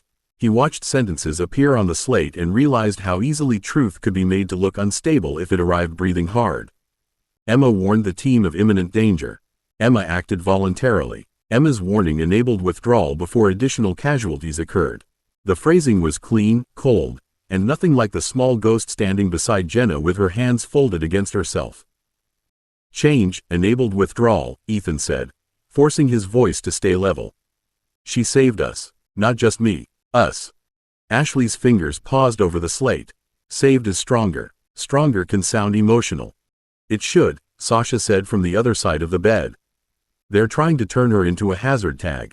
Let the record remember she's a person. Riley slid down from the window ledge and leaned over Ashley's shoulder without touching the slate. Say, her warning directly prevented further injury. That gives them their cold words and leaves the knife in. Ashley nodded once and made the change. Good. Next sentence. Ethan looked at Emma. She was frightened after Hollowglass. She still chose to stay close enough to help. Nobody made her. Emma's gaze lifted to him, and the tired little smile she gave nearly broke the careful part of him he was trying to use. I wanted you to come back, she whispered. The ward panel flickered yellow again. Athena dimmed it before Ethan could glare. I have suppressed the most irritating alert tones. You are welcome. Lewis took the finished statement from Ashley and read it once, lips pressed thin. Acceptable, honest, useful, and not written like a boy trying to bite a committee through a wall. I considered biting, Ethan said. I noticed, Lewis said. He passed the slate to Harlan, then turned to Jenna. If you attend, they may try to question your independence as well. Jenna's faint smile held no warmth. Let them. I was dead before their grandparents learned to polish symbols and call it holiness. Harlan sent the statement, then opened 3 smaller windows for the girls. Short supporting notes. 1 paragraph each. No threats. Sasha looked personally offended. That restriction targets me. Yes, Harlan said. Please disappoint me by obeying it. Riley took the stylus first, wrote quickly, and handed it to Ashley for review with a smile too bright to be innocent. Ashley read, deleted 1 sentence, rewrote 2, and passed it to Sasha. Sasha stared at the text, then at Riley. You made, stop treating ghosts like suspicious furniture, sound legal. Riley shrugged. I'm gifted. The door opened before Ethan could laugh, and an academy runner in gray stood outside with a warded message tube clutched in both hands. Master Lewis, Coordinator Harlan. Spirit Ethics has convened. The Paladin liaison is present under protest, but not admitted to witness questioning. Lewis took the tube, broke the seal, and looked back at Ethan. Stay here. Ethan hated that order. He hated that it was right even more. He touched 2 fingers to the edge of the slate instead of reaching for shadow, and nodded once. Bring them back without letting anyone rename them. Waiting turned out to be worse than staying put. Lewis, Harlan, and Jenna were gone for 27 minutes, which Athena announced with cruel accuracy every time Ethan stopped asking. Emma remained near the foot of the bed, pale and quiet, refusing the chair Sasha offered because chairs were for people with weight, and that answer made Sasha look ready to fight physics on principle. Ashley kept the slate open between them, rereading the submitted statement until Ethan wanted to throw it into the wall just to make the waiting stop. Riley sat cross-legged on the window ledge, rolling a small charm stone between her fingers. It clicked softly against her nails each time it turned. Stop counting, Sasha said at last. I'm not counting, Ethan said. Athena spoke at once. He is counting breaths, panel flickers, corridor steps, and Miss Calder's charm rotations. His accuracy has degraded, but his stubbornness remains stable. Riley looked down at the stone in her hand. That's almost sweet, creepy, but sweet. The door opened before Ethan could defend himself. Lewis entered first, Harlan behind him, and Jenna drifted through the wall rather than wait for human manners. Ethan searched her face before anyone spoke. She looked tired in the strange way ghosts sometimes could, less dim than withdrawn, but her chin remained high. Emma moved toward her. Did they listen? Jenna's expression softened. They heard enough. Harlan set his slate on the tray table and turned it toward Ethan. The top line glowed green, which should have made him feel better before he read the words below it. Hazard classification denied pending mentor-led recovery review. Bonded spirit autonomy recognized for Jenna and Emma under Meyer associated file. External observer standing rejected. Future field use subject to automatic spirit ethics notification. Ethan stared at the last sentence. They lost, so they get a bell tied to my ghosts? They lost the part that mattered today, Lewis said. They did not lose their ability to be tedious tomorrow. Sasha leaned over the slate. Meyer associated file? That sounds like someone got scared halfway through saying bonded. Harlan removed his glasses and rubbed the bridge of his nose.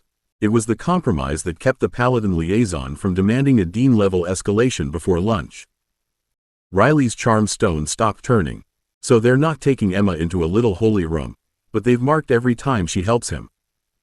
Ashley's hand found Ethan's wrist before his fingers could curl. Breathe first. Be angry second. Ethan obeyed because Emma was watching him, and because Jenna had gone into that room for him. Athena opened a compact pane above his wrist. Paladin hazard appeal denied. Spirit protections upheld. Notification burden added. Recovery compliance required for future challenge authority. Lewis tapped the pane once.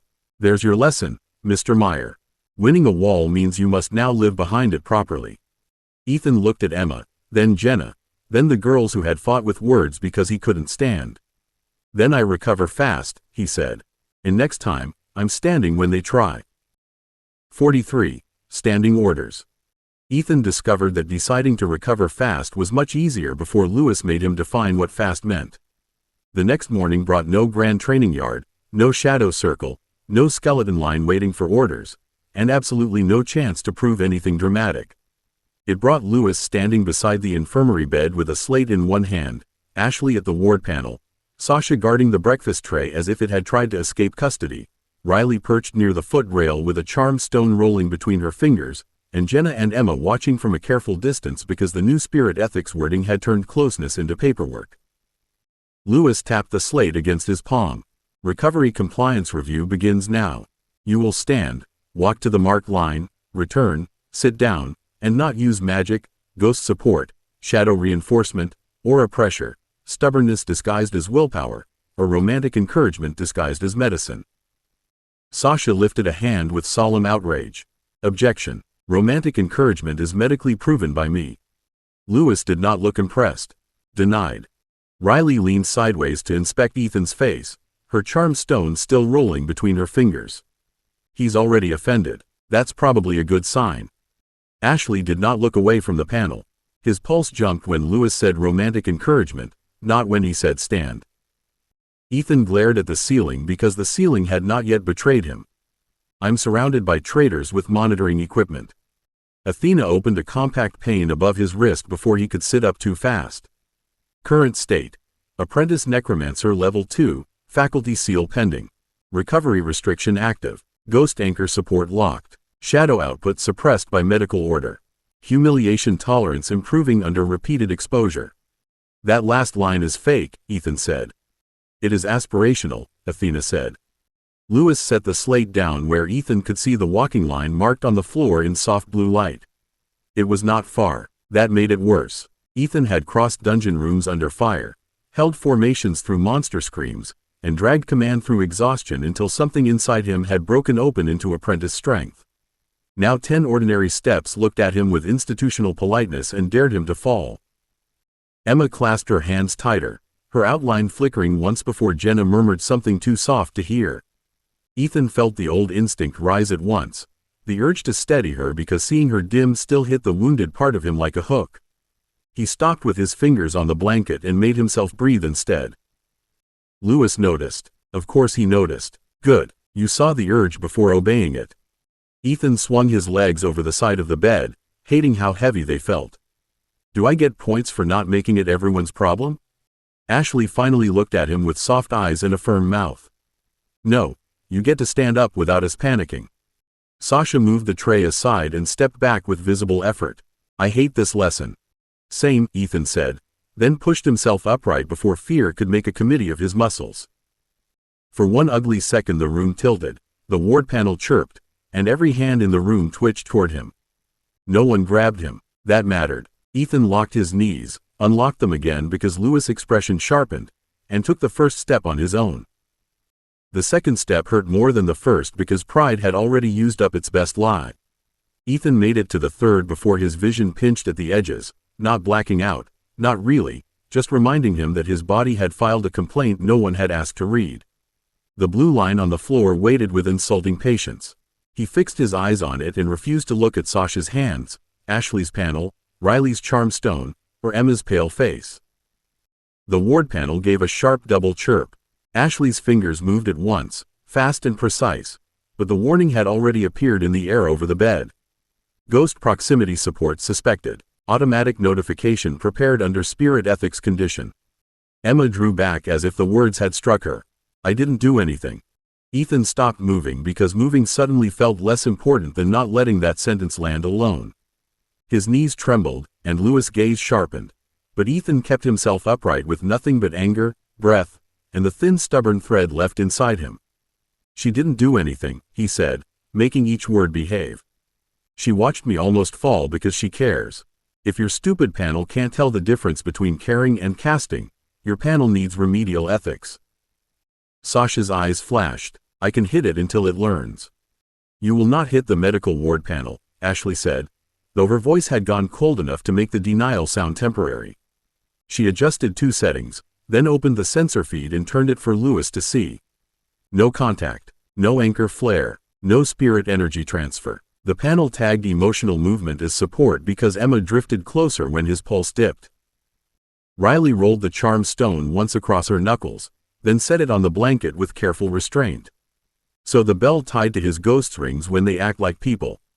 That's not oversight. That's a leash pretending to be paperwork. Lewis looked at the warning, then at Ethan's locked knees. Mr. Meyer, keep walking. Ethan stared at him. Seriously? Very, Lewis said, and the hardness in his voice held him in place better than sympathy would have. If you stop every time a bad rule barks, the bad rule is training you. Walk. Miss Vance will document the error. Miss Calder will refrain from assaulting Academy property. Miss Calder will continue being unpleasantly accurate. Emma will remain exactly where she chooses. Emma's outline steadied. Jenna lifted her chin by the smallest amount, old approval hidden inside grave silence, and Ethan understood the shape of the lesson. It wasn't only 10 steps. It was standing while a system tried to make ordinary love look dangerous. He took another step, slower than before. The panel chirped again, softer this time, and Ashley killed the notification with a flat tap. Sasha stood very still, which was probably the most violent thing she could do without moving. Riley watched the door instead of Ethan now, as if expecting someone foolish enough to enter. Ethan reached the blue line, turned with one hand hovering uselessly near the wall, and did not touch it. By the time he faced the bed again, sweat had cooled along his spine and his legs felt borrowed from someone less reliable. Then the door crystal pulsed amber, and Athena's pane opened with a new line. External query received from Spirit Ethics Review Desk. Lewis' mouth thinned. Of course. Ethan still had to get back to the bed. That was the stupid part. Spirit Ethics could send queries, Paladins could wrap suspicion in clean language, and the room could fill with the brittle quiet that came before someone important made a bad rule worse, but the blue line remained behind him and the bed remained ahead. His legs shook with the insult of being asked to participate in basic geography. Athena expanded the pane before anyone touched it. External query requests confirmation that bonded spirit Emma Olsen did not provide unauthorized stabilization during recovery exercise. Attached authority. Emergency review condition, Paladin liaison observation, medical ward alert. Sasha's smile showed teeth. Observation? They're watching him walk across a room now? Not directly, Athena said. They are watching the things that report on him. This is apparently more polite. Ashley's hands moved across the ward panel, pulling up the raw feed again. Then we answer with data. No transfer, no contact, no anchor flare. The alert is false. Riley picked up her charm stone and held it between two fingers, not casting, only making sure everyone saw she had a tool and opinions. Answering only with data lets them pretend the question was clean. It wasn't. They asked whether Emma helped because the system assumes her caring is suspicious. Emma looked smaller with every word. I can move farther away. No, Ethan said, and the word came out too sharp, nearly stealing his balance. He took one slow step, then another, because Lewis had said walk and because bad rules were not going to train him. You don't get punished for standing near me. Lewis watched him cross the room with that infuriating expression that gave away nothing until a student had already done the difficult thing. Then say that in a form they can file. Ethan almost laughed, but the breath turned into a shaky exhale. My official statement is that Emma Olsen remained present as a bonded spirit witness. She did not stabilize, reinforce, anchor, cast, or interfere. She reacted emotionally because I nearly fell over, which is what decent people do when someone they care about nearly hits the floor. Ashley's expression softened, but her fingers did not stop. I'll attach that after the censor log. Jenna's voice was cool and old enough to make the ward light seem young. Attach my objection too. A spirit does not surrender personhood because a living office fears attachment. If they require distance, they must define distance. If they require silence, they must admit they are afraid of testimony. Riley's eyebrows lifted. Oh, I like her. Lewis picked up the slate and opened a formal response window. Miss Calder, do not encourage the dead to become better at litigation. I'm encouraging everyone to become better at litigation, Riley said. It's clearly where the stabbing is happening today. Ethan reached the bed and lowered himself onto it with more care than grace. The mattress took his weight, the ward panel steadied, and nobody cheered, which he appreciated because he might have bitten someone. Athena's pain flashed once as Ashley sent the response with raw feed, statement, objection, and enough polite structure to make anger wear a tie. For 3 seconds nothing happened. Then the door crystal pulsed amber again, and a new line appeared beneath the old one. Spirit Ethics requests direct confirmation from Emma Olsen. Lewis went very still. Ethan looked at Emma, saw fear and anger both, and knew the room had just stopped being about his recovery at all.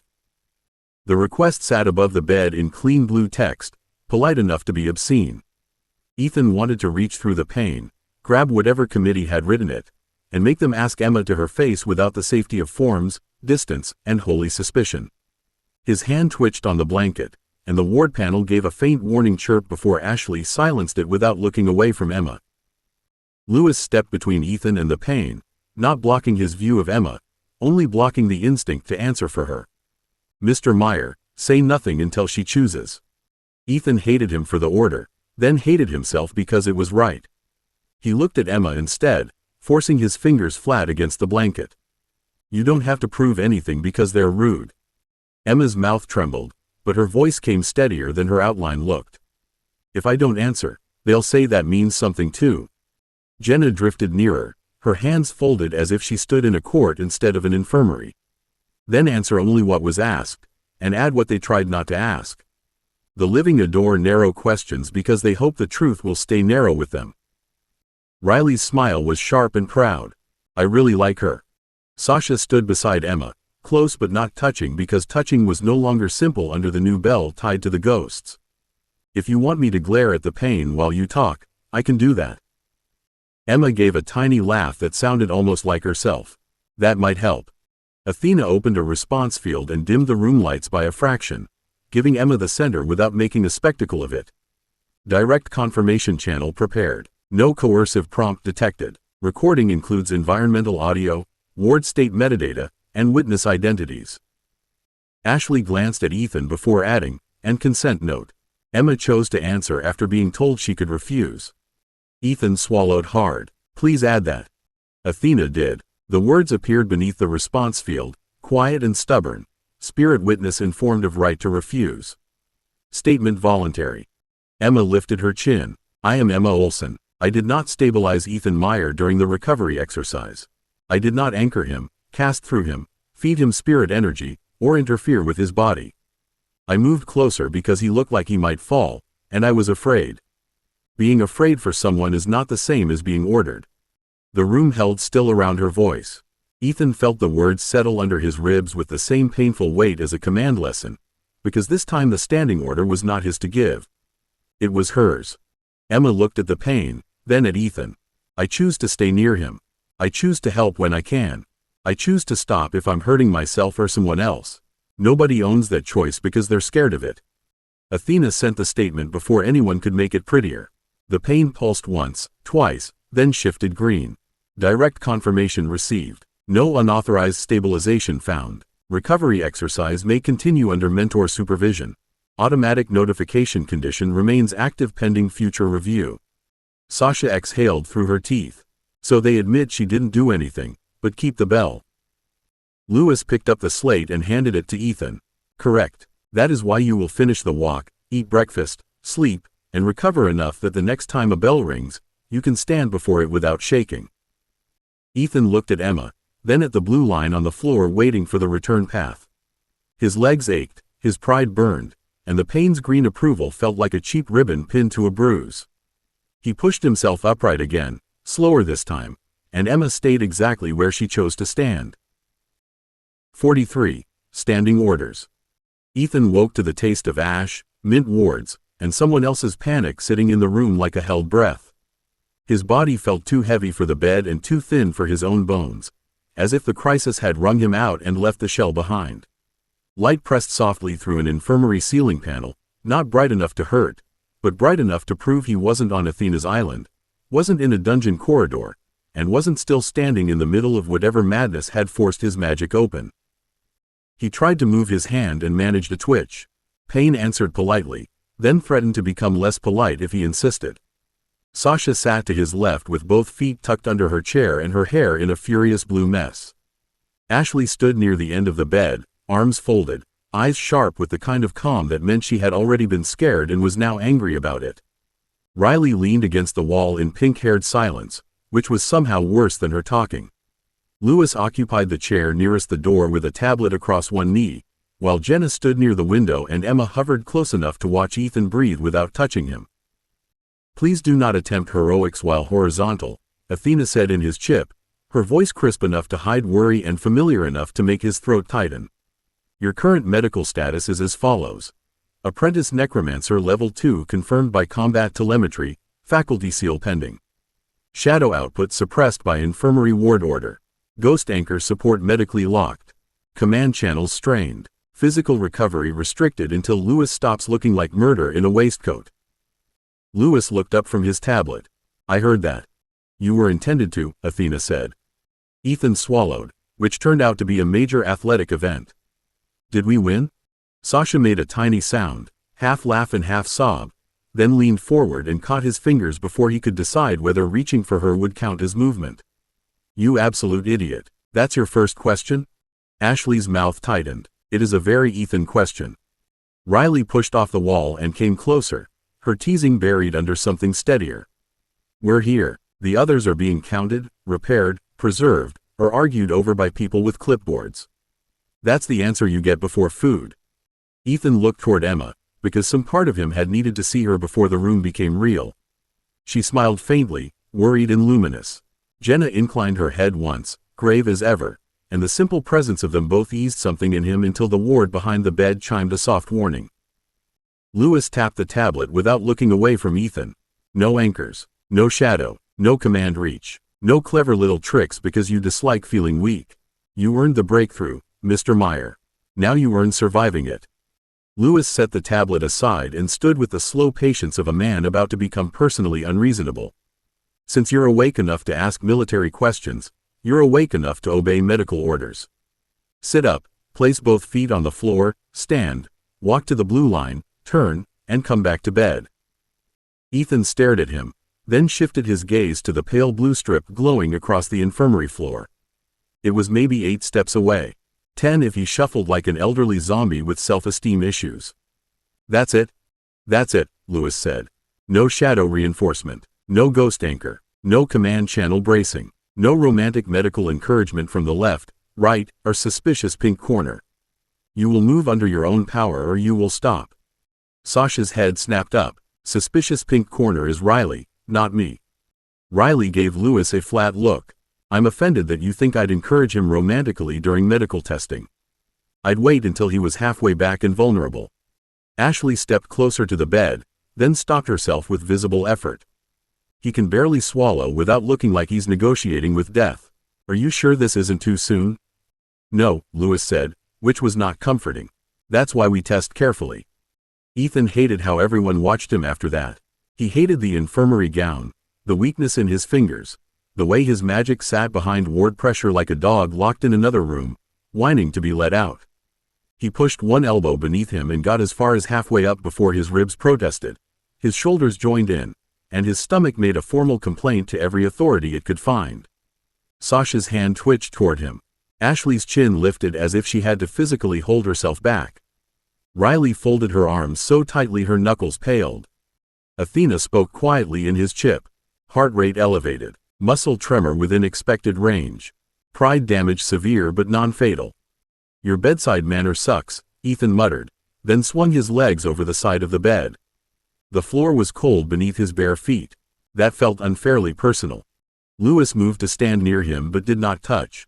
Hands on the bed until you find your balance. Eyes forward. Do not look at the girls for rescue. I wasn't, Ethan lied, because he had absolutely been about to look at Sasha. Jenna drifted back from the window, calm and sorrowful, while Emma hovered nearer the foot of the bed with both hands clasped before her. Ethan felt the instinctive reach toward them, not a spell exactly, but the habit of knowing they were there. The ward behind his bed chimed once, a warning rather than an alarm, and Lewis' eyes sharpened. No, Lewis said. Ethan drew the reach back as if pulling his hand from a flame. I didn't mean to. I know, Lewis said. Meaning isn't the point. Control is. That stung badly enough to get him upright. His knees trembled, his vision narrowed, and for one absurd second the blue line looked farther away than any dungeon corridor he had crossed. Sasha made a strangled little sound and bit it off. Ashley whispered something under her breath that sounded like a counting rhythm. Riley stood very still, too still, watching his feet instead of his face. Ethan took the first step. Pain moved through him, not sharp enough to stop him, but deep enough to remind him that breakthroughs were not prizes handed out in pretty boxes. The second step was uglier. The third made sweat gather at his temples. By the fifth, he wanted shadow under his skin so badly his teeth ached. Halfway, Athena said. No unauthorized output detected. Also, your walking style currently resembles a drunk scarecrow. Ethan huffed a laugh and nearly paid for it with his balance. Sasha slapped both hands over her mouth. Ashley moved one foot, stopped, and planted it again with furious discipline. Riley grinned at him then, bright and wicked and watery around the edges. Come on, tall boy, Riley said softly. Scarecrows still count if they reach the line. Ethan reached the blue line with all the grace of a badly maintained shopping cart and stood there breathing through his teeth. The glowing strip brightened beneath his toes, acknowledged his survival with a pleasant little chime, and then waited for him to turn around as if turning around were not an act of advanced warfare. He lifted one foot, tried to pivot, and felt the infirmary tilt just enough to make the bed look both too far away and deeply attractive. Emma moved before anyone else did. She did not touch him. Ethan knew that with the strange certainty that came from being tied to the dead by more than sight. She only drifted closer, hands half lifted, worry pulling her pale shape forward as if concern had weight. The ward panel above the bed flashed amber. A soft alarm pulsed through the room, and the words "possible ghost support event" appeared in neat medical lettering. Sasha was on her feet instantly. Oh, don't you dare turn caring into a crime. Sit down, Lewis said, sharp enough that she stopped, though her expression promised later violence. Nobody is turning anything into anything. Miss Vance, raw feed. Ashley was already moving. She crossed to the wall panel and tapped through the display with quick, controlled fingers, her face going still in the way that meant fear had been filed away until the job was done. Athena, can you mirror the last 6 seconds to Ethan's wrist comp without touching the ward settings? Yes, Athena said at once. Read-only mirror established. No system access, no interference, no questionable brilliance. I am wounded by the restraint. Riley slipped beside Ashley, not touching the controls but watching the feed. There, Emma's proximity curve rises, but the anchor line stays flat. Ashley enlarged the graph with 2 fingers. 3 lines spread across the panel, pale blue, gray, and black. Ethan squinted at them from the blue strip and hated that he was too tired to understand his own crisis. I'm guessing flat is good? Flat is very good, Ashley said, and some of the tightness left her voice. No anchor flare, no spirit energy transfer, no command pulse, no casting trace from you either. The panel saw Emma move closer and panicked because the sensitivity is set for unconscious patients, not stubborn scarecrows doing laps. Emma halted beside the blue line, her face stricken. I didn't mean to interfere. You didn't, Ethan said before Lewis could answer, and the effort of putting firmness into his voice nearly cost him his balance. Don't apologize for worrying. Jenna's chin lifted, old pride showing through her sorrow. The dead may stand near those they love without asking machinery for moral permission. Lewis looked at the panel, then at Ethan, then at the two ghosts. For a few seconds he was silent enough that the room held itself still around him. Then he reached past Ashley, entered his authorization, and changed the amber tag to corrected medical sensitivity event. There, recorded as a proximity misclassification during supervised recovery. No escalation, no ethics note, no nonsense. Sasha lowered herself into her chair again, though she did it like someone sparing the furniture. That was almost reasonable. I'm suspicious. You should be, Lewis said. Reasonable men are dangerous when tired. He looked back at Ethan and pointed toward the bed. Now turn around properly. The machine was wrong, not the order. Ethan turned because Lewis had ordered it, because Emma was watching with guilt she hadn't earned, and because the bed was the only battlefield left in the room.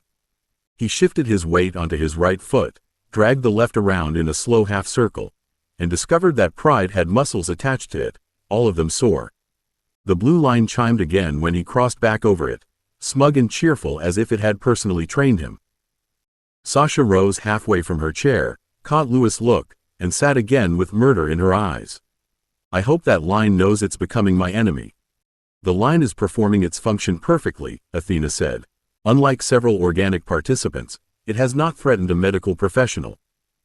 Riley folded her arms, though her gaze stayed fixed on Ethan's feet. Give it time. It's smug. Ashley moved to the foot of the bed, near enough that Ethan could aim himself toward her steady face without technically being rescued.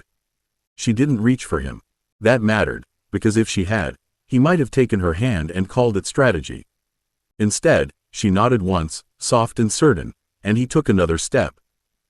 The return hurt worse than the outward walk, not because the distance changed, but because he had already proved he could do it once, which meant failing now would feel stupid as well as painful. His knees wobbled on the sixth step, and his hand lifted by instinct toward the shadow under the bed. The ward clicked. Lewis' fingers snapped once, sharp as a trainer's correction, and Ethan clenched his empty hand until the shadow urge passed. Good, Lewis said. You felt the reach and stopped it before the ward had to stop you. Good feels a lot like awful, Ethan said, managing the last two steps before sitting on the bed with less dignity than a dropped sack of potatoes. Sasha caught his shoulder only after he was down, and he let himself lean into her hand for one breath before straightening. Lewis pulled the blanket over Ethan's legs with brisk, almost insulting practicality. Recovery is not weakness. Weakness is pretending damage doesn't matter until it kills you or someone standing beside you. The panel was a bad tool set too sharply for the situation, so we corrected the tool. We do not build doctrine around faulty readings, and we do not ignore useful warnings because they embarrassed us. Jenna inclined her head. That is a tolerable lesson from the living.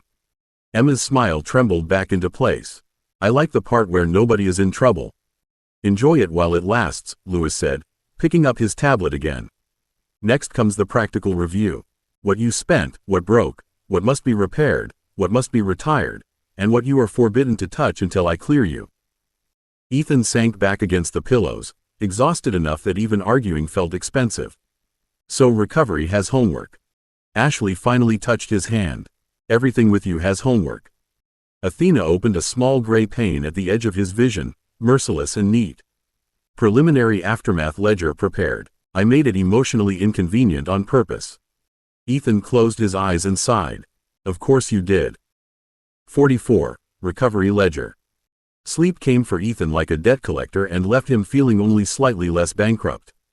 By the time Lewis allowed him upright again, he had eaten half a bowl of recovery sludge, lost an argument with Sasha about finishing the other half, and been moved from the infirmary bed to a padded chair in a side room that looked too comfortable to be harmless. A low table waited in front of him, the lights were dimmed, and the blue medical line from yesterday was nowhere in sight, which should have been comforting but mostly made him suspicious. Sasha took the chair on his left and immediately stole the blanket from the back of it to tuck around his knees. There, officially cozy, medically contained, and only slightly corpse-colored. We're making progress. Ashley stood near the table with a cup of water in one hand and the expression of someone prepared to physically enforce hydration. Drink before Lewis starts. If you faint during a review, he'll turn it into a lesson.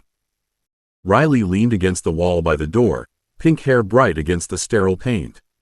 He'd probably title it something awful too. Collapse as evidence of poor command readiness. Lewis entered with a tablet under one arm and a tray of tagged crystal slates in his other hand. That title lacks precision, but the instinct is sound. Mr. Meyer, you are here because a necromancer who survives a battlefield must account for what survival cost. Ethan accepted the water from Ashley and drank because refusing would only prove everyone's point. Jenna waited near the far wall with Emma beside her, both faint under the infirmary wards but present enough to make the room feel witnessed rather than merely staffed. Athena opened the first pane above the table without ceremony, a compact gray display that looked nothing like her island and far too much like Consequence. Preliminary Aftermath Ledger. Apprentice Necromancer Level 2 confirmed. Shadow output restricted pending clearance. Ghost anchor support medically locked. Command fatigue severe. Deployment status partial. Damaged undead assets. 6. Retired assets pending review. 2. Beast part stock expended. 41%. Preservation supplies depleted. Warded coat damaged. Left bracer cracked. Fire lion reserve integrity unstable. Ethan stared at the list until the words began sorting themselves into little punches. 6 damaged undead sounded bad. 2 pending retirement sounded worse. 41% of their beast part stock meant the victory had eaten work he hadn't even thought to mourn yet. The Fire Lion line hit strangely hard for something he had already accepted as obsolete, because apparently sentiment did not obey Lewis' tidy categories. Athena spoke in his chip, crisp but not unkind. I made the ledger short. The long version includes repair estimates, procurement queues, ritual stock replacement, and several numbers likely to damage morale. Ethan let his head rest against the chair. This is the short version? Lewis placed the crystal slates on the table one by one. Each showed an asset tag, an injury mark, or a supply category rather than a body, which Ethan appreciated and resented at the same time. This is mercy. The lesson is not that things broke. The lesson is that pretending they did not break will break more. Sasha's hand found Ethan's sleeve and squeezed once. We're still here, tall boy. That part's not on the loss list. Ashley set the cup back in his hand before he could retreat into staring. And the things that are on the list still deserve decisions, not panic. Riley pushed away from the wall and came closer, her gaze fixed on the cracked bracer entry. Start with what can't be deployed. If it can kill him by failing, it doesn't go back in the field just because he likes it. Ethan looked at all of them, living and dead and impossible, gathered around a table full of damage. Then he looked back at Athena's ledger and made himself keep reading. The next line marked the armored bore as cracked through the left shoulder plate, repairable only with new chitin, bone pins, and 3 hours of command rethreading. Ethan was not currently cleared to perform. The line beneath that showed 2 skeleton shield carriers with hip joints scorched by holy backlash. Another marked a crawler husk as structurally unsafe, its spine half fused from overchanneling. Ethan read each entry, felt the memory of motion behind it, and hated Athena's neat little words for making the broken things behave. They aren't just losses, he said, and his voice came out too sharp. That bore held the left gap when the tide pushed. Those shield carriers bought Ashley room. The crawler dragged a burner off Sasha's flank. Calling them damaged assets feels like calling Emma a witness statement. Emma's head lifted at the comparison, not hurt, exactly, but quiet in a way that made Ethan regret the words before he knew how to fix them. Sasha leaned across his chair and tapped the air beside the ledger with one blunt finger, as if she could poke manners into it by force. Fine. New label. Brave ugly things that got wrecked saving our backsides. Less tidy, more accurate. Athena paused the display for half a second. Reclassification not accepted by Academy inventory standards. Emotional note accepted in private ledger. Ashley set her cup down and drew the cracked bracer slate closer. Her expression had gone practical, which Ethan had learned could be gentler than sympathy if the room needed truth more than softness. This can't go back on your arm. The ward channel is split along the inner line. If it takes another light strike, it could dump feedback straight into your wrist and shoulder. Ethan looked at the bracer entry and remembered the flash that had numbed his fingers in the fight. It still worked after that. It failed safely once, Ashley said, meeting his eyes. That's not the same thing as safe. Riley reached past Ashley and nudged a smaller slate free from the tray. It showed a jagged black-red shard from the crawler's fused spine, tagged as unstable salvage with non-combat use possible after cleansing. This one isn't useless. It's ugly as sin, but the shape caught the command thread instead of snapping. I could charm it into a warning stone for the storage bay or the island war room, maybe something that complains before an asset tears itself apart. Sasha gave her sister a tired look. Only you would look at a monster spine chunk and think decoration. Functional decoration, Riley said, lifting her chin. Very different. Also, if Ethan insists on being emotionally attached to horrific things, we may as well make them useful and rude. Lewis finally stepped closer, his shadow falling across the ledger without hiding it. That is the first sensible salvage suggestion this morning. Mr. Meyer, listen to what your team is doing. Miss Calder protects meaning. Miss Vance protects safety. Miss Riley protects future use. You are trying to protect the feeling that nothing was truly spent. Ethan's fingers tightened around the blanket Sasha had tucked over him. The accusation landed because it was true, and because Lewis had been cruel enough to say it without cruelty. I don't want them turned into numbers. Then don't turn them into numbers, Lewis said. Turn them into decisions. Commanders remember, repair, retire, repurpose, and bury what must be buried. Boys stare at the damage and wish the world had been kinder. The words left Ethan with nowhere comfortable to stand inside himself, which was rude considering he was still sitting down. He looked from Lewis to the ledger, then to the row of slates waiting like little trials, and made himself pull the first one closer. The armored bore's tag glowed amber beneath his fingers.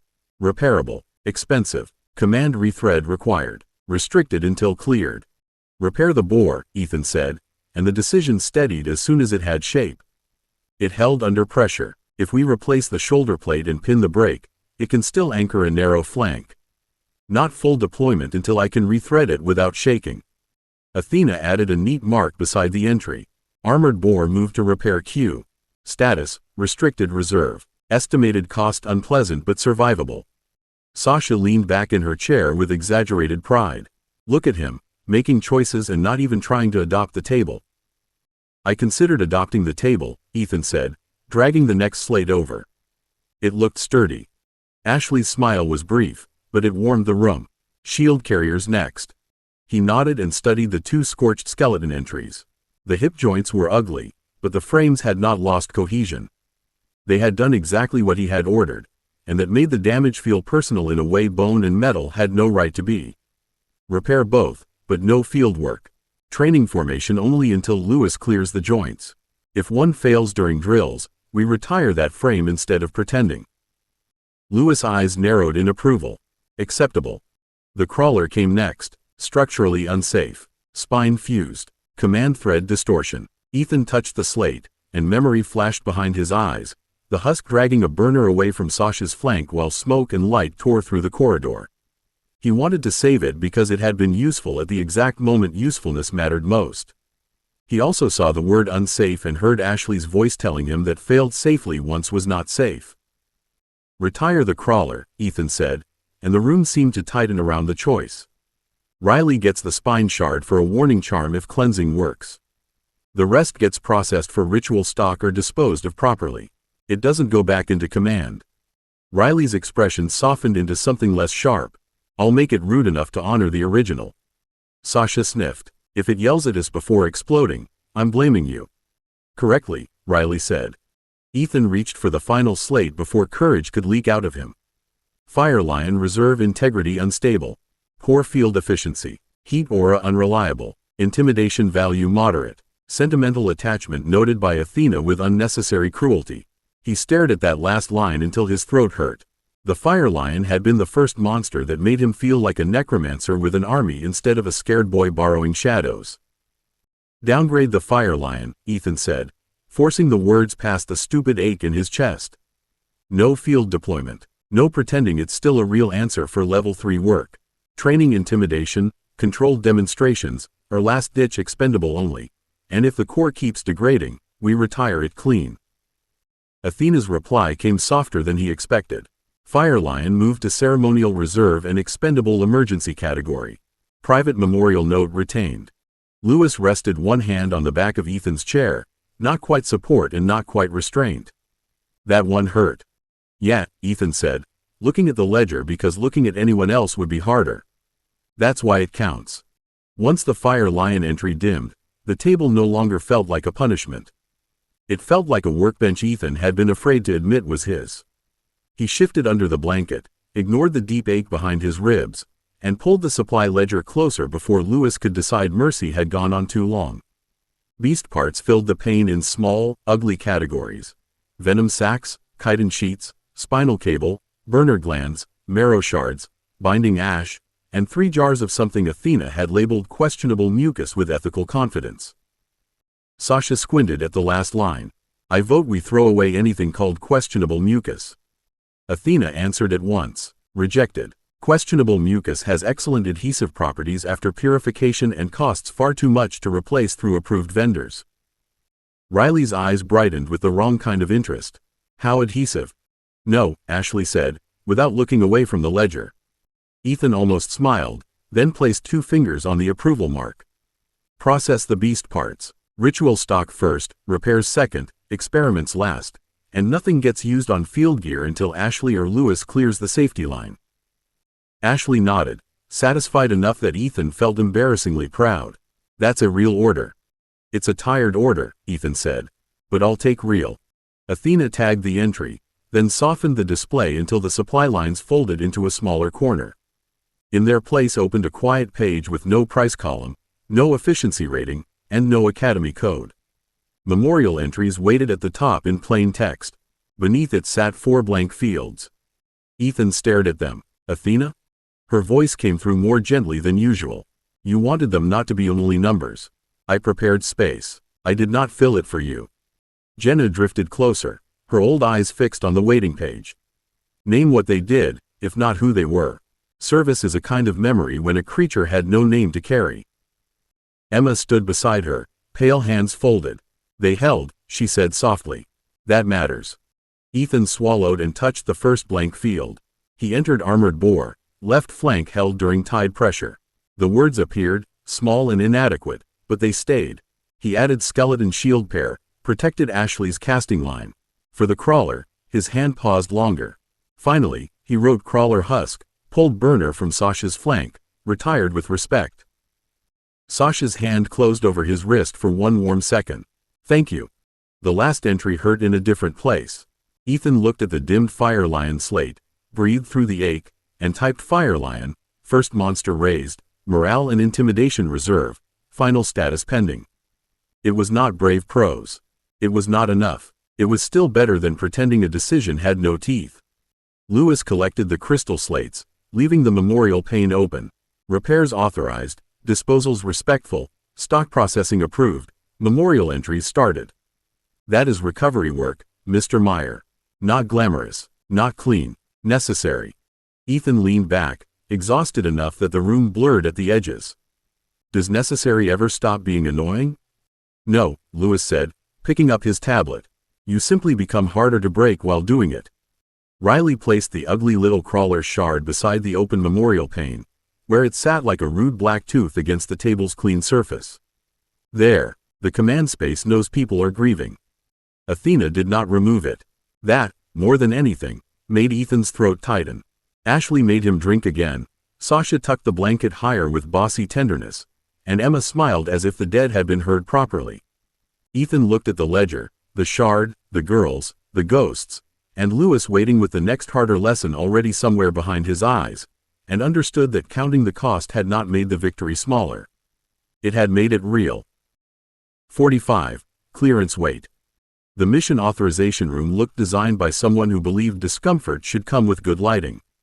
Ethan walked in under his own power, which was technically progress, though Sasha stayed close enough to catch him by the sleeve and Ashley watched his left side with the grim patience of someone waiting for his knees to betray him. Riley carried the crawler spine shard in a sealed charm case because she claimed ugly little warnings deserved field experience too. Lewis walked behind them, not hovering, not helping, just present in the way a loaded weapon was present. Hargreaves waited at the far end of the table with 3 Academy folders, 2 sealed crystal tabs, and an expression that suggested he had already argued with people stupider than himself and disliked the exercise. He wore Academy gray rather than Order white, which helped Ethan breathe a little. Mr. Meyer, this is an Academy clearance review.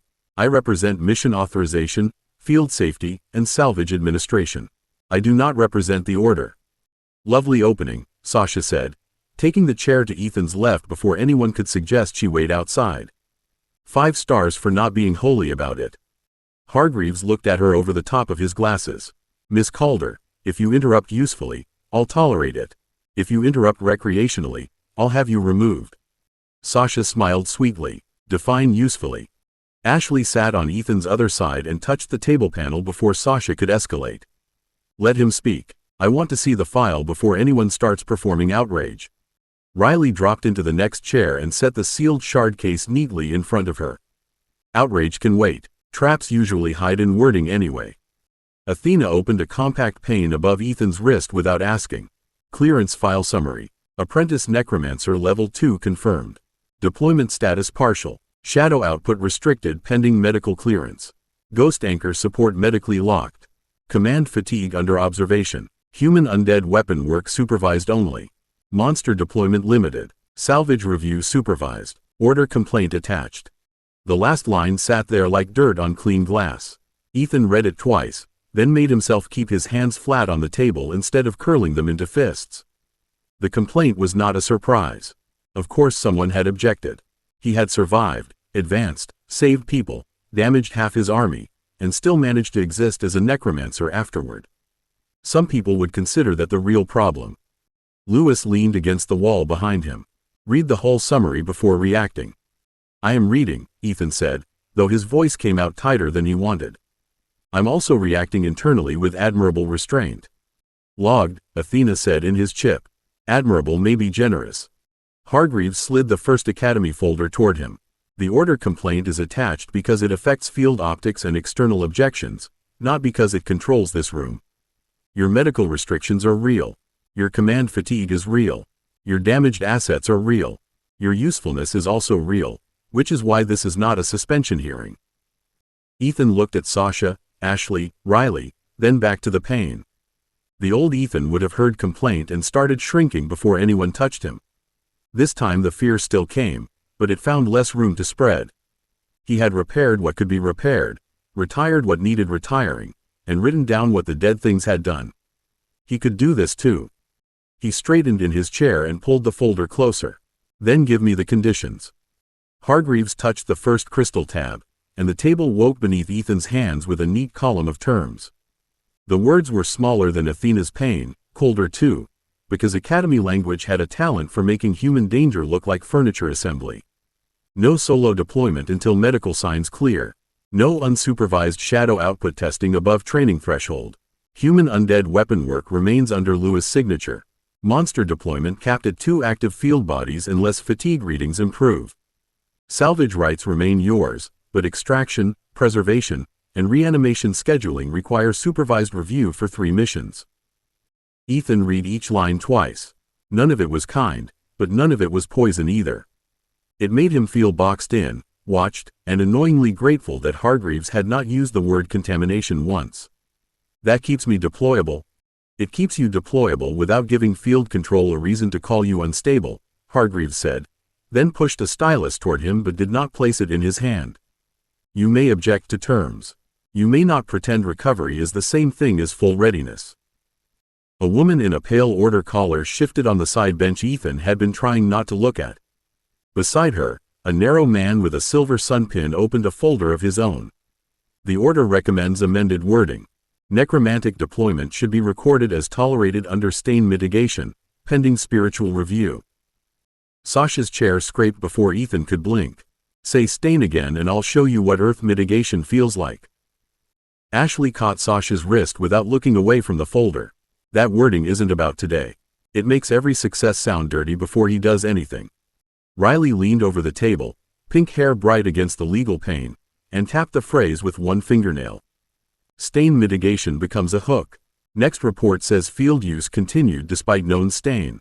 Third report says Academy normalized stain. Fourth report says removal is public hygiene. The order man's mouth tightened. Miss Calder's sister appears imaginative.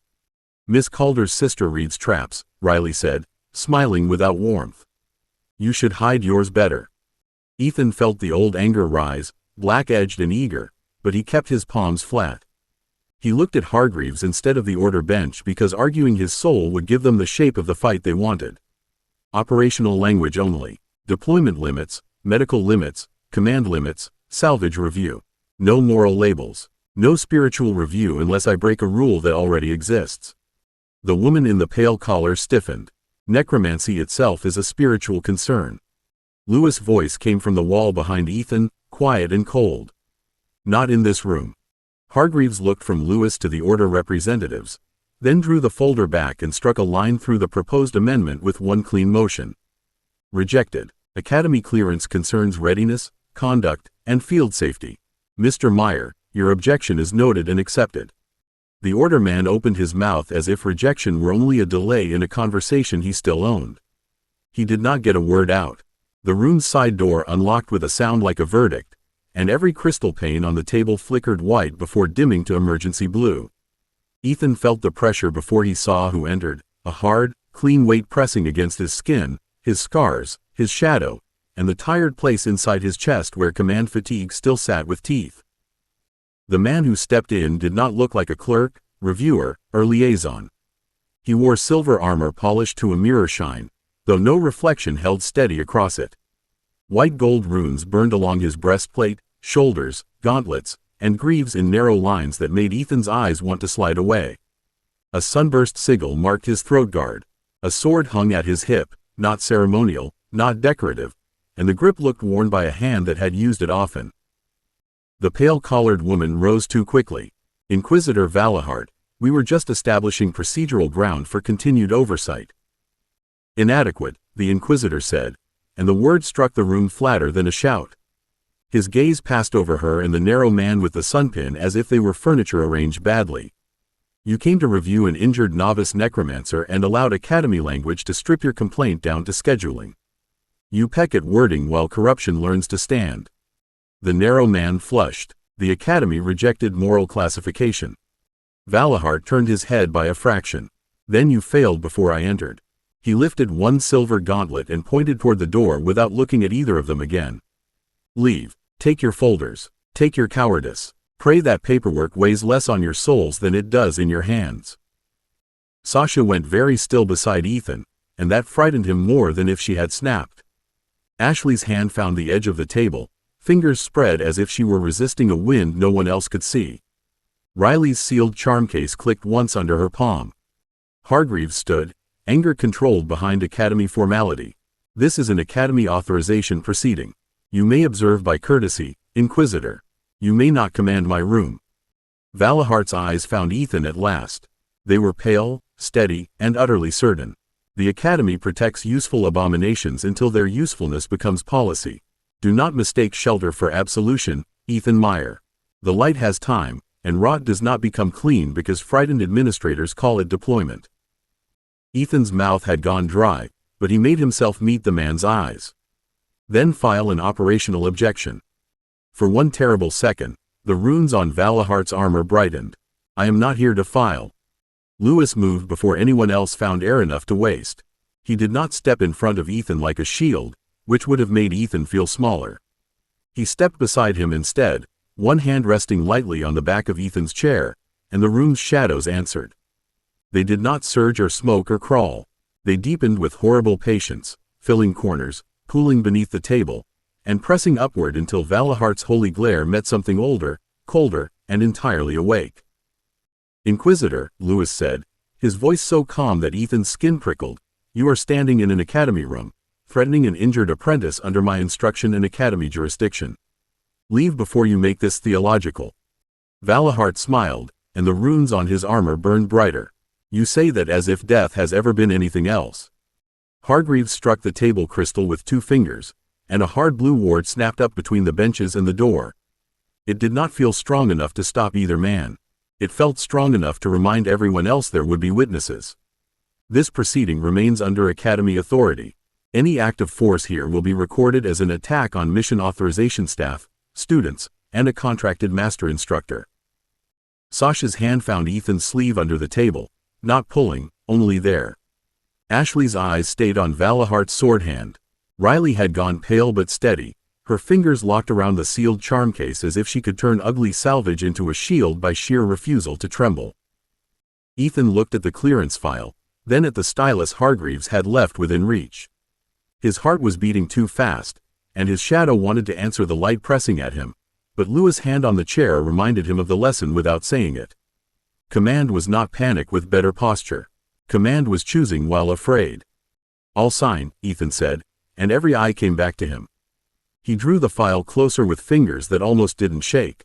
"Add one condition. Any external observer assigned to my mission stays behind my active formation unless I order evacuation, rescue movement, or tactical repositioning. If they step into my line without cause, responsibility for disruption goes on their report, not mine."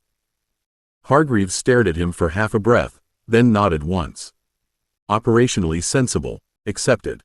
Valahart's gaze narrowed. "You would command the servants of light?" "No," Ethan said, signing his name before courage could leak out of him. "I'm commanding my dead. If your people stand in their way, that's your mistake." Athena's pane updated in quiet gray. Partial clearance accepted. External observer formation condition added. Deployment restricted. Command authority preserved. Valahart turned toward the door, and the blue ward opened before him under Hargreaves's stiff gesture. "Enjoy your paper shelter, Necromancer," he said, not looking back. "One day you will stand where no administrator can reach, and then we will learn what your dead are worth." 46. Under Holy Eyes. The deployment base smelled of cold metal, damp canvas, and preservation wards that had been refreshed in a hurry. Ethan stood beside the marked loading square with his coat half fastened, trying not to think about Valahart's last words and failing hard enough that even the buckles sounded accusing. "One day you will stand where no administrator can reach." The sentence kept walking around inside his head with silver boots on, but his hands still moved. Buckle, strap, check wrist comp, check charm case, check the line of dead waiting under pale blue storage light. Athena opened a compact pane above his wrist. Restricted field status. Apprentice Necromancer Level 2 confirmed. Shadow output capped. Ghost anchor support locked. Active monster bodies capped at 2. Human undead formation authorized under Lewis' signature. External observer formation condition active. Ethan glanced at the panel and kept his voice low. Very cheerful. Accuracy was prioritized over comfort, Athena said in his chip. Also, your pulse is rude. Sasha leaned around his left side and tightened a strap he had already tightened. Her fingers gave the buckle one final tug before she looked up at him. Your pulse can be rude after a glowing murder priest threatens you. That's allowed. Ashley checked the ammunition box beside the 2 human undead Lewis had approved for the outing. Their preserved faces were covered by neutral field masks, their bodies armored in dull academy gray, hands fitted with training-safe carbines and shield locks. Masks secure, grip adapters secure, no live fire until Ethan gives the order or Lewis overrides. Riley stood near the sealed crawler case, pink hair tied back for field work, her charm rod tapping once against her thigh. Crawler shard is still ugly. Morale unchanged. Lewis signed the last authorization tab and handed it to Hargreaves without ceremony. He takes 2 human platforms, 1 armored boar, 1 crawler frame, Jenna and Emma for observation only unless conditions break, and the girls as his team. No shadow escalation unless I approve it. A pale-robed order observer near the bay door made a small note on a silver-edged slate. His eyes lingered on the human platforms as if the masks made them worse rather than better. The record should reflect that necromantic assets are being deployed into a civilian-adjacent tunnel incident. Ethan turned before Sasha could speak. The observer was not Valahart. He had no armor, no sword, and no crushing light. That made him easier to answer, not harmless. The record should reflect that Academy Field Control requested a necromancer because dead workers are reporting movement beyond the blocked section and rescue crews can't safely enter blind. The man's pen paused above the slate, and Ethan pointed to the yellow line painted across the bay floor. He made himself keep the gesture steady because the room was watching for any sign that Valahart's shadow had made him smaller. And the record should also reflect my condition from the clearance file. You stay behind my active formation unless I order otherwise. If you step past my line to make a point, you own the disruption. Hargreaves's mouth twitched as if he were trying not to enjoy himself. Condition confirmed. Lewis looked at Ethan for one silent second, then nodded toward the loading ramp. Good. Now prove you can command while someone hopes you fail. The transport took them beneath the Academy's eastern service ridge and out through a maintenance gate Ethan had never seen before. The road beyond dropped into a wooded construction cut where flood lamps burned against damp rock, rescue tents, ambulance wards, and a half-collapsed tunnel mouth sealed behind yellow hazard runes. Men and women in rescue orange moved with the fast quiet of people who had already learned shouting didn't shift stone. Several looked up when Ethan's undead crates rolled down the ramp behind him, and every stare landed before the Order observer opened his mouth. Ethan stepped onto the gravel and lifted 2 fingers. The human platforms came down first, boots striking in matched rhythm, carbines locked low and shields folded against their forearms. The armored boar followed, tusks capped in dull restraint metal. Then the crawler frame unfolded from its sealed carrier with an ugly little click that made one rescue worker swear under his breath. Ethan felt every reaction like grit under his skin, but he kept his voice level. Formation line, 2 paces behind me. Human platforms front left and front right. Boar rear guard. Crawler low and passive until I say otherwise. Sasha took the left flank without needing the order, earth already gathering in faint plates around her boots. Nice and polite, dead boys. Let's not give the holy note-taker a thrill. Ashley moved to Ethan's right, one hand lifted as a thin current curled dust away from their path. Rescue crews ahead and behind. No wide shadow, no loose charge, and no sudden turns unless I call space clear. Riley crouched near the crawler and pressed a pink marked charm against its spine casing.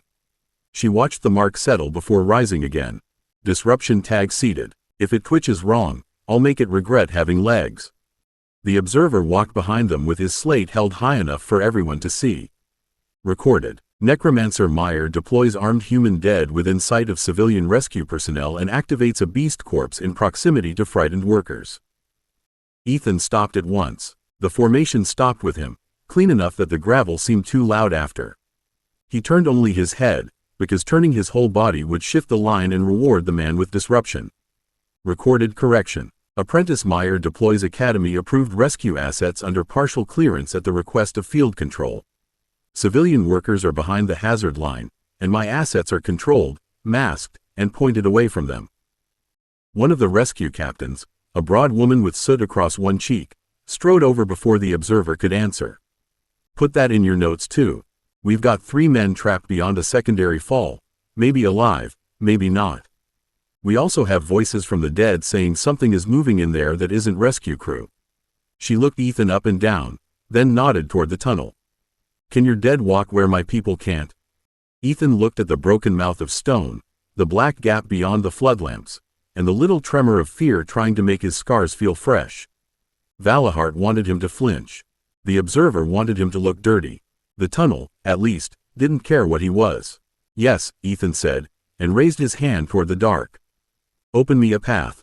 The rescue captain unlocked the first hazard rune and dragged the temporary barrier aside with both hands, not waiting for anyone to decide whether necromancy offended them. Main fall is 12 yards in. Secondary void opens right of the loader track. We pulled 5 out before the stone shifted. Then the voices started in the ward line. She handed Ethan a cracked site map sealed under plastic. I don't care what your magic looks like. Don't bring the roof down. Ethan took the map, looked once, then passed it to Ashley because she read spaces faster when air moved through them. No hero shapes, he said, keeping his voice low enough for the team but clear enough that the observer could hear. We go in narrow. Human platforms first with shields high. Crawler under the left wall. Sasha, feel the supports before you brace anything. Ashley, tell me where the air stops. Riley, anything that hums wrong gets marked, not poked. Sasha stepped onto the broken concrete and pressed one palm against the tunnel wall. Dust shivered around her fingers. Lovely. Someone built this with hope, cheap bolts, and a prayer they didn't mean. Ashley tilted her head, dark hair shifting as a thin current slipped past her cheek and vanished into the opening. Air returns from the right pocket. Weak, but moving. There's a stale pocket ahead and something warm beyond it. Riley crouched and set 2 pink charm stones along the threshold. Threshold marked. If Holy Clipboard steps over without permission, it screams. The observer made a stiff sound. You are not authorized to ward against me. I'm authorized to prevent disruption inside an unstable rescue zone, Ethan said, and sent the first human platform forward with a thought and 2 finger taps against his thigh. You wanted records. Record that. The tunnel swallowed light in ugly stages. Flood lamps reached the first fall, then failed in a scatter of broken stone, torn conduit, and a loader half buried under concrete slabs. Ethan felt the human dead through the command lines, not as people, not as ghosts, but as controlled pressure in hands, knees, shoulders, and spines. One raised its shield under a cracked support beam exactly where he placed the order. The other knelt beside it and locked both hands around a bent steel rail. Athena opened a tiny pane at the edge of his sight. Command load elevated. Human formation stable. Roof vibration increasing. A whisper brushed Ethan's ear before the pane finished forming. Emma stood near the loader track, faint and frightened, pointing toward the right-hand void. There, not the next shift, the one after. Something pulls before stone falls. Ethan's mouth went dry, but he had the shape of the warning before fear could steal it. Ashley, right pocket first. Sasha, brace left, not right. Riley, mark the rail. It's being tugged. The observer's boots scraped behind him, too close, too eager. You are taking tactical direction from an attached spirit in a civilian rescue operation. Ethan didn't look back. He snapped his fingers once, and both human platforms froze with shields locked above the living path. I'm taking a warning from a volunteer ghost and keeping 3 trapped workers alive. Stay behind my line or leave my tunnel. Then the rail jerked inward with a metallic scream, and something in the dark pulled back. The rail ripped another inch inward before Ethan found the shape of the pull. It wasn't a collapse. Something on the far side had hooked the buried steel and was using it like a lever, teasing the roof down one groan at a time. Ethan sent the crawler low beneath the loader, its dead legs clicking over broken concrete, and ordered the right-hand platform to lock its shield under the beam while the left platform braced the rail with both hands. Bore forward, slow, Ethan said, feeling the armored corpse move behind him with heavy, obedient force. No charge. Shoulder the loader frame. Hold, don't shove. Sasha's earth plates crawled up the left wall in rough overlapping shelves. Left side braced. Not pretty, not permanent, and if anyone asks for pretty, I'm throwing rocks. Ashley's air slid into the right pocket, then came back dirty and fast. Her eyes sharpened as she sorted breath, heat, dust, and hidden space. 2 alive beyond the void. 1 dead near them. Something warm is above them, not beside them. Riley flicked her charm rod, and the mark on the rail flared pink. There's your tugger. It's using the metal like a fishing line. I can foul the pull, but if I snap it wrong, the roof complains. Foul it. Don't snap it, Ethan said, and sent the crawler up the wall. Its forelegs locked around the bent rail, spine casing trembling as Riley's charm bit into the hidden force. The thing beyond the gap pulled again, harder this time, and the human platform's knees bent under the pressure. Ethan felt command strain bite behind his eyes, but he held the line and pushed one clean order through the dead hands. Brace, lock, endure. The observer crossed the threshold before the screaming charm finished waking. The sound knifed through the tunnel, thin and ugly, and the nearest rescue worker flinched toward the hazard line. That alarm is interfering with rescue discipline, the observer snapped, one hand raised as pale light gathered around his fingers. Ethan turned on him with anger cold enough to steady his voice. Drop the light or get out. If you burn my shadow line under an unstable roof, I'll put your name on every crushed body in this tunnel. The rescue captain grabbed the observer by the back of his collar and hauled him behind the marked line with no ceremony at all. You heard the necromancer. Stand down or I'll have my crew sit on you. The rail screamed, then the charm caught. Riley snarled something under her breath. Sasha drove both hands into the wall brace, and Ashley punched a narrow column of air through the right pocket. Ethan sent the bore into the loader frame one careful step at a time. Metal shifted. Stone answered. The crawler tore free a hooked black limb no thicker than a shovel handle, and the warm thing above the trapped workers shrieked once before retreating into the dark. Now, Emma whispered, both hands pressed over her mouth. Before the second fall. Ethan didn't waste the warning. Human platforms, shields high. Ashley, air path. Sasha, hold the left. Bore, push on my mark. He drove the order through all 4 dead assets at once, and for 3 miserable seconds the command lines felt like iron wire through his skull. The loader lifted just enough for orange sleeves to appear in the gap. Rescue workers crawled forward under the undead shields, dragged 2 coughing men through broken stone, and pulled a covered body after them with gentler hands. The moment the last rescuer cleared the line, Ethan released the pressure by inches. The beam sagged where the platform had held it. The loader settled with a final grinding cough, and the tunnel swallowed the right-hand void behind fresh dust. Nobody cheered. The living were too busy breathing, and Ethan was too busy keeping his dead from shaking apart. Athena's pain flickered in the corner of his sight.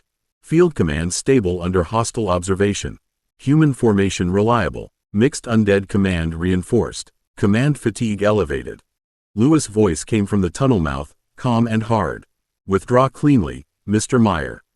Ethan looked at the rescued men, the body, the captain's soot-marked face, and the observer who no longer seemed eager to write. Formation, reverse order, he said, and felt his dead obey. Nobody gets left under stone because someone dislikes the tools. 47. Count the cost. The tunnel gave them back by inches, first the crawler dragging itself over broken concrete, then the bore with dust caught in its armor seams, then the 2 human platforms stepping in reverse order with shields still raised over people who no longer needed them. Ethan came last because the formation line was his, and because some stubborn part of him refused to let the order observer see him hurry away from the dark. The flood lamps outside hit his eyes hard enough to sting.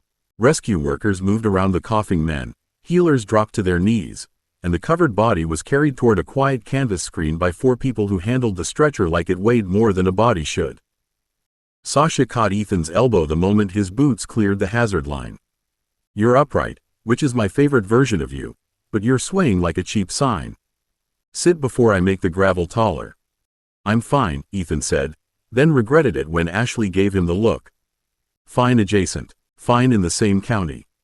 Ashley stepped in front of him and pressed 2 fingers lightly against his wrist, not to fuss, but to check. Command fatigue. You pushed all 4 assets at once under roof strain, hostile interruption, and ghost warning. Don't pretend that was nothing. Riley crouched beside the crawler as it folded its legs in with a twitchy metallic scrape. Her pink charm mark along its spine had burned down to a dull smear. Crawler's ugly but intact. Charms cooked. Also, whatever that black limb thing was, I officially don't like it. The order observer stood several paces away, one hand rubbing the place where the rescue captain had hauled him back by the collar. His slate was still in his other hand, but he had stopped writing with the eager little scratches Ethan had hated. For the record, the man said stiffly, my intervention was motivated by concern for spiritual contamination and operational clarity. Ethan looked at the rescued men first. One was crying without sound while a healer worked over his chest. The other had both hands clamped around a rescuer's sleeve as if letting go might drop him back under stone. Ethan turned back to the observer with dust in his hair, dead weight tugging at his command lines, and anger sitting clean in his bones. For the record, your intervention nearly broke rescue discipline. My dead held the roof. My ghost warned the shift. My team kept the path open. Your light gathered inside an unstable tunnel because you wanted a note to look holier. The rescue captain came up beside Ethan before the observer could answer, helmet tucked under one arm and soot streaked darker across her cheek. Put my name under that correction. Captain Marla Trent, Rescue Control. The Necromancer saved 2 living workers and recovered 1 dead one without bringing my roof down. Lewis stopped behind Ethan, close enough that the air changed without him needing to raise his voice. Mr. Meyer, withdraw your formation to transport and begin decontamination. Miss Calder, Miss Vance, Miss Calder, assist. You may be angry after your dead are secured. Ethan wanted to argue, but Lewis had not said it like permission. He lifted his hand instead. Formation, transport line, human platforms first, boar behind, crawler sealed last. No display, no threat posture. The dead obeyed, and this time the stares that followed them felt different. Not kind, not accepting. Different was enough for one breath. Athena opened a small pane at the edge of his sight as he walked.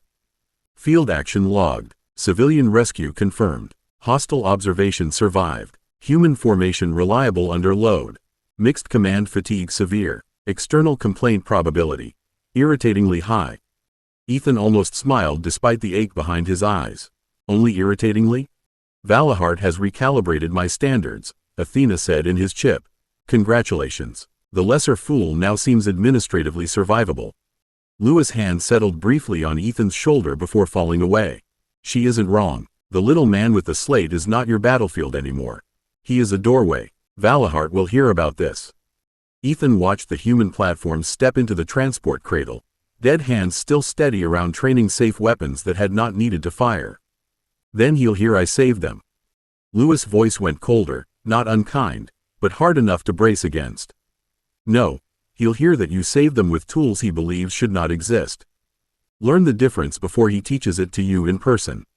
Decontamination began with the dead because Lewis insisted command meant handling the tools before nursing the commander.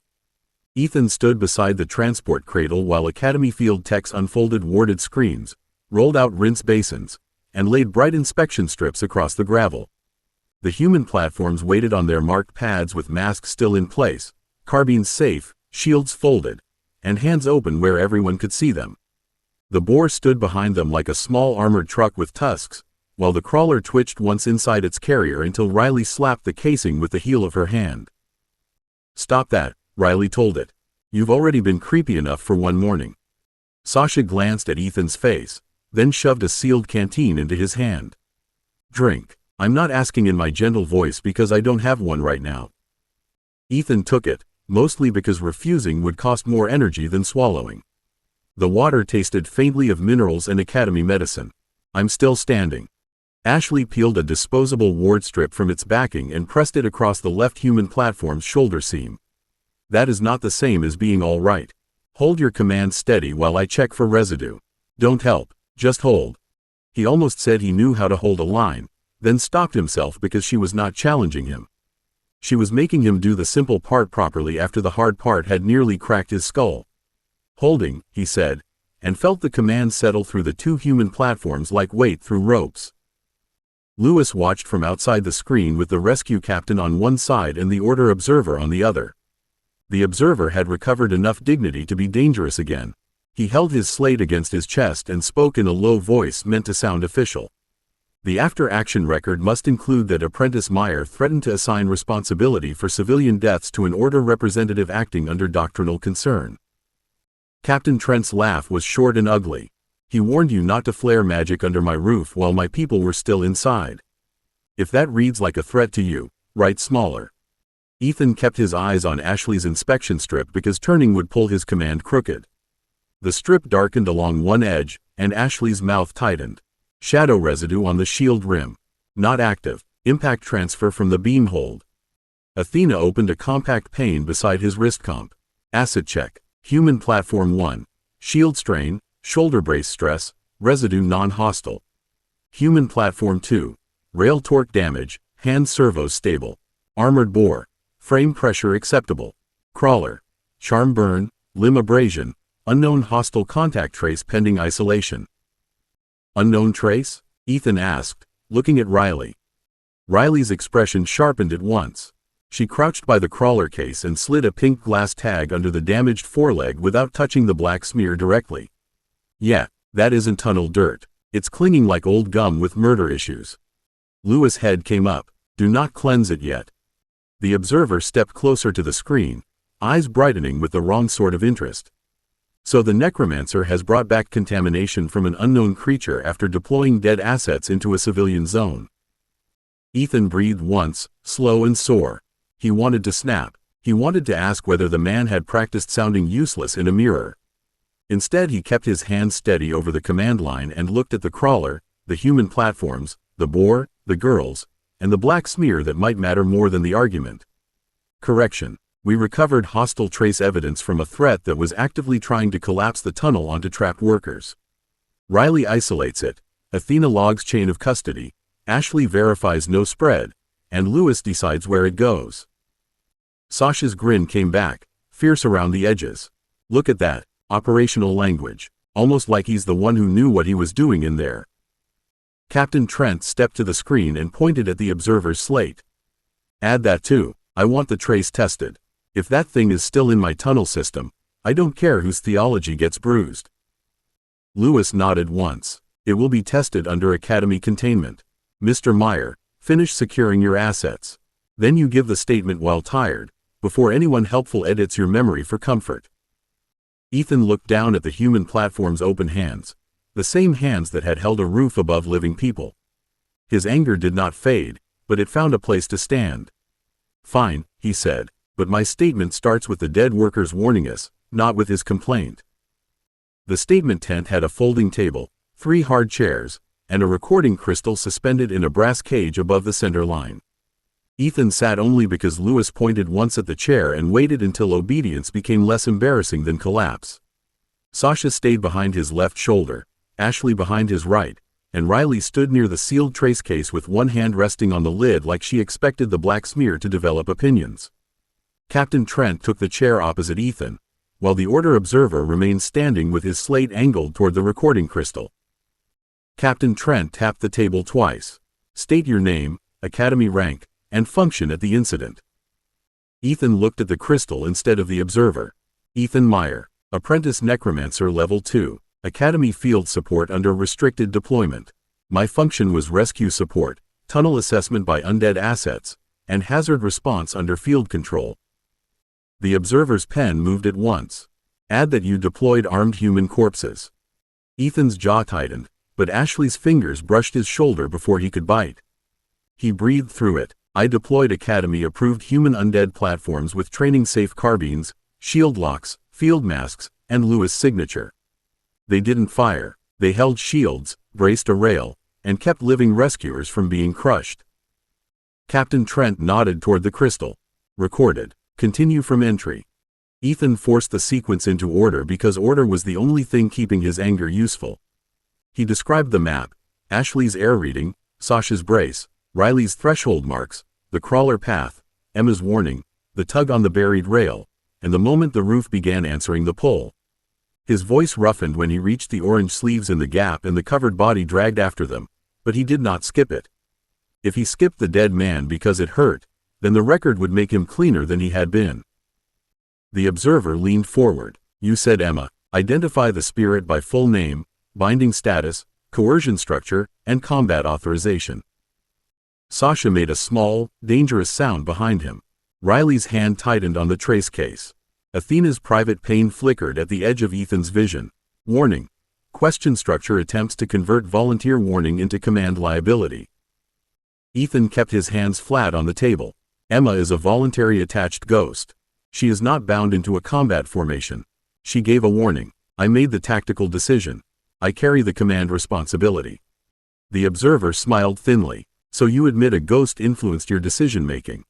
Lewis spoke before Ethan could. Every scout influences decision-making. Every sensor influences decision-making. Every living rescuer shouting that stone is moving influences decision-making. Try again with less theology. Captain Trent pointed at the crystal.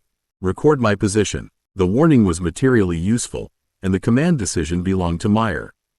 If he hadn't acted on it, I'd be signing death notices. Ethan looked at her then, and the gratitude hurt almost as much as the fatigue. Thank you. Don't thank me, she said, not unkindly. Be accurate. What did you see when the limb came free? Ethan turned toward Riley. She opened the trace case by one latch only, enough for the recording crystal to catch the sealed pink glass tag and the dark smear inside its containment fold. Black hooked limb, narrow, stronger than its size says it should be. It pulled metal from above the trapped workers, then retreated when Riley fouled the contact and the crawler tore the hook loose. Riley closed the case again. Trace is isolated. No spread through the crawler. No active pulse since sealing. The observer wrote one final line with too much care. Ethan watched the motion and felt the shape of another trap settle into place. Where is that going? The man looked up. My report? No, Ethan said. That line. The observer held his gaze for 1 second too long. Inquisitorial Review Channel. Incidents involving human dead, active ghosts, unknown contamination, and civilian proximity fall under holy risk visibility. The tent went quiet. Ethan felt Sasha at his back, Ashley steady beside her, Riley still by the trace case, Lewis silent as a drawn blade, and Captain Trent watching the observer as if deciding whether rescue tents needed another hazard line. Ethan picked up the statement stylus before his hand could shake and signed his name beneath the crystal's glow. Then make sure they read the part where people lived. The transport left the rescue cut under escort, and Ethan watched the floodlamps shrink behind rain-streaked glass until the tunnel mouth became another dark wound in the hillside. He had wanted the end of the statement to feel like victory, or at least like proof, but the words Inquisitorial Review Channel kept sitting in the transport bay with them. The human platforms were sealed in their cradles. The Boar's containment locks glowed green. The crawler's trace case sat between Riley's boots, wrapped in 3 layers of pink charm light and Academy containment foil. Sasha sat across from Ethan with her knees braced against the transport sway. I hate that little slate rat.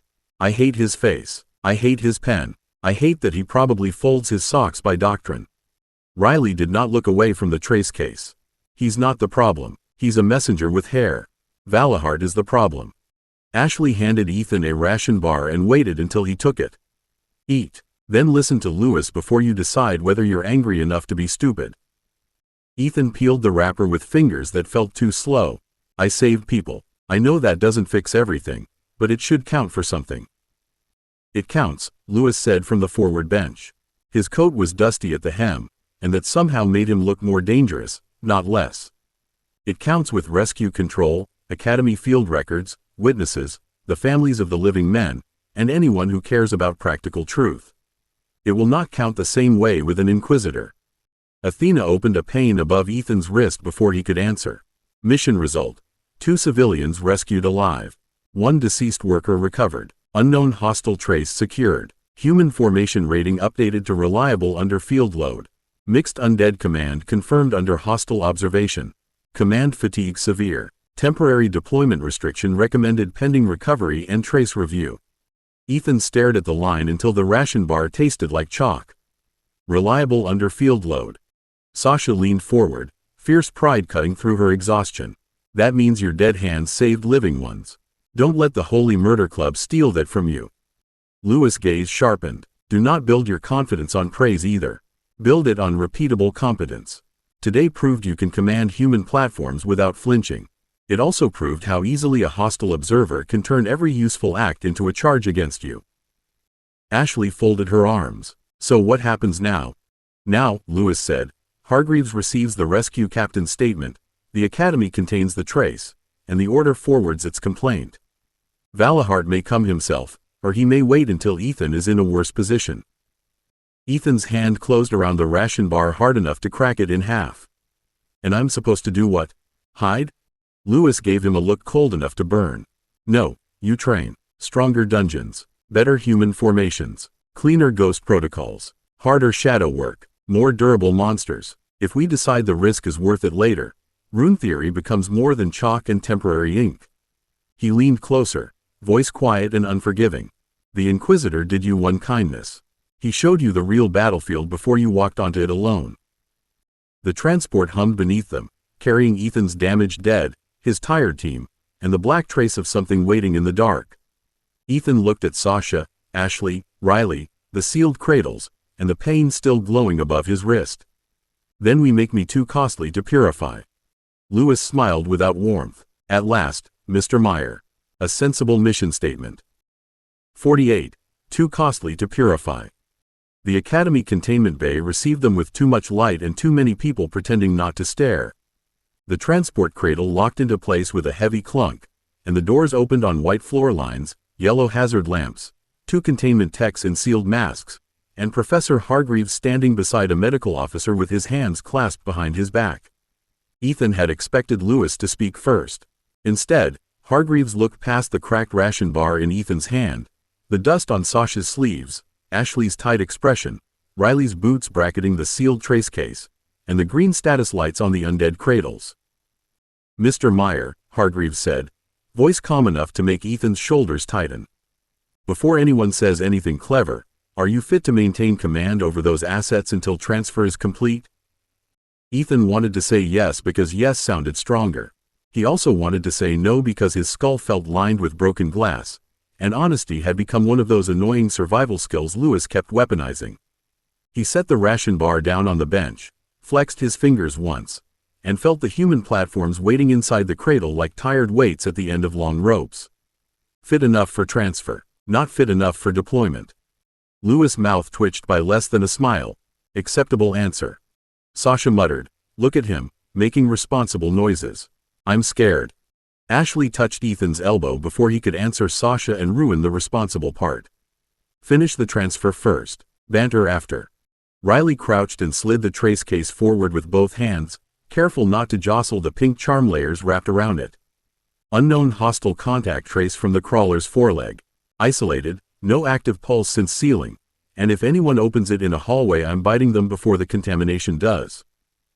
One of the containment techs paused with his tongs half raised. Hargreaves gave Riley a brief look, then nodded to the tech. "Treat that as a field recommendation with teeth. Case to Isolation Vault 3. Chain of custody begins with Miss Calder, Apprentice Meyer, Master Lewis, and Rescue Control's statement." Ethan lifted his hand toward the undead cradles and gave the order before anyone could do it for him. Human platforms, passive transfer. Shields locked. Hands open. Bore dormant. Crawler remains sealed pending trace clearance. The command moved cleanly, slower than he liked, but clean. The dead settled into Academy custody without twitching, threatening, or proving the observer right by existing badly. Athena opened a narrow pane at the edge of his vision. Transfer logged. Command discipline maintained under fatigue. Deployment restriction now medically unavoidable. Inquisitorial review channel flagged by external report. Recommendation: sit down before your legs file a complaint. Ethan almost laughed, but Hargreaves was watching him too closely. "Sir, Captain Trent's statement should arrive with the rescue control packet." The Order observer filed an inquisitorial notice. "I know," Hargreaves said. "It arrived 7 minutes before you did." The bay seemed to lose a degree of warmth. Sasha's hand closed around Ethan's sleeve. Ashley went still, and Riley looked up from the trace case with all the brightness gone from her face. Lewis did not move, but the air around him felt suddenly crowded with death mana held on a very short leash. Ethan made himself meet Hargreaves's eyes. "Then you know people lived." "Yes," Hargreaves said, "and now we find out whether the Academy is willing to say so loudly enough." Hargreaves did not argue in the containment bay. That would have made everything easier. Instead, he turned away from Ethan, signed the transfer slate with 2 fingers, and began moving people into roles as if the Academy had rehearsed this exact kind of danger and hated needing the practice. Medical Officer Keene, assess Apprentice Meyer without removing him from command range until all assets are sealed. Containment Tech Arlo, take the crawler trace to Isolation Vault 3 with Miss Calder watching the case until custody lock confirms. Master Lewis, you remain. "I had no intention of leaving," Lewis said. "No," Hargreaves said, dry as old paper. "That is one of the few comforts available." Ethan sat because Keene touched the back of his shoulder and pointed at a low examination chair with the expression of someone used to stubborn apprentices discovering gravity. Sitting made the exhaustion worse. Standing had been a job. Sitting gave his body permission to admit the tunnel had taken more than courage from him. Sasha stayed close on his left, Ashley on his right, while Riley walked beside the tech carrying the trace case, watching his gloved hands as if she might actually bite him if he fumbled. Keene pressed a diagnostic strip across Ethan's temple, then another at his wrist. The first strip flushed gray, then amber. Command fatigue severe. Shadow depletion moderate. Death aspect strain significant. No active contamination on skin or aura surface. "Put that in the record," Ashley said at once. Keene glanced at her. "I am." "In plain language," Ashley said, and her quiet voice made the request sharper than a demand. "He's tired and strained from holding the rescue line. He's not contaminated." Hargreaves looked toward the recording crystal mounted over the bay door. Plain language note added. Apprentice Meyer shows no active contamination on preliminary medical scan. Sasha's fingers curled around the edge of Ethan's chair. Amazing how useful plain words become when holy people start sniffing for excuses. Ethan should have warned her to be careful. Instead, he closed his eyes for half a second because someone else had said it and he didn't have to. Lewis did not rebuke Sasha either. That was probably a bad sign for everyone except Sasha. The far containment gate opened long enough for Riley and Tech Arlo to return. Riley held up a pink-stained custody tab between two fingers. Trace is in Vault 3. Locke accepted my charm signature, Academy signature, and rescue control packet number. If it escapes now, I'm blaming architecture. Hargreaves accepted the tab and slid it into the evidence slate. Good, Miss Calder, you will write a charm isolation note before you leave this wing. Riley grimaced. Homework with murder gum. Lovely. Athena opened a pane over Ethan's wrist without waiting for permission. After action medical header draft. Civilian rescue successful. Unknown hostile trace secured. No active contamination detected on Apprentice Meyer. Human platforms transferred without breach. External inquisitorial notice disputed by field record. Ethan read it twice, then lifted his head. Add that I ordered passive transfer myself. Hargreaves's eyes sharpened. Why? Because if someone says Lewis controlled the dead for me after the tunnel, they'll make it sound like I lost command, Ethan said. His voice came rough, but it held. I didn't. I was tired. I'm still tired. I didn't lose them. Lewis' gaze settled on him, cold and pleased in that terrible mentor way. Now you're thinking like someone they cannot easily erase. Keen peeled the diagnostic strip from Ethan's wrist. He also needs a bed. He'll get one, Hargreaves said. After his command record is secured, his deployment restriction is signed, and the Academy decides whether courage performed with necromancy still counts as courage. Hargreaves moved the review out of the open bay before the containment techs could turn Ethan into another object under glass. The side chamber was small, warded, and brutally practical, with a table bolted to the floor, a wall crystal for evidence playback, and 3 chairs that looked designed by someone who considered comfort a security weakness. Ethan took the middle chair because Keen pointed at it. Sasha claimed the wall behind him. Ashley stood close enough to read the table slate, and Riley arrived last with pink charm residue still staining 2 fingers. Hargreaves locked the door, then set the evidence slate in front of Ethan. You are not here to prove you are harmless. That would be impossible, insulting, and strategically useless. You are here to establish what happened, what was controlled, and what restrictions follow. Ethan let that settle because it was the first official sentence all morning that didn't make him feel like a trap had opened under his feet. I can do that. I know, Hargreaves said. That is why you will. The wall crystal brightened. Captain Trent appeared in field record blue, helmet under one arm, face marked with soot and exhaustion. Rescue control statement. Apprentice Meyer's assets held load-bearing collapse points, maintained shield coverage, responded to orders, and did not threaten living personnel. 2 workers exited alive because the Necromancer held the line. Anyone who writes otherwise is lying badly or praying too loudly to hear facts.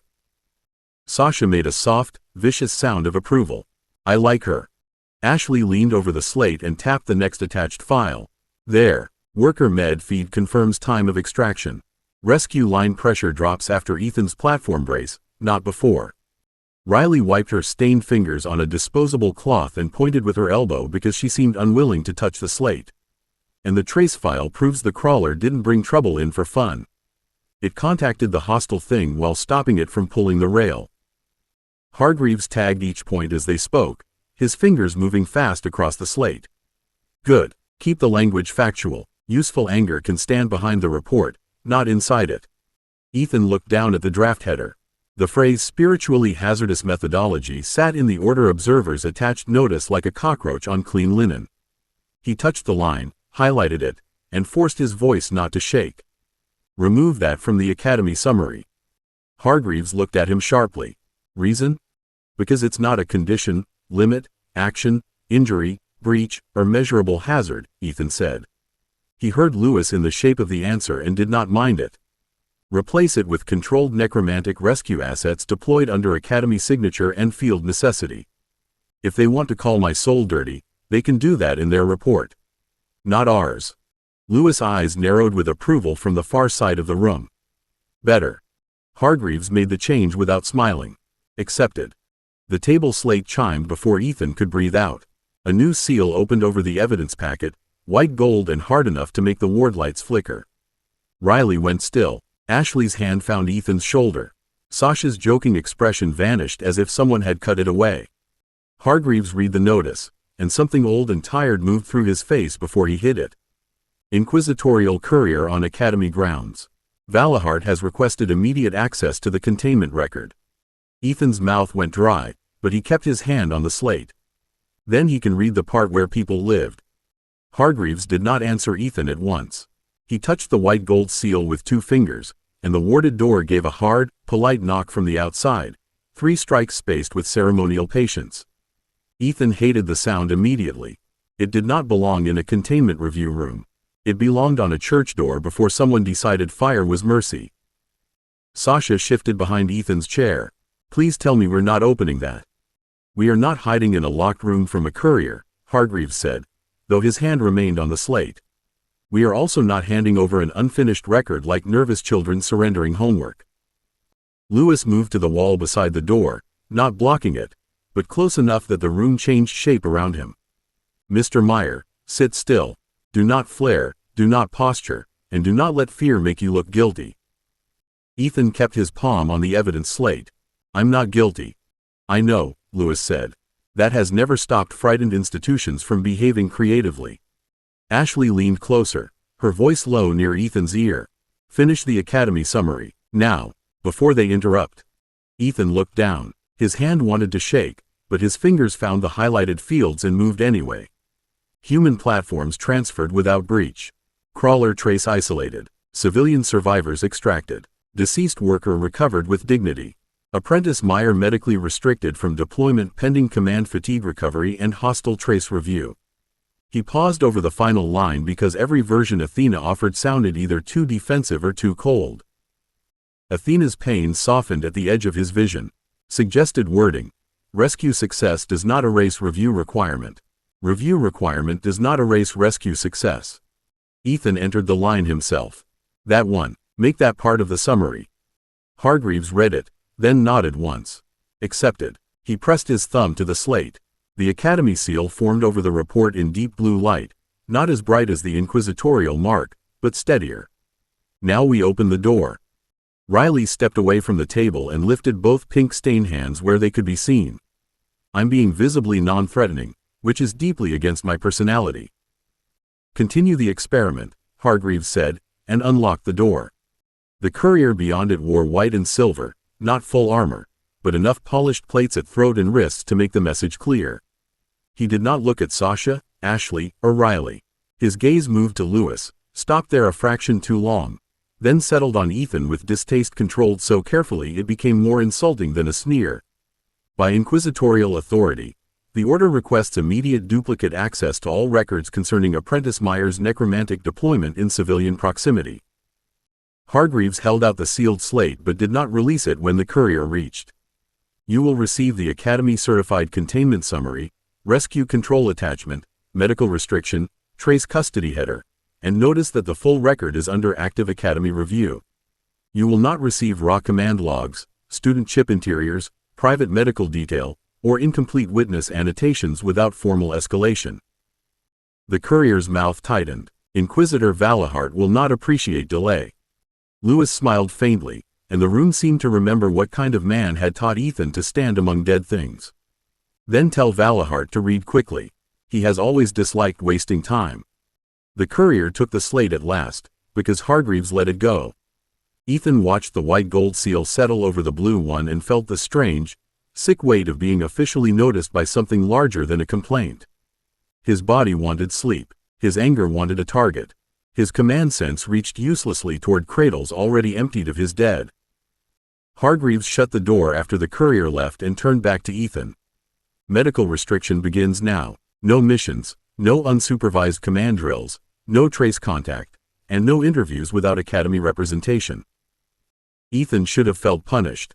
Instead, he felt the chair under him, Ashley's hand still near his shoulder, Sasha's fury at his back, Riley's sharp silence, Lewis' cold presence, and Athena waiting in the chip like a locked door nobody else could open. Fine, he said, but I want the training plan before I sleep. Lewis' eyes gleamed. Greedy.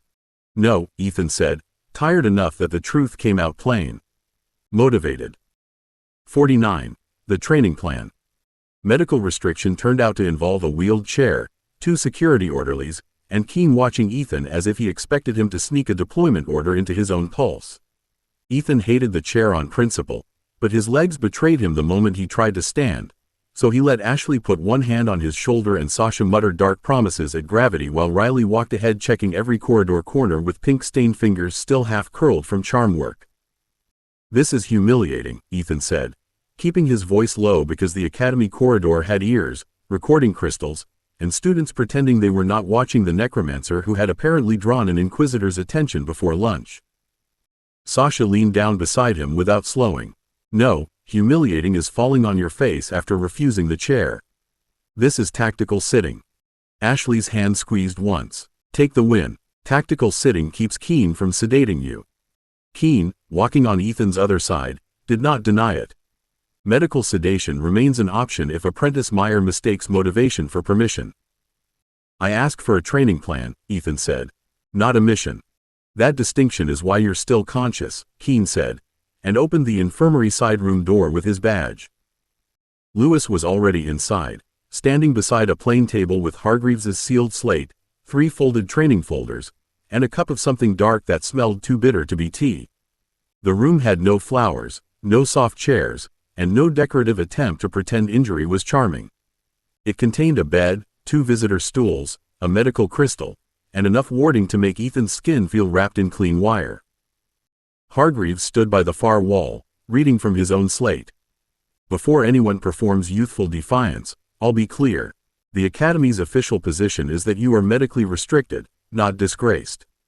The inquisitorial notice remains disputed by field record. You will not be interviewed without representation. You will not be deployed. You will not be handed to the order because someone in silver dislikes your aura. Riley shut the door behind them. That last bit should be printed on Academy mugs.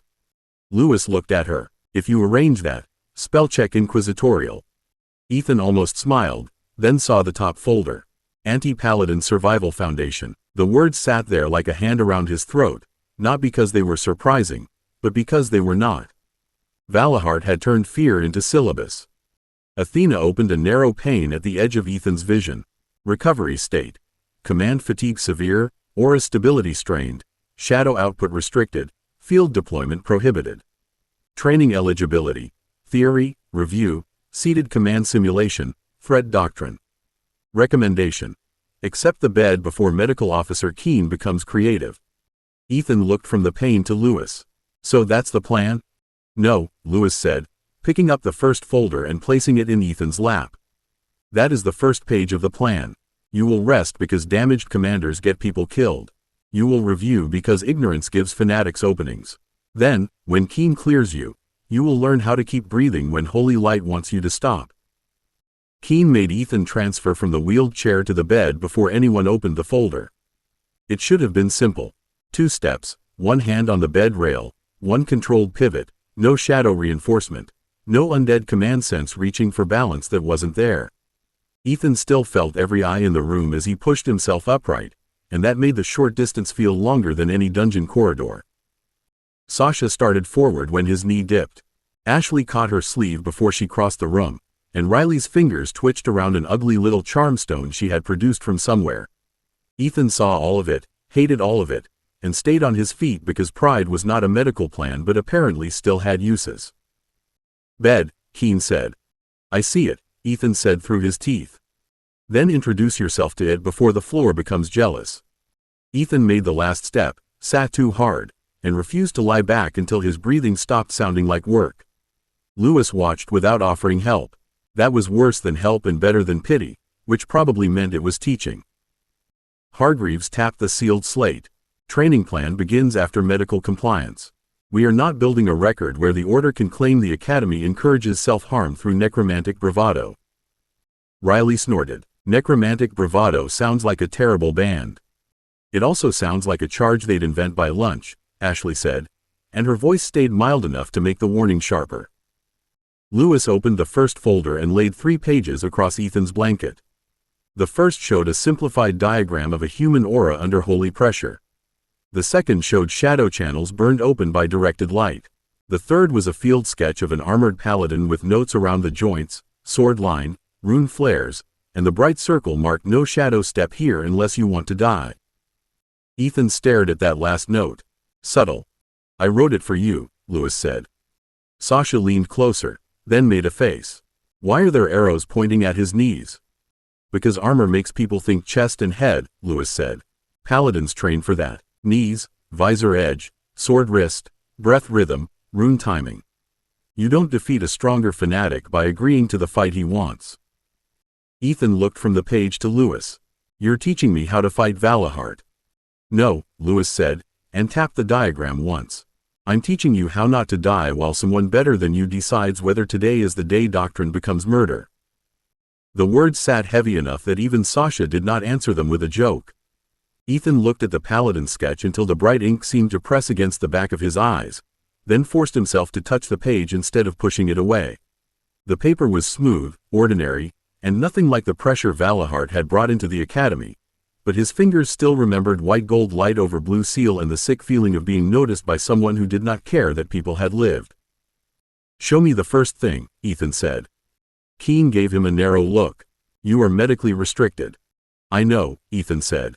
"Theory. Seated. No casting. No shadow output. I can still point at paper without exploding." Lewis' mouth curved. "Barely, but yes." He took a pencil from the folder, placed it in Ethan's hand, and tapped the sketch of the armored figure. "Mark where you would look first if he entered that door." Ethan almost marked the sword. It was the obvious answer, and the obvious answer felt safe. Then he remembered Lewis' arrows, the knees, the visor edge, the runes, the rhythm. He moved the pencil away from the weapon and circled the paladin's feet. Lewis' eyebrow rose. "Reason? If he's going to kill me, the sword matters after he moves," Ethan said. "Feet tell me whether he's advancing, bracing, turning, or trying to pin me with aura pressure while someone else moves. If I stare at the sword, I'm already reacting to the part he wants me afraid of." Hargreaves looked up from his slate. Ashley's hand settled lightly near Ethan's ankle on top of the blanket, not restraining, just there. Sasha's grin returned by degrees, fierce and proud despite the fear still sitting under it. Riley leaned over the bed rail. "I'm annoyed that was a good answer. I wanted to mock the pencil exam." "You may mock the student after he survives the question," Lewis said. Athena opened a small pane over the lower corner of the page. "Threat doctrine exercise logged. First priority. Movement read before weapon fixation. Warning. User smugness may impair recovery." Ethan coughed. "Athena says I'm not allowed to be smug." "She's wise," Ashley said. "She's bossy," Ethan said, and the room warmed around the tiny argument in a way the academy wards could not measure. Lewis slid the second page closer, the one showing shadow channels under holy burn. "Good. Next question. Where do you not spend power?" Ethan looked at the diagram and felt the answer change shape inside him. He wanted to say nowhere until healed. He wanted to say shields, because shields sounded noble and clean. Instead, he drew a slow circle around the brightest pressure point at the center of the chest. "Not against the main flare. If he's stronger, I lose by trying to block strength with strength. I spend power on movement, cover, minion spacing, and getting people out of his chosen line." Sasha's smile vanished again, but this time it was because she understood. "People meaning us." Ethan looked at her, then Ashley, then Riley. "Yes, including you, especially you, if you're close because of me." Riley's expression sharpened. "Don't get noble and stupid." "I'm getting practical and alive," Ethan said. "There's a difference." Lewis nodded once, cold approval and warning together. "There is. Learn it well enough, and Valahart may hate you for years instead of mourning you once." Keen allowed the lesson to continue for exactly 12 more minutes, which Ethan knew because Athena placed a quiet timer in the corner of his vision and counted down with the grim pleasure of someone waiting to say she had told him so. Lewis used every minute. He made Ethan mark retreat lines, cover points, minion spacing, and the places where a paladin's light aura could turn a corridor into a killing funnel. By the end, Ethan's pencil lines looked less like study notes and more like a map of all the ways fear could become useful if it stopped flailing. Keen finally closed the folder with 2 fingers. Enough. Apprentice Meyer's pulse is climbing. His aura surface is agitated. And if Master Lewis says one more educational thing, I'll declare him medically harmful. Lewis looked faintly amused. A fair assessment. Ethan wanted to object because stopping felt too much like being put away, but his hand had started trembling around the pencil. He set it down before anyone could take it from him. I want copies. Hargreaves glanced at Lewis, then at the folder. You will receive Academy-approved copies. No, Ethan said, and the word came out quiet enough that everyone heard it. I want working copies, the kind with Lewis' ugly notes, Athena's tags, and Riley's charm warnings if she has them. If this is about surviving people who don't fight fair, I don't want polite training room versions. Riley's smile turned sharp. I can add charm warnings. Ashley looked at Hargreaves before Ethan could get buried under procedure. He's not asking for restricted tactics to publish. He's asking for the version that keeps us from dying beside him. Sasha leaned against the bed rail. Also, if the Academy gives him sanitized baby notes, I'll write worse ones on every wall he passes. Hargreaves pinched the bridge of his nose, but his mouth twitched. Master Lewis, produce supervised working copies. Miss Calder, do not vandalize my academy. Which Miss Calder? Riley asked innocently. Yes, Hargreaves said. Athena opened one final pane, plain and compact. Recovery training plan accepted. Medical restriction active. Anti-paladin survival foundation initiated. Authorized work. Theory review. Seated command simulation. Aura rest breathing. Threat map analysis. Prohibited. Field deployment. Unsupervised shadow output. Active undead command. Trace contact. Command stability. Strained but recovering. Ethan read the pane twice, then looked at Lewis. Add one more thing. Lewis' eyes narrowed. Careful. Team version, Ethan said. Not just me. Sasha needs to know what paladin pressure does to earthwork. Ashley needs air counters for light-blind corridors. Riley needs charm timing. If they're standing near me, the plan covers them too. For a moment, no one spoke. Then Lewis picked up the folder again and tapped it once against his palm. Good. Not noble. Not pretty. Correct. Keen pushed Ethan gently back against the raised pillows before pride could make him sit straighter. And now the commander sleeps. Ethan let himself settle, not because he was done, but because the next step had a shape. Fine, he said, closing his eyes while Sasha's hand found his sleeve. Ashley adjusted the blanket with quiet efficiency, and Riley set the ugly charm stone on the bedside table. But when I wake up, we start with the ugly notes. 50. The ugly notes. Ethan woke to the sound of paper sliding, not alarms, not shouting, and not the Academy deciding his existence needed another committee. For 3 blessed seconds, that seemed like mercy. Then he opened his eyes and found Lewis standing beside the infirmary bed with a stack of copied pages under one arm, Keen checking the medical crystal at the wall, and Sasha, Ashley, and Riley arranged around the room with the dangerous patience of people who had been waiting for him to stop being unconscious.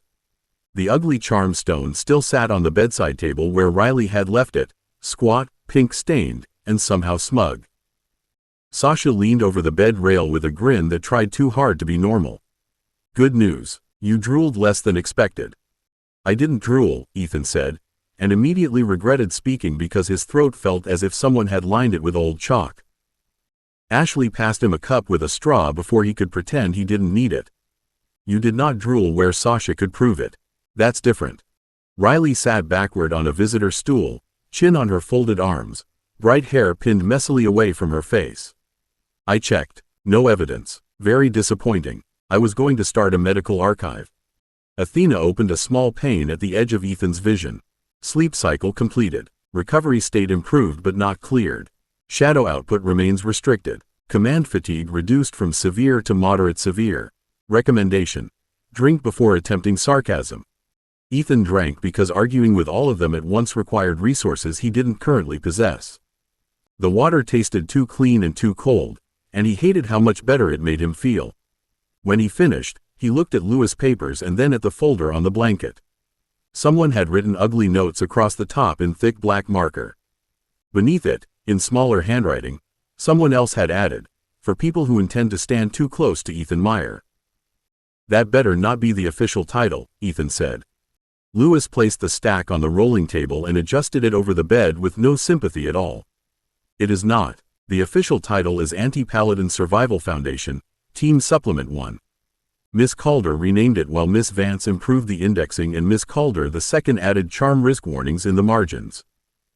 Which Miss Calder? Ethan asked, because apparently recovery had not killed his sense of self-preservation completely. Riley raised one hand. Sasha raised the other. Lewis did not blink. Yes. Ethan looked at the first page. The paladin sketch was there again. Silver armor, rune flare marks, sword lane, knee joints, visor edge, feet circled in pencil from yesterday's lesson. New notes crowded the margins now. Sasha had marked where earth cover could rise without trapping his skeletons. Ashley had drawn airflow arrows through a light-blind corridor. Riley had added ugly little symbols beside rune flares with the note, "Do not disrupt unless you like exploding doctrine dust in your teeth." Keen stepped closer before Ethan could reach for the pencil. "You are cleared for seated theory, spoken command planning, and page marking. You are not cleared for casting, aura pressure, undead contact, shadow shaping, or proving a point." Ethan looked up at him. "What if the point is really good? Then it will survive until you are medically less stupid," Keen said. Sasha made a wounded sound of admiration. "I think I'm in love with his bedside manner." Ashley ignored her and tapped the first page. "We start with corridor pressure. If Valahart or someone like him pins the front, what do you order first?" Ethan's first instinct was to answer fast because everyone was watching, but that was yesterday's trap in a cleaner shirt. He studied the page instead. Paladin in the doorway, light pressure down the hall. Team near him, skeleton shield line too close to the flare. Sasha's earthwork possible from the side if she had footing. Ashley needed air that wasn't burned clean by holy pressure. Riley needed timing, not noise. Ethan breathed once, then pointed to the rear corner of the drawn corridor. "I don't order an attack," he said. "I order space. Shield skeletons angle back, not forward. Sasha lifts partial cover there and there, not a wall. Ashley clears the side pocket so people can breathe and see. Riley watches rune timing. I move living people out of his chosen line before I spend power trying to win a contest he came prepared to win." Lewis' mouth curved slightly. "Good. Now make it uglier. Assume he wants you to choose between protecting your team and protecting your ghosts." Ethan's pencil stopped above the page. The easy answer was that he protected the living first because ghosts were already dead, and the worst part was that the answer sounded sensible until he imagined Emma flinching under holy pressure or Jenna being driven away like smoke in a gale. He looked at the sketch again, at the paladin in the doorway and the little marks that represented people he cared about, then set the pencil down because his hand had tightened too hard around it. "That's a trap question," Ethan said. Lewis' expression did not change. "Most questions that matter are." Sasha's grin had vanished. "If you say he has to choose us over Jenna and Emma, I'm going to throw something, and Keen can medically restrict me afterward." Keen glanced up from the crystal. "Miss Calder, if you throw anything in my infirmary, I will prescribe silence." Riley leaned forward on her stool, eyes on the page rather than the joke. "He doesn't choose between them. He changes what the choice costs the paladin." Ashley nodded slowly, already following the shape of it. "Ghosts are vulnerable to holy pressure, but they're also faster than us, harder to pin physically, and better at warning. If Ethan spends power trying to shield everyone at once, he burns out and fails both sides." Ethan drew one careful line from the living team marker to the side cover, then another from the ghost markers to the rear angle behind the skeleton shield line. "I move the living first because living bodies can't pass through walls, and because if Sasha, Ashley, or Riley goes down, I lose options. But I don't abandon the ghosts. I order Jenna and Emma out of direct pressure, behind the formation or through cover if they can manage it. If the paladin follows them, he turns his back on the living. If he keeps pressing me, the ghosts survive long enough to warn, flank, or withdraw." Lewis tapped the paper beside the ghost markers. "What if he can anchor them?" Ethan's stomach went cold. Emma in light. Jenna caught. White gold pressure closing around someone who had already died and still chosen to stand near him. He wanted to say he would tear the paladin apart. He wanted to say something brave and stupid enough to make Sasha smile. Instead, He picked up the pencil and marked a hard X between himself and the Paladins line. Then I don't chase the bait, Ethan said, voice rough but steady. I create obstruction, break sight, and order the nearest physical undead to interrupt the anchor. Not rescue by emotion, rescue by job. Skeleton shield, boar charge, crawler body block, whatever's in position. I use the dead that can take the hit to buy the dead who can't a way out. Riley's mouth tightened. That sounds awful. It is, Ethan said, looking at her. But if I run at him myself, he gets me too, and then he owns the whole field. Sasha folded her arms hard enough to crease her sleeves. I hate that answer. Lewis gave one sharp nod. Good. It means he didn't make it pretty to comfort you. Athena opened a pane over the page. Team survival doctrine. Protect living mobility, preserve ghost autonomy, use physical undead to break holy anchors, avoid emotional pursuit. Command stability. Improved under theory stress. Warning. Practical execution remains untested and medically prohibited. Ashley read the pane over Ethan's shoulder, then touched the edge of the page. Add a team signal. If Jenna or Emma warns of anchor pressure, Riley marks the flare, I clear sight lines or smoke direction if air will hold. Sasha builds cover that doesn't trap them, and Ethan gives the order. Nobody waits for panic. Sasha looked at Ethan, still angry, still afraid, but listening. And if you're the one pinned? Ethan met her eyes because looking away would make it gentler and less honest. Then you don't come straight at me either. You make him spend more than he planned. You break the field around him, not yourselves against him. For a moment, the infirmary felt smaller than the drawn corridor, tighter and more dangerous because the danger was not on the paper anymore. Then Lewis slid another page forward, this one blank except for 4 names at the top: Sasha, Ashley, Riley, Athena. Beneath them, in Lewis' severe handwriting, waited a single line. What can each of them do when Ethan is the bait? Now, Lewis said, placing the pencil back into Ethan's hand, write the version where they survive your mistakes. Ethan looked at the blank page as if Lewis had asked him to write his own autopsy. Sasha, Ashley, Riley, Athena. 4 names, 4 ways the world had become harder to survive because they mattered. The pencil rested between his fingers, heavier than it had any right to be, and for one cowardly second he wanted to joke that Athena should fill it in because she enjoyed lists. Then Athena stayed silent, and that silence told him she was waiting for the same thing Lewis was. He wrote Sasha first, then stopped. Earth cover, partial barriers, floor disruption around the Paladins' feet. Not a full wall unless we know where everyone is, because a full wall can trap ghosts, blind Ashley, and block skeleton movement. Sasha leaned over the rail, reading upside down with a grim little smile. Also rocked to the shins. Lewis glanced at her. Be precise. Fine, Sasha said, but her eyes stayed on Ethan's hand. Low-angle stone strikes to force stance correction. If he's pinning Ethan, he needs his posture. I can make that annoying. Ethan added it, the words becoming less like theory and more like a promise someone might have to keep. Sasha doesn't try to outstrength holy pressure. She breaks footing, builds angled cover, and gives the undead a lane. Ashley touched the next empty line. For me, don't write windblast. That's what people expect an air elementalist to do when scared. It wastes power and feeds chaos in a corridor. Ethan looked at her. Then what? Breathing pockets, Ashley said, and her voice was quiet enough that everyone listened harder. Smoke pull if there's shadow residue or dust. Deflection around eyes and visor edges. Pressure shifts to spoil aim, not dramatic gusts. If the paladin wants everyone staring at the light, I make seeing inconvenient. Riley gave a soft whistle. That's nastier than it sounds. Ashley's mouth twitched without becoming a smile. Good. Ethan wrote carefully, making the page fit what Ashley had actually said instead of the simpler version his panic preferred. Ashley preserves sight and breath, spoils aim, clears retreat lanes, and doesn't waste power making pretty wind. Pretty wind is banned, Sasha said. Tragic, Riley said, then tapped her own name with one fingernail. Me next. Charm timing. Rune flare marking. Disruption only after Athena or I confirms a weak point, because if I hit the wrong holy pattern, I might make it brighter, angrier, or explosively philosophical.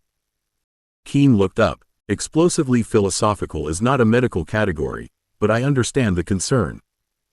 Ethan almost smiled as he wrote. The page was filling now, and that made the fear more useful. Riley's line became timing, marks, safe disruption, no blind interference, and emergency charmstone shielding if Ethan's aura spiked wrong. Then he reached Athena's name and paused because the room seemed to hold its breath differently around that one. Athena finally opened a pane, smaller than usual.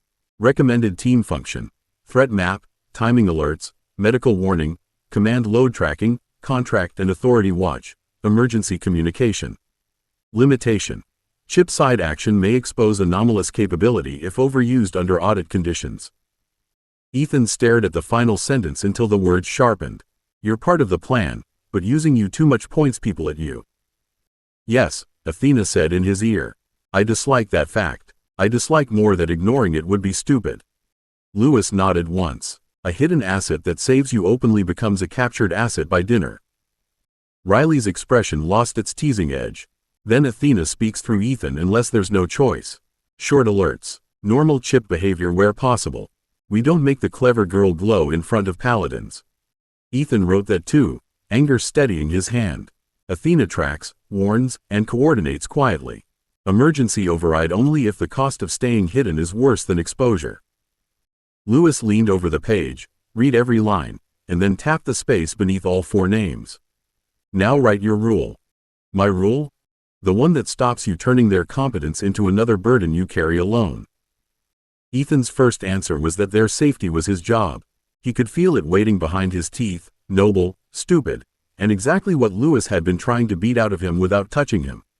He looked at Sasha's fierce face, Ashley's calm attention, Riley's sharp watchfulness, and the faint pain where Athena waited like a blade kept hidden because the world would steal her if it could. He set the pencil down long enough to flex his aching fingers, then picked it up again.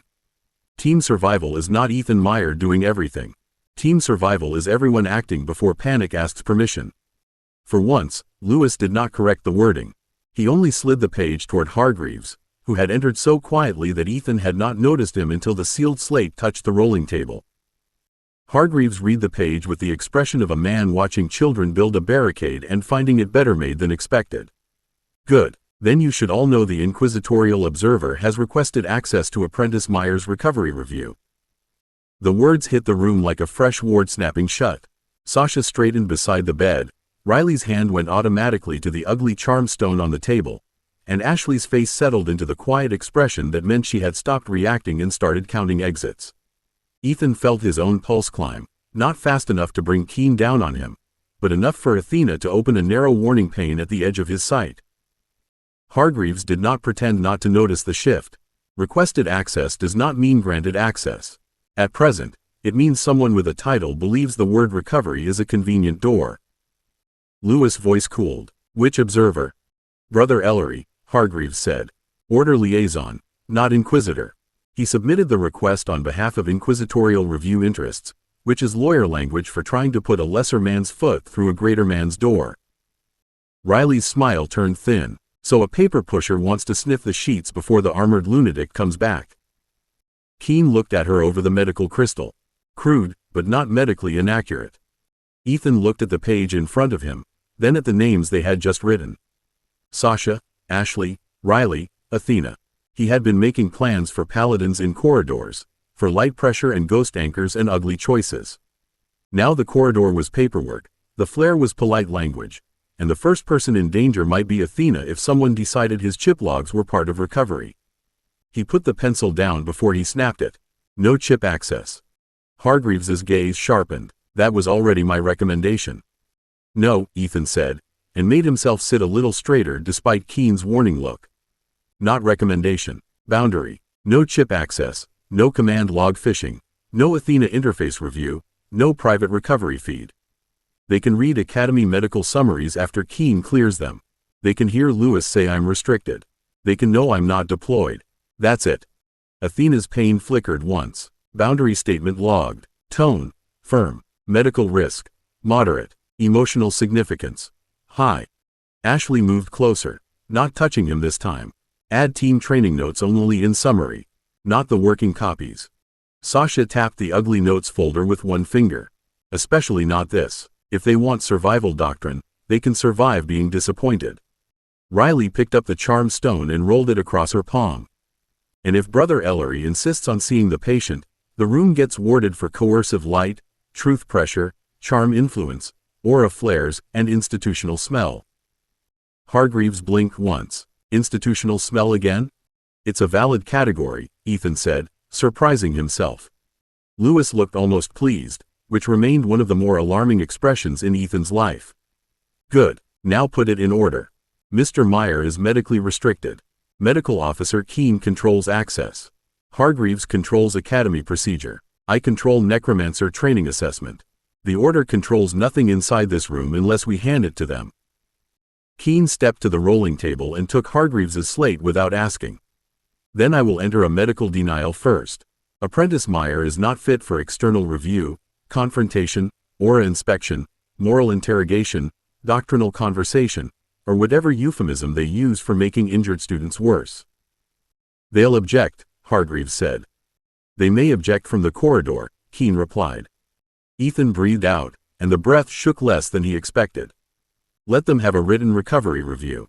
Short, boring, fit enough for supervised theory. Not fit for deployment, not fit for order access. Training plan active under Academy authority. Lewis nodded. And one more line. Anti-paladin survival foundation initiated due to observed inquisitorial threat profile. Hargreaves's mouth twitched. You want that in the official summary? I want Brother Ellery to understand that Valahart made himself part of the curriculum, Lewis said. If the Order dislikes that, it may consider sending fewer executioners into schools. For a second, nobody spoke. Then Sasha's grin came back, small and fierce. Ashley's shoulders lowered by a fraction. Riley set the charm stone back beside Ethan's bed like a little pink warning. Hargreaves wrote, Keene sealed the medical denial, and Athena placed one final pane over the ugly notes folder. Recovery review boundary drafted. External access denied pending medical clearance. Working copies protected. Training status. Ugly, useful, and ongoing. Ethan looked at the words, then at the people around his bed. Send it. Hargreaves sealed the slate with his thumbprint. Sent. Somewhere outside the room, Brother Ellery would receive a polite door in the face. It wasn't victory. It wasn't even close. But Ethan lay back against the pillows while Lewis gathered the pages, and for once the restriction around him felt less like a cage than a wall his side had built first. Epilogue. Too costly to take. Brother Ellery received the denial 12 minutes after Hargreaves sent it, and Ethan knew because Athena placed the receipt in the corner of his vision with the quiet satisfaction of a cat watching a vase fall from someone else's shelf. The message itself was dull enough to be weaponized. Medical access denied, external recovery review deferred, Academy authority retained, Necromancer training assessment internal, chip interface private under medical and instructional protection. Ethan read it twice from the infirmary bed while Sasha leaned against the rail. Ashley pretended she wasn't watching his breathing, and Riley sat cross-legged in the visitor chair with the ugly charm stone balanced on one knee like a sacred pink toad. Polite door in the face confirmed, Athena said in his ear. Brother Ellery has acknowledged receipt. His response includes disappointment, doctrinal concern, and 3 phrases that smell like a man trying to sound taller on paper. Ethan's mouth twitched despite the ache behind his ribs. Can paper have a smell? Riley lifted the charm stone and squinted at it. Institutional smell. We covered this. Ashley touched the rolling table and slid the ugly notes folder away from the edge, careful, practical, protective. Does he get anything useful? No, Ethan said, and the word settled better the second time he said it. Medical summary only. No working notes. No chip feed. No Athena. No private training doctrine. Lewis stood near the foot of the bed with one hand resting on his cane, though Ethan suspected he had brought the cane mostly to look more irritatingly dramatic. Good. Now stop looking pleased. You have not won against the Order. You have taught one lesser man that this door has hinges. Sasha groaned. Can we have one tiny victory before you throw a corpse at it? You may have 6 seconds, Lewis said. Use them wisely. Ethan looked at the people around him, at Sasha's fierce tiredness, Ashley's steady attention, Riley's bright watchfulness, Jenna's pale shape near the wall, and Emma half hidden beside her with eyes too old for the girl she had been. 6 seconds wasn't enough for all of that. It wasn't enough for Athena's quiet windows, Keene's sealed denial, Hargreaves's thumbprint, the ghosts who had chosen him, or the dead things waiting in storage because he had learned to count cost without turning memory into numbers. Athena opened one final compact pane, small enough not to become a lecture. Apprentice Necromancer Level 2 confirmed. Minion control limit. 8 under clean conditions. Command range. 10 miles in stable terrain, reduced under holy pressure or medical fatigue. Shadow missile. Reliable basic. Shadow binding. Basic. Shadow blink. Seed only, restricted. Human formation. Reliable under supervision. Mixed undead command. Basic. Ghost protection right. Basic. Active limits. Recovery restriction, shadow output restricted, external review pressure unresolved. Ethan read the pane and felt no rush of triumph. The numbers looked less like trophies now and more like things he had to keep earning. That doesn't feel like enough. Lewis smiled faintly. Excellent. Enough is where fools stop. Ashley sighed. You could try saying he did well. He did well, Lewis said, and Ethan's head snapped up so fast Keen would have complained if he'd been in the room. Lewis' smile sharpened. He is also not yet costly enough. Sasha pushed off the rail and leaned over Ethan until her blue hair nearly brushed his chin. Then we make him cost more. Riley grinned and set the charm stone back beside the bed. Terrible phrasing. Strong sentiment. Emma's voice came softly from near Jenna. We'll warn you. Jenna inclined her head. And we'll remind you what warnings are for. Ethan looked at Lewis then, because the next path was already there in the old necromancer's eyes. Stronger dungeons, sharper paladins, deeper shadow, better corpses, uglier lessons, and the wider world waiting beyond academy walls with contracts, wars, and people who would try to take anything valuable enough to name.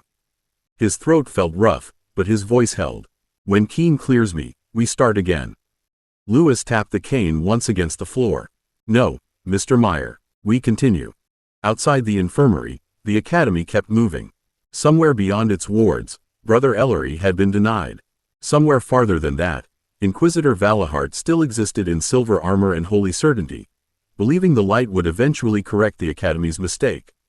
Ethan lay back against the pillows, exhausted, protected, restricted, and not free at all.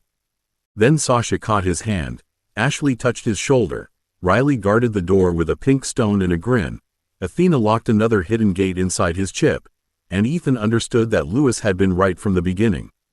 Treasure survived when taking it cost too much. End of Book 2.